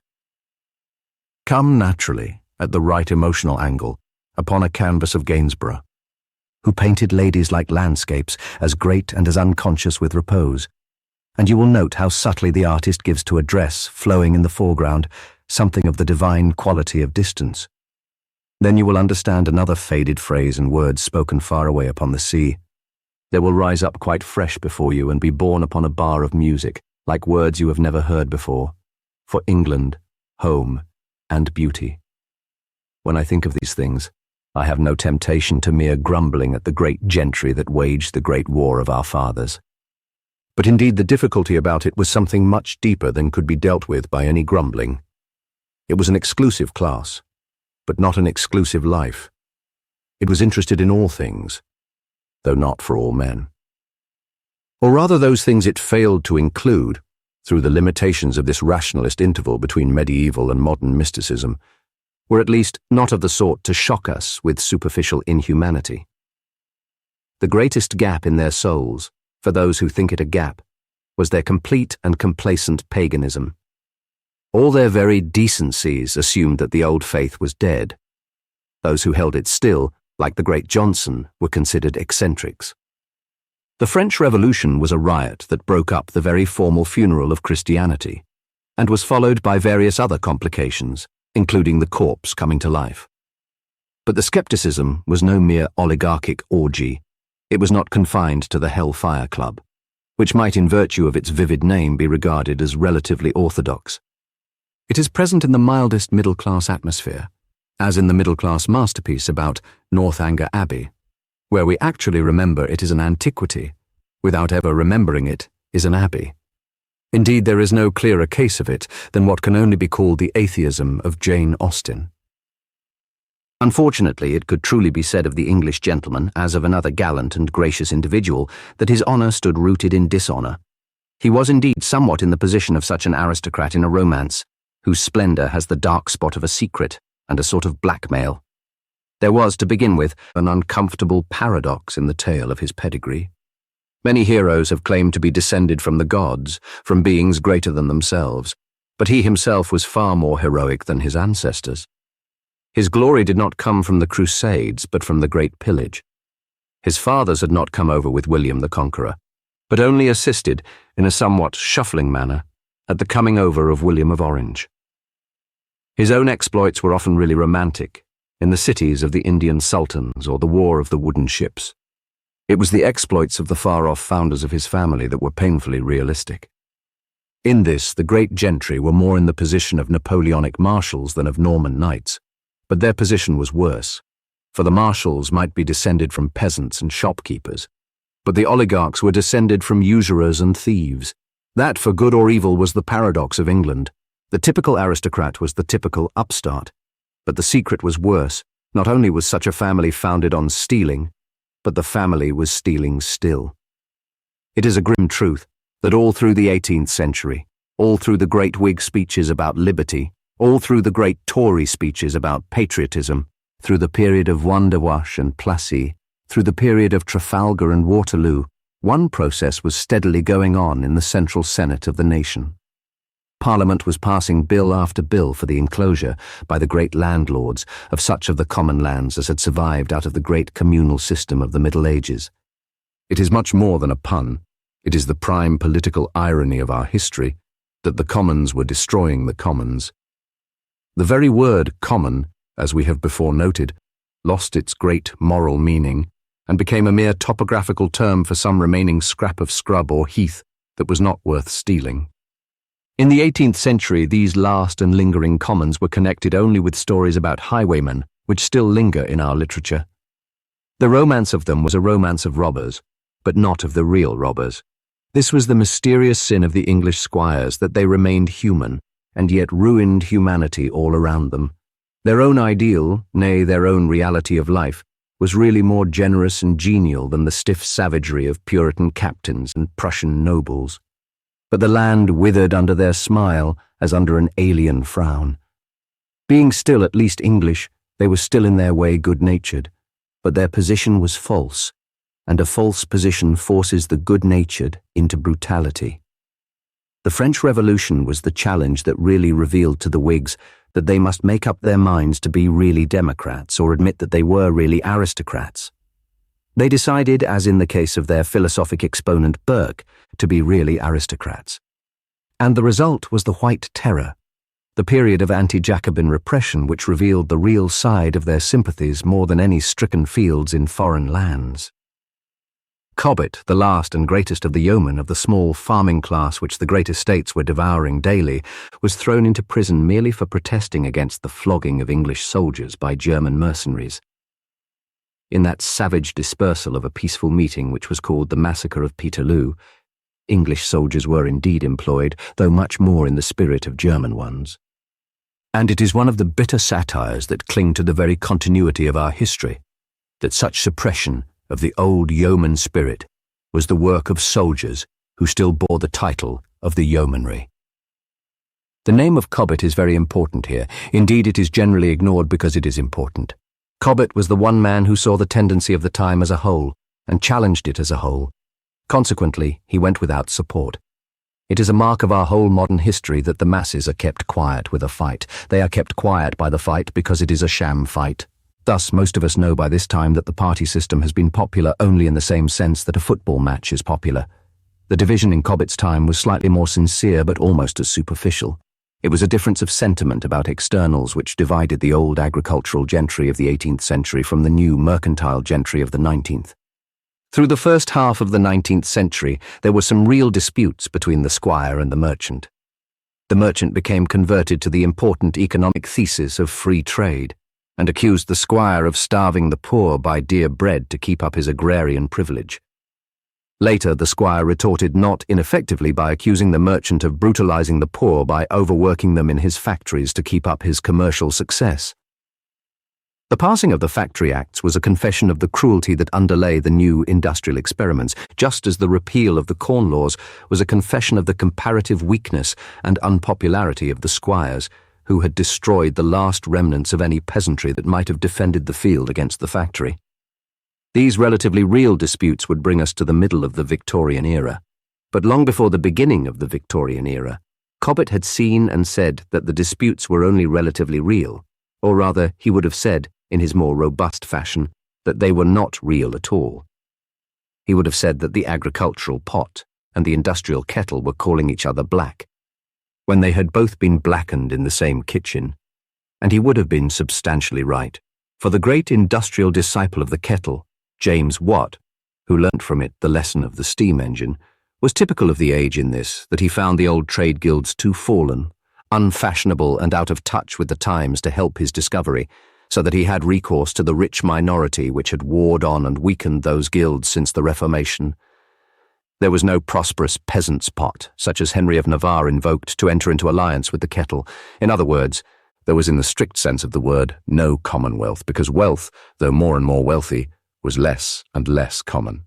Whether it be a credit or discredit, industrial science and enterprise were in bulk a new experiment of the old oligarchy, and the old oligarchy had always been ready for new experiments, beginning with the Reformation. And it is characteristic of the clear mind which was hidden from many by the hot temper of Cobbett, that he did see the Reformation as the root of both squirearchy and industrialism, and called on the people to break away from both. The people made more effort to do so than is commonly realized. There are many silences in our somewhat snobbish history, and when the educated class can easily suppress a revolt, they can still more easily suppress the record of it. It was so with some of the chief features of that great medieval revolution, the failure of which, or rather the betrayal of which, was the real turning point of our history. It was so with the revolts against the religious policy of Henry VIII, and it was so with the rick-burning and frame-breaking riots of Cobbett's epoch. The real mob reappeared for a moment in our history, for just long enough to show one of the immortal marks of the real mob, ritualism. There is nothing that strikes the undemocratic doctrinaire so sharply about direct democratic action as the vanity or mummery of the things done seriously in the daylight. They astonish him by being as unpractical as a poem or a prayer. The French revolutionists stormed an empty prison merely because it was large and solid and difficult to storm, and therefore symbolic of the mighty monarchical machinery of which it had been but the shed.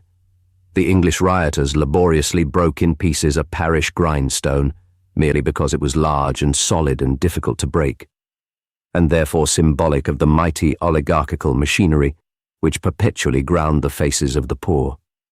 They also put the oppressive agent of some landlord in a cart and escorted him round the county merely to exhibit his horrible personality to heaven and earth. Afterwards they let him go, which marks perhaps, for good or evil, a certain national modification of the movement. There is something very typical of an English revolution in having the tumbril without the guillotine. Anyhow, these embers of the revolutionary epoch were trodden out very brutally. The grindstone continued, and continues to grind in the scriptural fashion above referred to, and in most political crises since, it is the crowd that has found itself in the cart.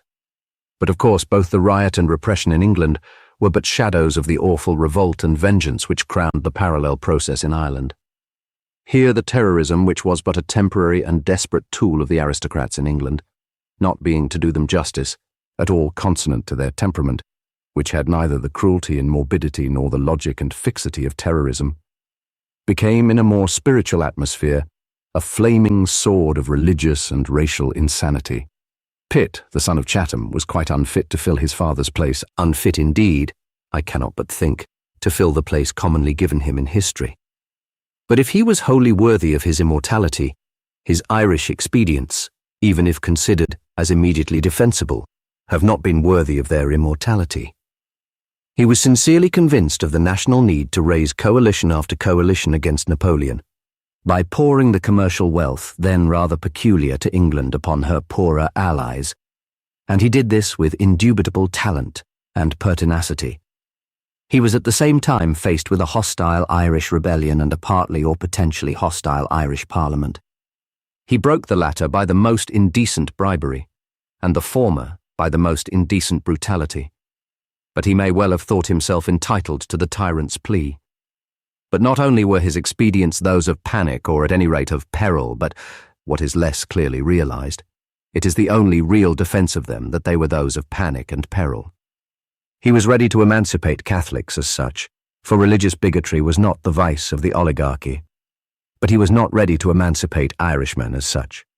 He did not really want to enlist Ireland like a recruit, but simply to disarm Ireland like an enemy. Hence his settlement was from the first in a false position for settling anything.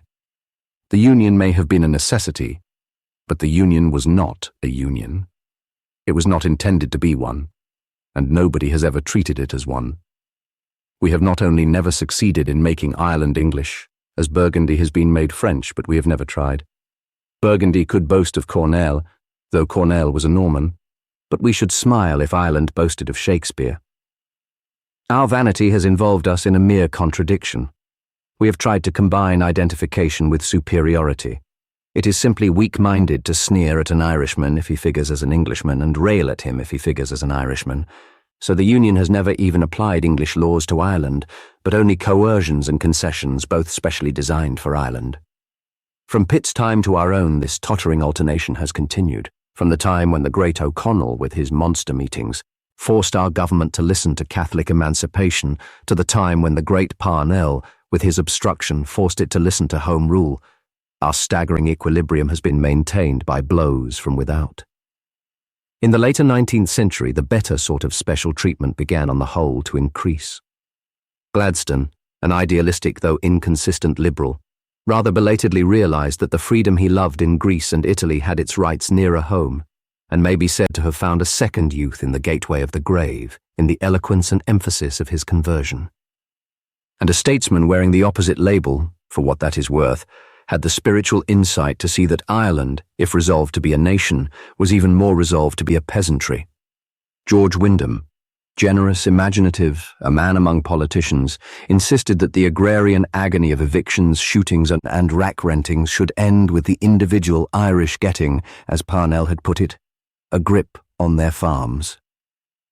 In more ways than one, his work rounds off, almost romantically, the tragedy of the rebellion against Pitt, for Wyndham himself was of the blood of the leader of the rebels, and he wrought the only reparation yet made for all the blood shamefully shed that flowed around the fall of Fitzgerald. The effect on England was less tragic. Indeed, in a sense, it was comic. Wellington, himself an Irishman, though of the narrower party, was preeminently a realist, and like many Irishmen, was especially a realist about Englishmen. He said the army he commanded was the scum of the earth, and the remark is none the less valuable because that army proved itself useful enough to be called the salt of the earth. But in truth, it was in this something of a national symbol, and the guardian, as it were, of a national secret. There is a paradox about the English, even as distinct from the Irish or the Scotch, which makes any formal version of their plans and principles inevitably unjust to them. England not only makes her ramparts out of rubbish, but she finds ramparts in what she has herself cast away as rubbish. If it be a tribute to a thing to say that even its failures have been successes, there is truth in that tribute. Some of the best colonies were convict settlements, and might be called abandoned convict settlements. The army was largely an army of jailbirds, raised by jail delivery. But it was a good army of bad men, nay, it was a gay army of unfortunate men. This is the colour and the character that has run through the realities of English history, and it can hardly be put in a book, least of all a historical book. It has its flashes in our fantastic fiction and in the songs of the street, but its true medium is conversation. It has no name but incongruity. An illogical laughter survives everything in the English soul. It survived, perhaps, with only too much patience, the time of terrorism, in which the more serious Irish rose in revolt. That time was full of a quite topsy-turvy tyranny, and the English humorist stood on his head to suit it. Indeed, he often receives a quite irrational sentence in a police court by saying he will do it on his head. So, under Pitt's coercionist regime, a man was sent to prison for saying that George IV was fat. But we feel he must have been partly sustained in prison by the artistic contemplation of how fat he was. That sort of liberty, that sort of humanity, and it is no mean sort, did indeed survive all the drift and downward eddy of an evil economic system, as well as the dragooning of a reactionary epoch, and the drearier menace of materialistic social science, as embodied in the new Puritans, who have purified themselves even of religion. Under this long process, the worst that can be said is that the English humorist has been slowly driven downwards in the social scale. Falstaff was a knight, Sam Weller was a gentleman's servant, and some of our recent restrictions seem designed to drive Sam Weller to the status of the Artful Dodger. But well it was for us that some such trampled tradition and dark memory of Merry England survived. Well for us, as we shall see, that all our social science failed, and all our statesmanship broke down before it. For there was to come the noise of a trumpet and a dreadful day of visitation, in which all the daily workers of a dull civilization were to be called out of their houses and their holes like a resurrection of the dead, and left naked under a strange sun, with no religion but a sense of humour. And men might know of what nation Shakespeare was, who broke into puns and practical jokes in the darkest passion of his tragedies. If they had only heard those boys in France and Flanders who called out early doors themselves in a theatrical memory, as they went so early in their youth to break down the doors of death. The only way to write a popular history, as we have already remarked, would be to write it backwards. It would be to take common objects of our own street and tell the tale of how each of them came to be in the street at all. And for my immediate purpose, it is really convenient to take two objects we have known all our lives as features of fashion or respectability. One, which has grown rarer recently, is what we call a top hat. The other, which is still a customary formality, is a pair of trousers.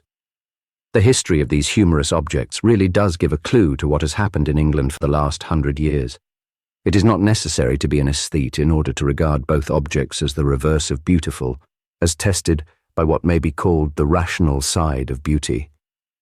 The lines of human limbs can be beautiful, and so can the lines of loose drapery, but not cylinders too loose to be the first and too tight to be the second.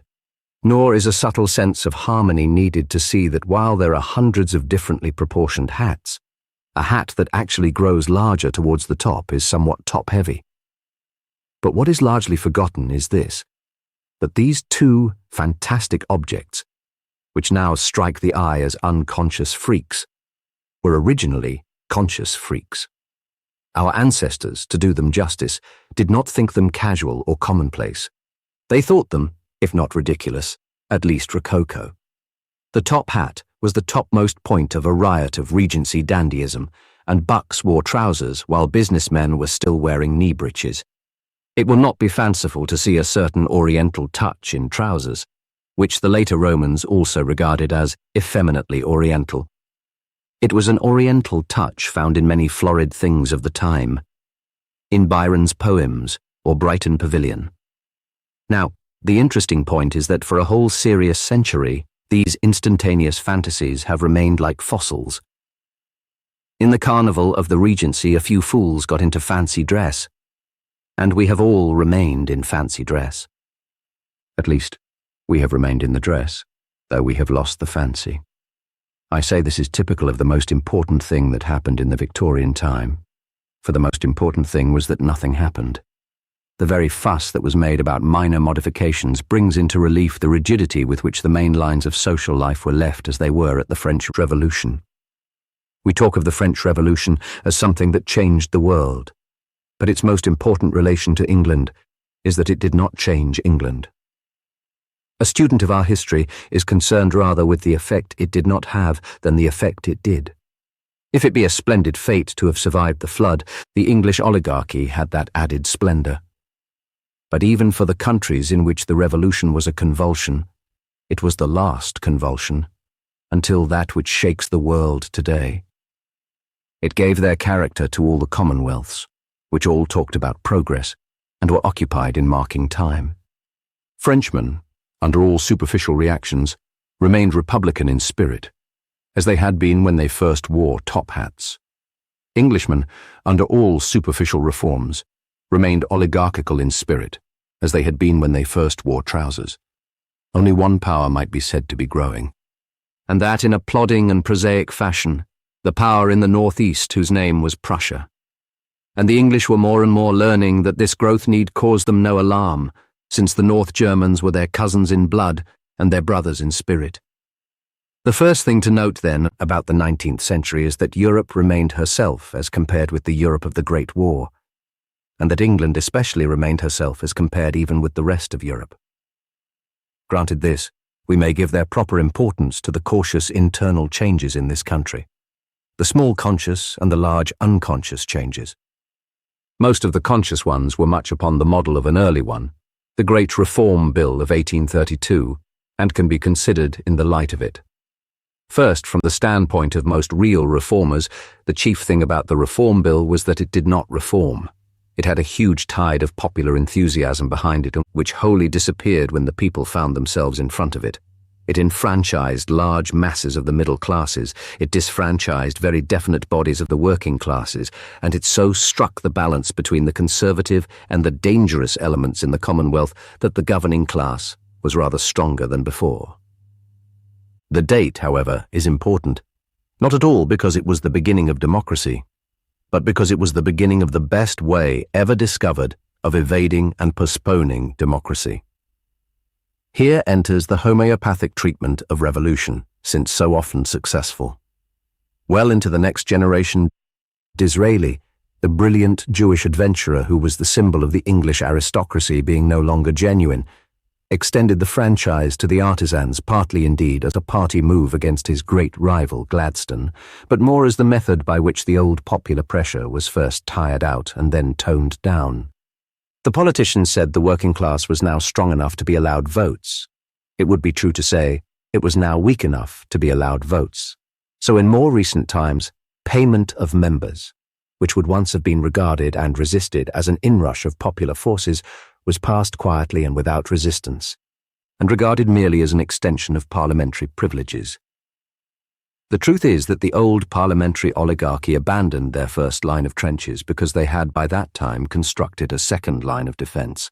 It consisted in the concentration of colossal political funds in the private and irresponsible power of the politicians, collected by the sale of peerages and more important things, and expended on the gerrymandering of the enormously expensive elections.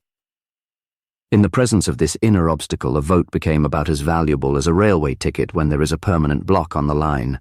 The facade and outward form of this new secret government is the merely mechanical application of what is called the party system. The party system does not consist, as some suppose, of two parties, but of one. If there were two real parties, there could be no system. But if this was the evolution of parliamentary reform, as represented by the first Reform Bill, we can see the other side of it in the social reform attacked immediately after the first Reform Bill. It is a truth that should be a tower and a landmark, that one of the first things done by the Reform Parliament was to establish those harsh and dehumanized workhouses, which both honest radicals and honest Tories branded with the black title of the New Bastille.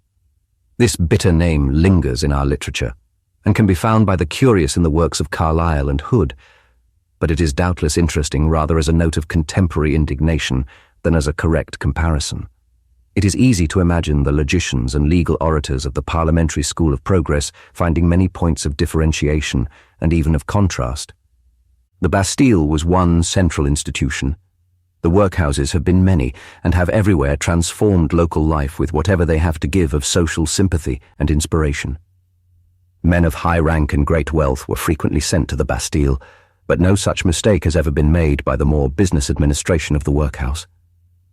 Over the most capricious operations of the lettre de cachet, there still hovered some hazy traditional idea that a man is put in prison to punish him for something.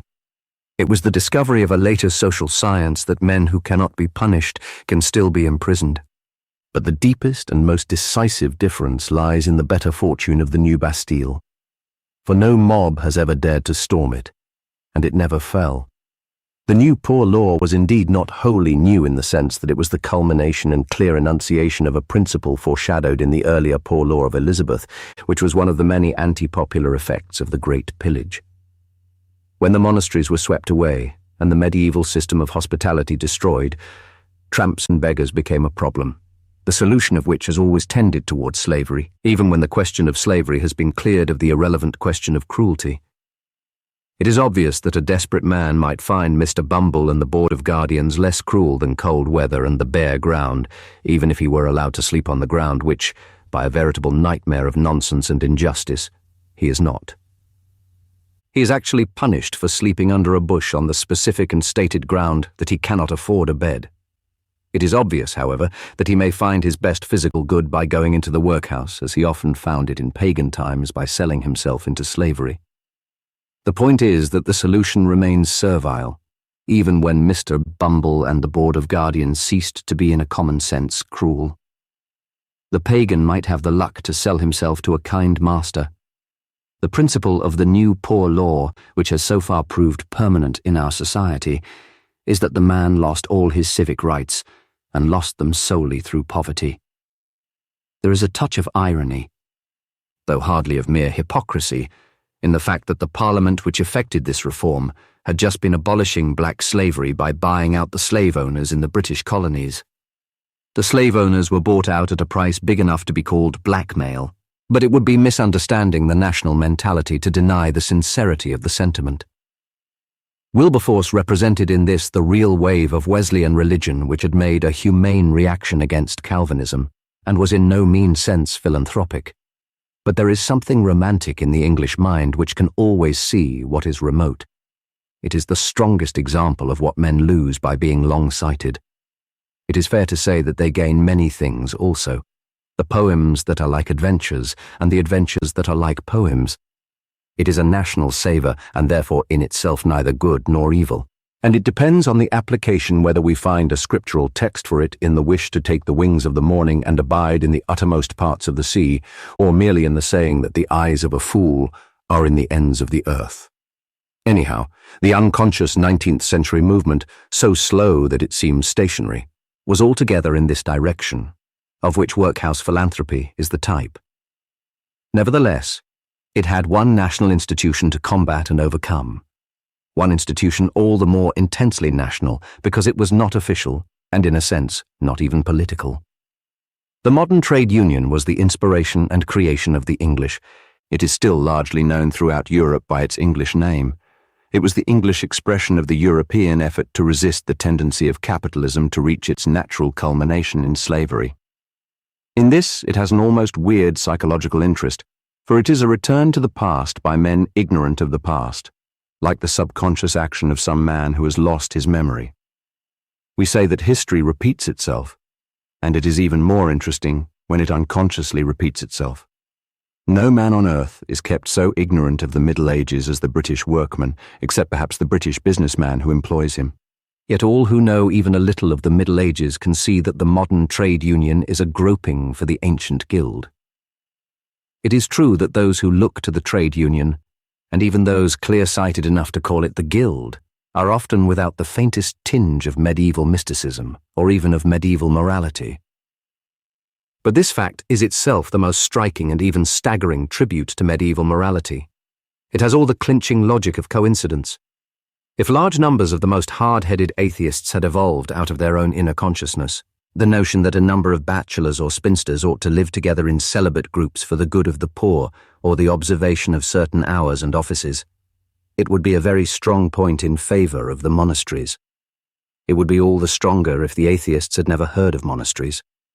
It would be strongest of all if they hated the very name of monasteries. And it is all the stronger because the man who puts his trust in trades unions does not call himself a Catholic or even a Christian, if he does call himself a guild socialist. The trade union movement passed through many perils, including a ludicrous attempt of certain lawyers to condemn as a criminal conspiracy that trade union solidarity, of which their own profession is the strongest and most startling example in the world. The struggle culminated in gigantic strikes which split the country in every direction in the earlier part of the 20th century. But another process, with much more power at its back, was also in operation. The principle represented by the new Poor Law proceeded on its course, and in one important respect altered its course, though it can hardly be said to have altered its object. It can most correctly be stated by saying that the employers themselves, who already organized business, began to organize social reform. It was more picturesquely expressed by a cynical aristocrat in Parliament who said, "We are all socialists now." The socialists, a body of completely sincere men led by several conspicuously brilliant men, had long hammered into men's heads the hopeless sterility of mere non-interference in exchange. The socialists proposed that the state should not merely interfere in business, but should take over the business and pay all men as equal wage earners, or at any rate, as wage earners. The employers were not willing to surrender their own position to the state, and this project has largely faded from politics. But the wiser of them were willing to pay better wages, and they were specially willing to bestow various other benefits so long as they were bestowed after the manner of wages. Thus, we had a series of social reforms which, for good or evil, all tended in the same direction. The permission to employees to claim certain advantages as employees, and as something permanently different from employers. Of these, the obvious examples were employers' liability, old age pensions, and, as marking another and more decisive stride in the process, the Insurance Act. The latter in particular, and the whole plan of the social reform in general, were modelled upon Germany. Indeed, the whole English life of this period was overshadowed by Germany. We had now reached, for good or evil, the final fulfillment of that gathering influence which began to grow on us in the 17th century, which was solidified by the military alliances of the 18th century, and which in the 19th century had been turned into a philosophy, not to say a mythology. German metaphysics had thinned our theology, so that many a man's most solemn conviction about Good Friday was that Friday was named after Freya. German history had simply annexed English history, so that it was almost counted the duty of any patriotic Englishman to be proud of being a German. The genius of Carlyle, the culture preached by Matthew Arnold, would not, persuasive as they were, have alone produced this effect but for an external phenomenon of great force. Our internal policy was transformed by our foreign policy, and foreign policy was dominated by the more and more drastic steps which the Prussian, now clearly the prince of all the German tribes, was taking to extend the German influence in the world. Denmark was robbed of 2 provinces. France was robbed of 2 provinces. And though the fall of Paris was felt almost everywhere as the fall of the capital of civilization, a thing like the sacking of Rome by the Goths, many of the most influential people in England still saw nothing in it but the solid success of our kinsmen and old allies of Waterloo. The moral methods which achieved it, the juggling with the Augustenburg claim, the forgery of the Ems telegram, were either successfully concealed or were but cloudily appreciated. The higher criticism had entered into our ethics as well as our theology. Our view of Europe was also distorted and made disproportionate by the accident of a natural concern for Constantinople and our route to India, which led Palmerston and later premiers to support the Turk and see Russia as the only enemy. This somewhat cynical reaction was summed up in the strange figure of Disraeli, who made a pro-Turkish settlement full of his native indifference to the Christian subjects of Turkey and sealed it at Berlin in the presence of Bismarck. Disraeli was not without insight into the inconsistencies and illusions of the English. He said many sagacious things about them, and one especially when he told the Manchester school that their motto was "Peace and plenty amid a starving people, and with the world in arms." But what he said about peace and plenty might well be parodied as a comment on what he himself said about peace with honor. Returning from that Berlin conference, he should have said, "I bring you peace with honor, peace with the seeds of the most horrible war of history, and honor as the dupes and victims of the old bully in Berlin." But it was, as we have seen, especially in social reform, that Germany was believed to be leading the way, and to have found the secret of dealing with the economic evil. In the case of insurance, which was the test case, she was applauded for obliging all her workmen to set apart a portion of their wages for any time of sickness, and numerous other provisions both in Germany and England pursued the same ideal, which was that of protecting the poor against themselves. It everywhere involved an external power having a finger in the family pie.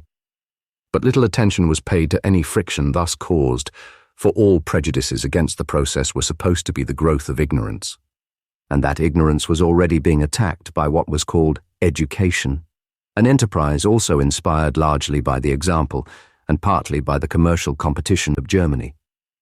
It was pointed out that in Germany governments and great employers thought it well worth their while to apply the grandest scale of organization and the minutest inquisition of detail to the instruction of the whole German race.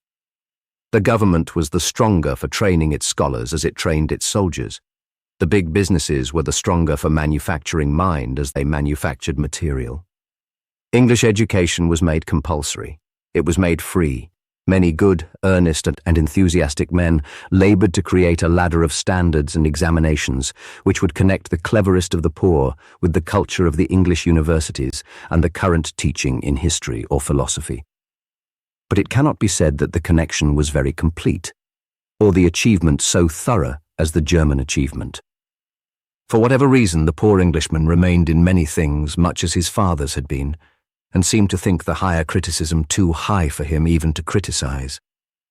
And then a day came, and if we were wise, we thanked God that we had failed.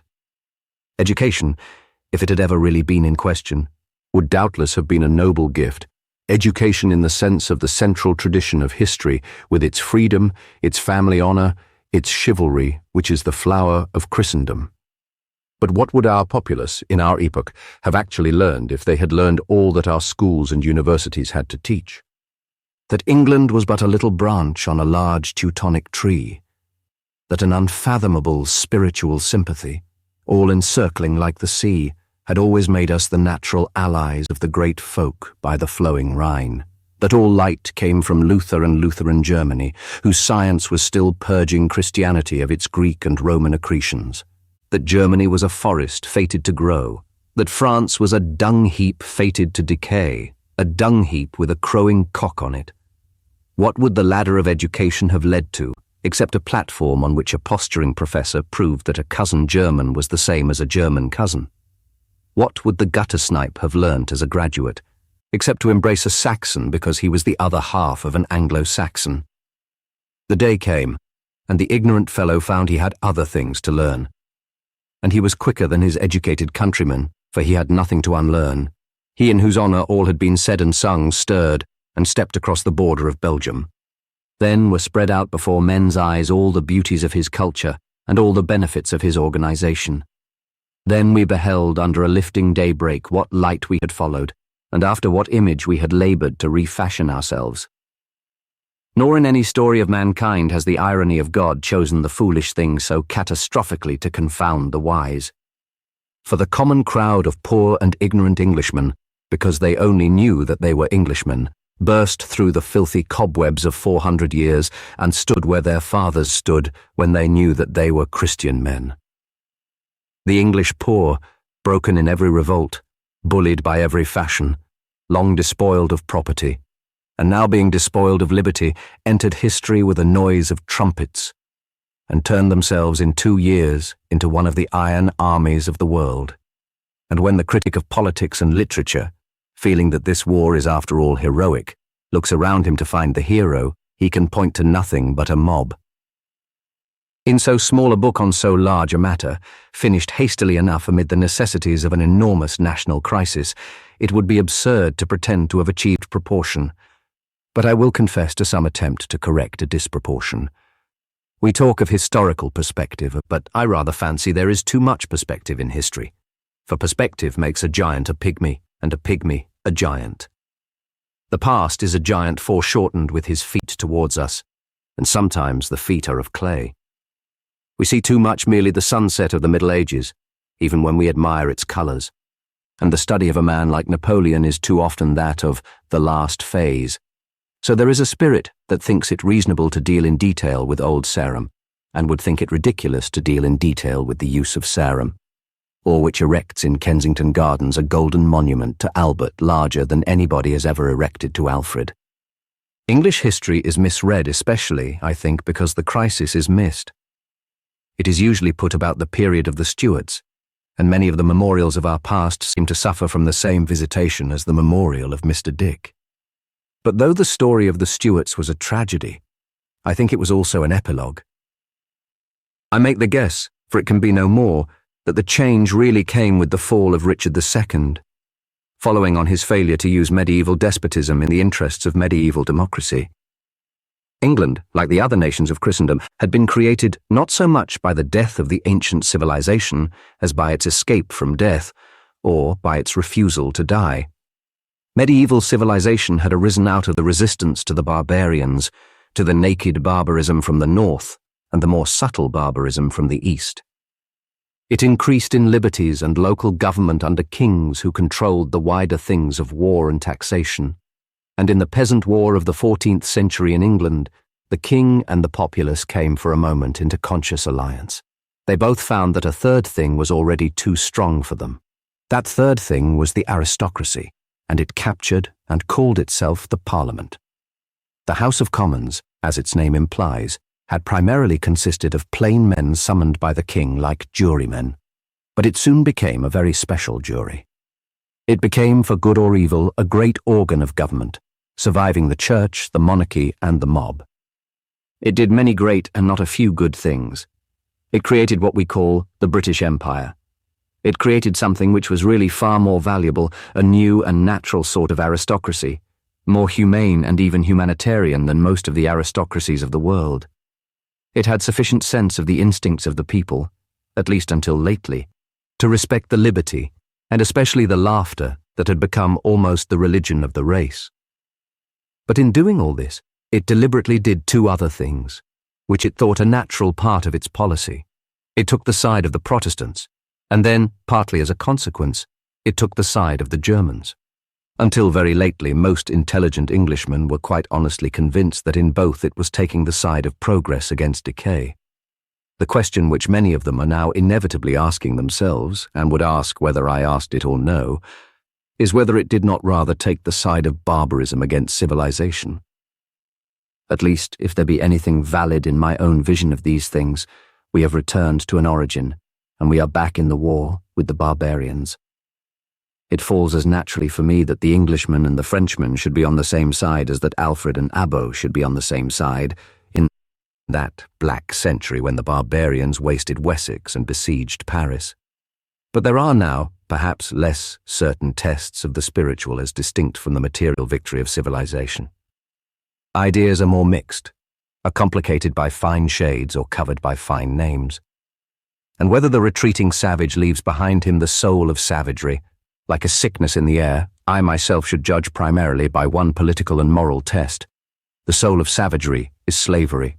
Under all its mask of machinery and instruction, the German regimentation of the poor was the relapse of barbarians into slavery.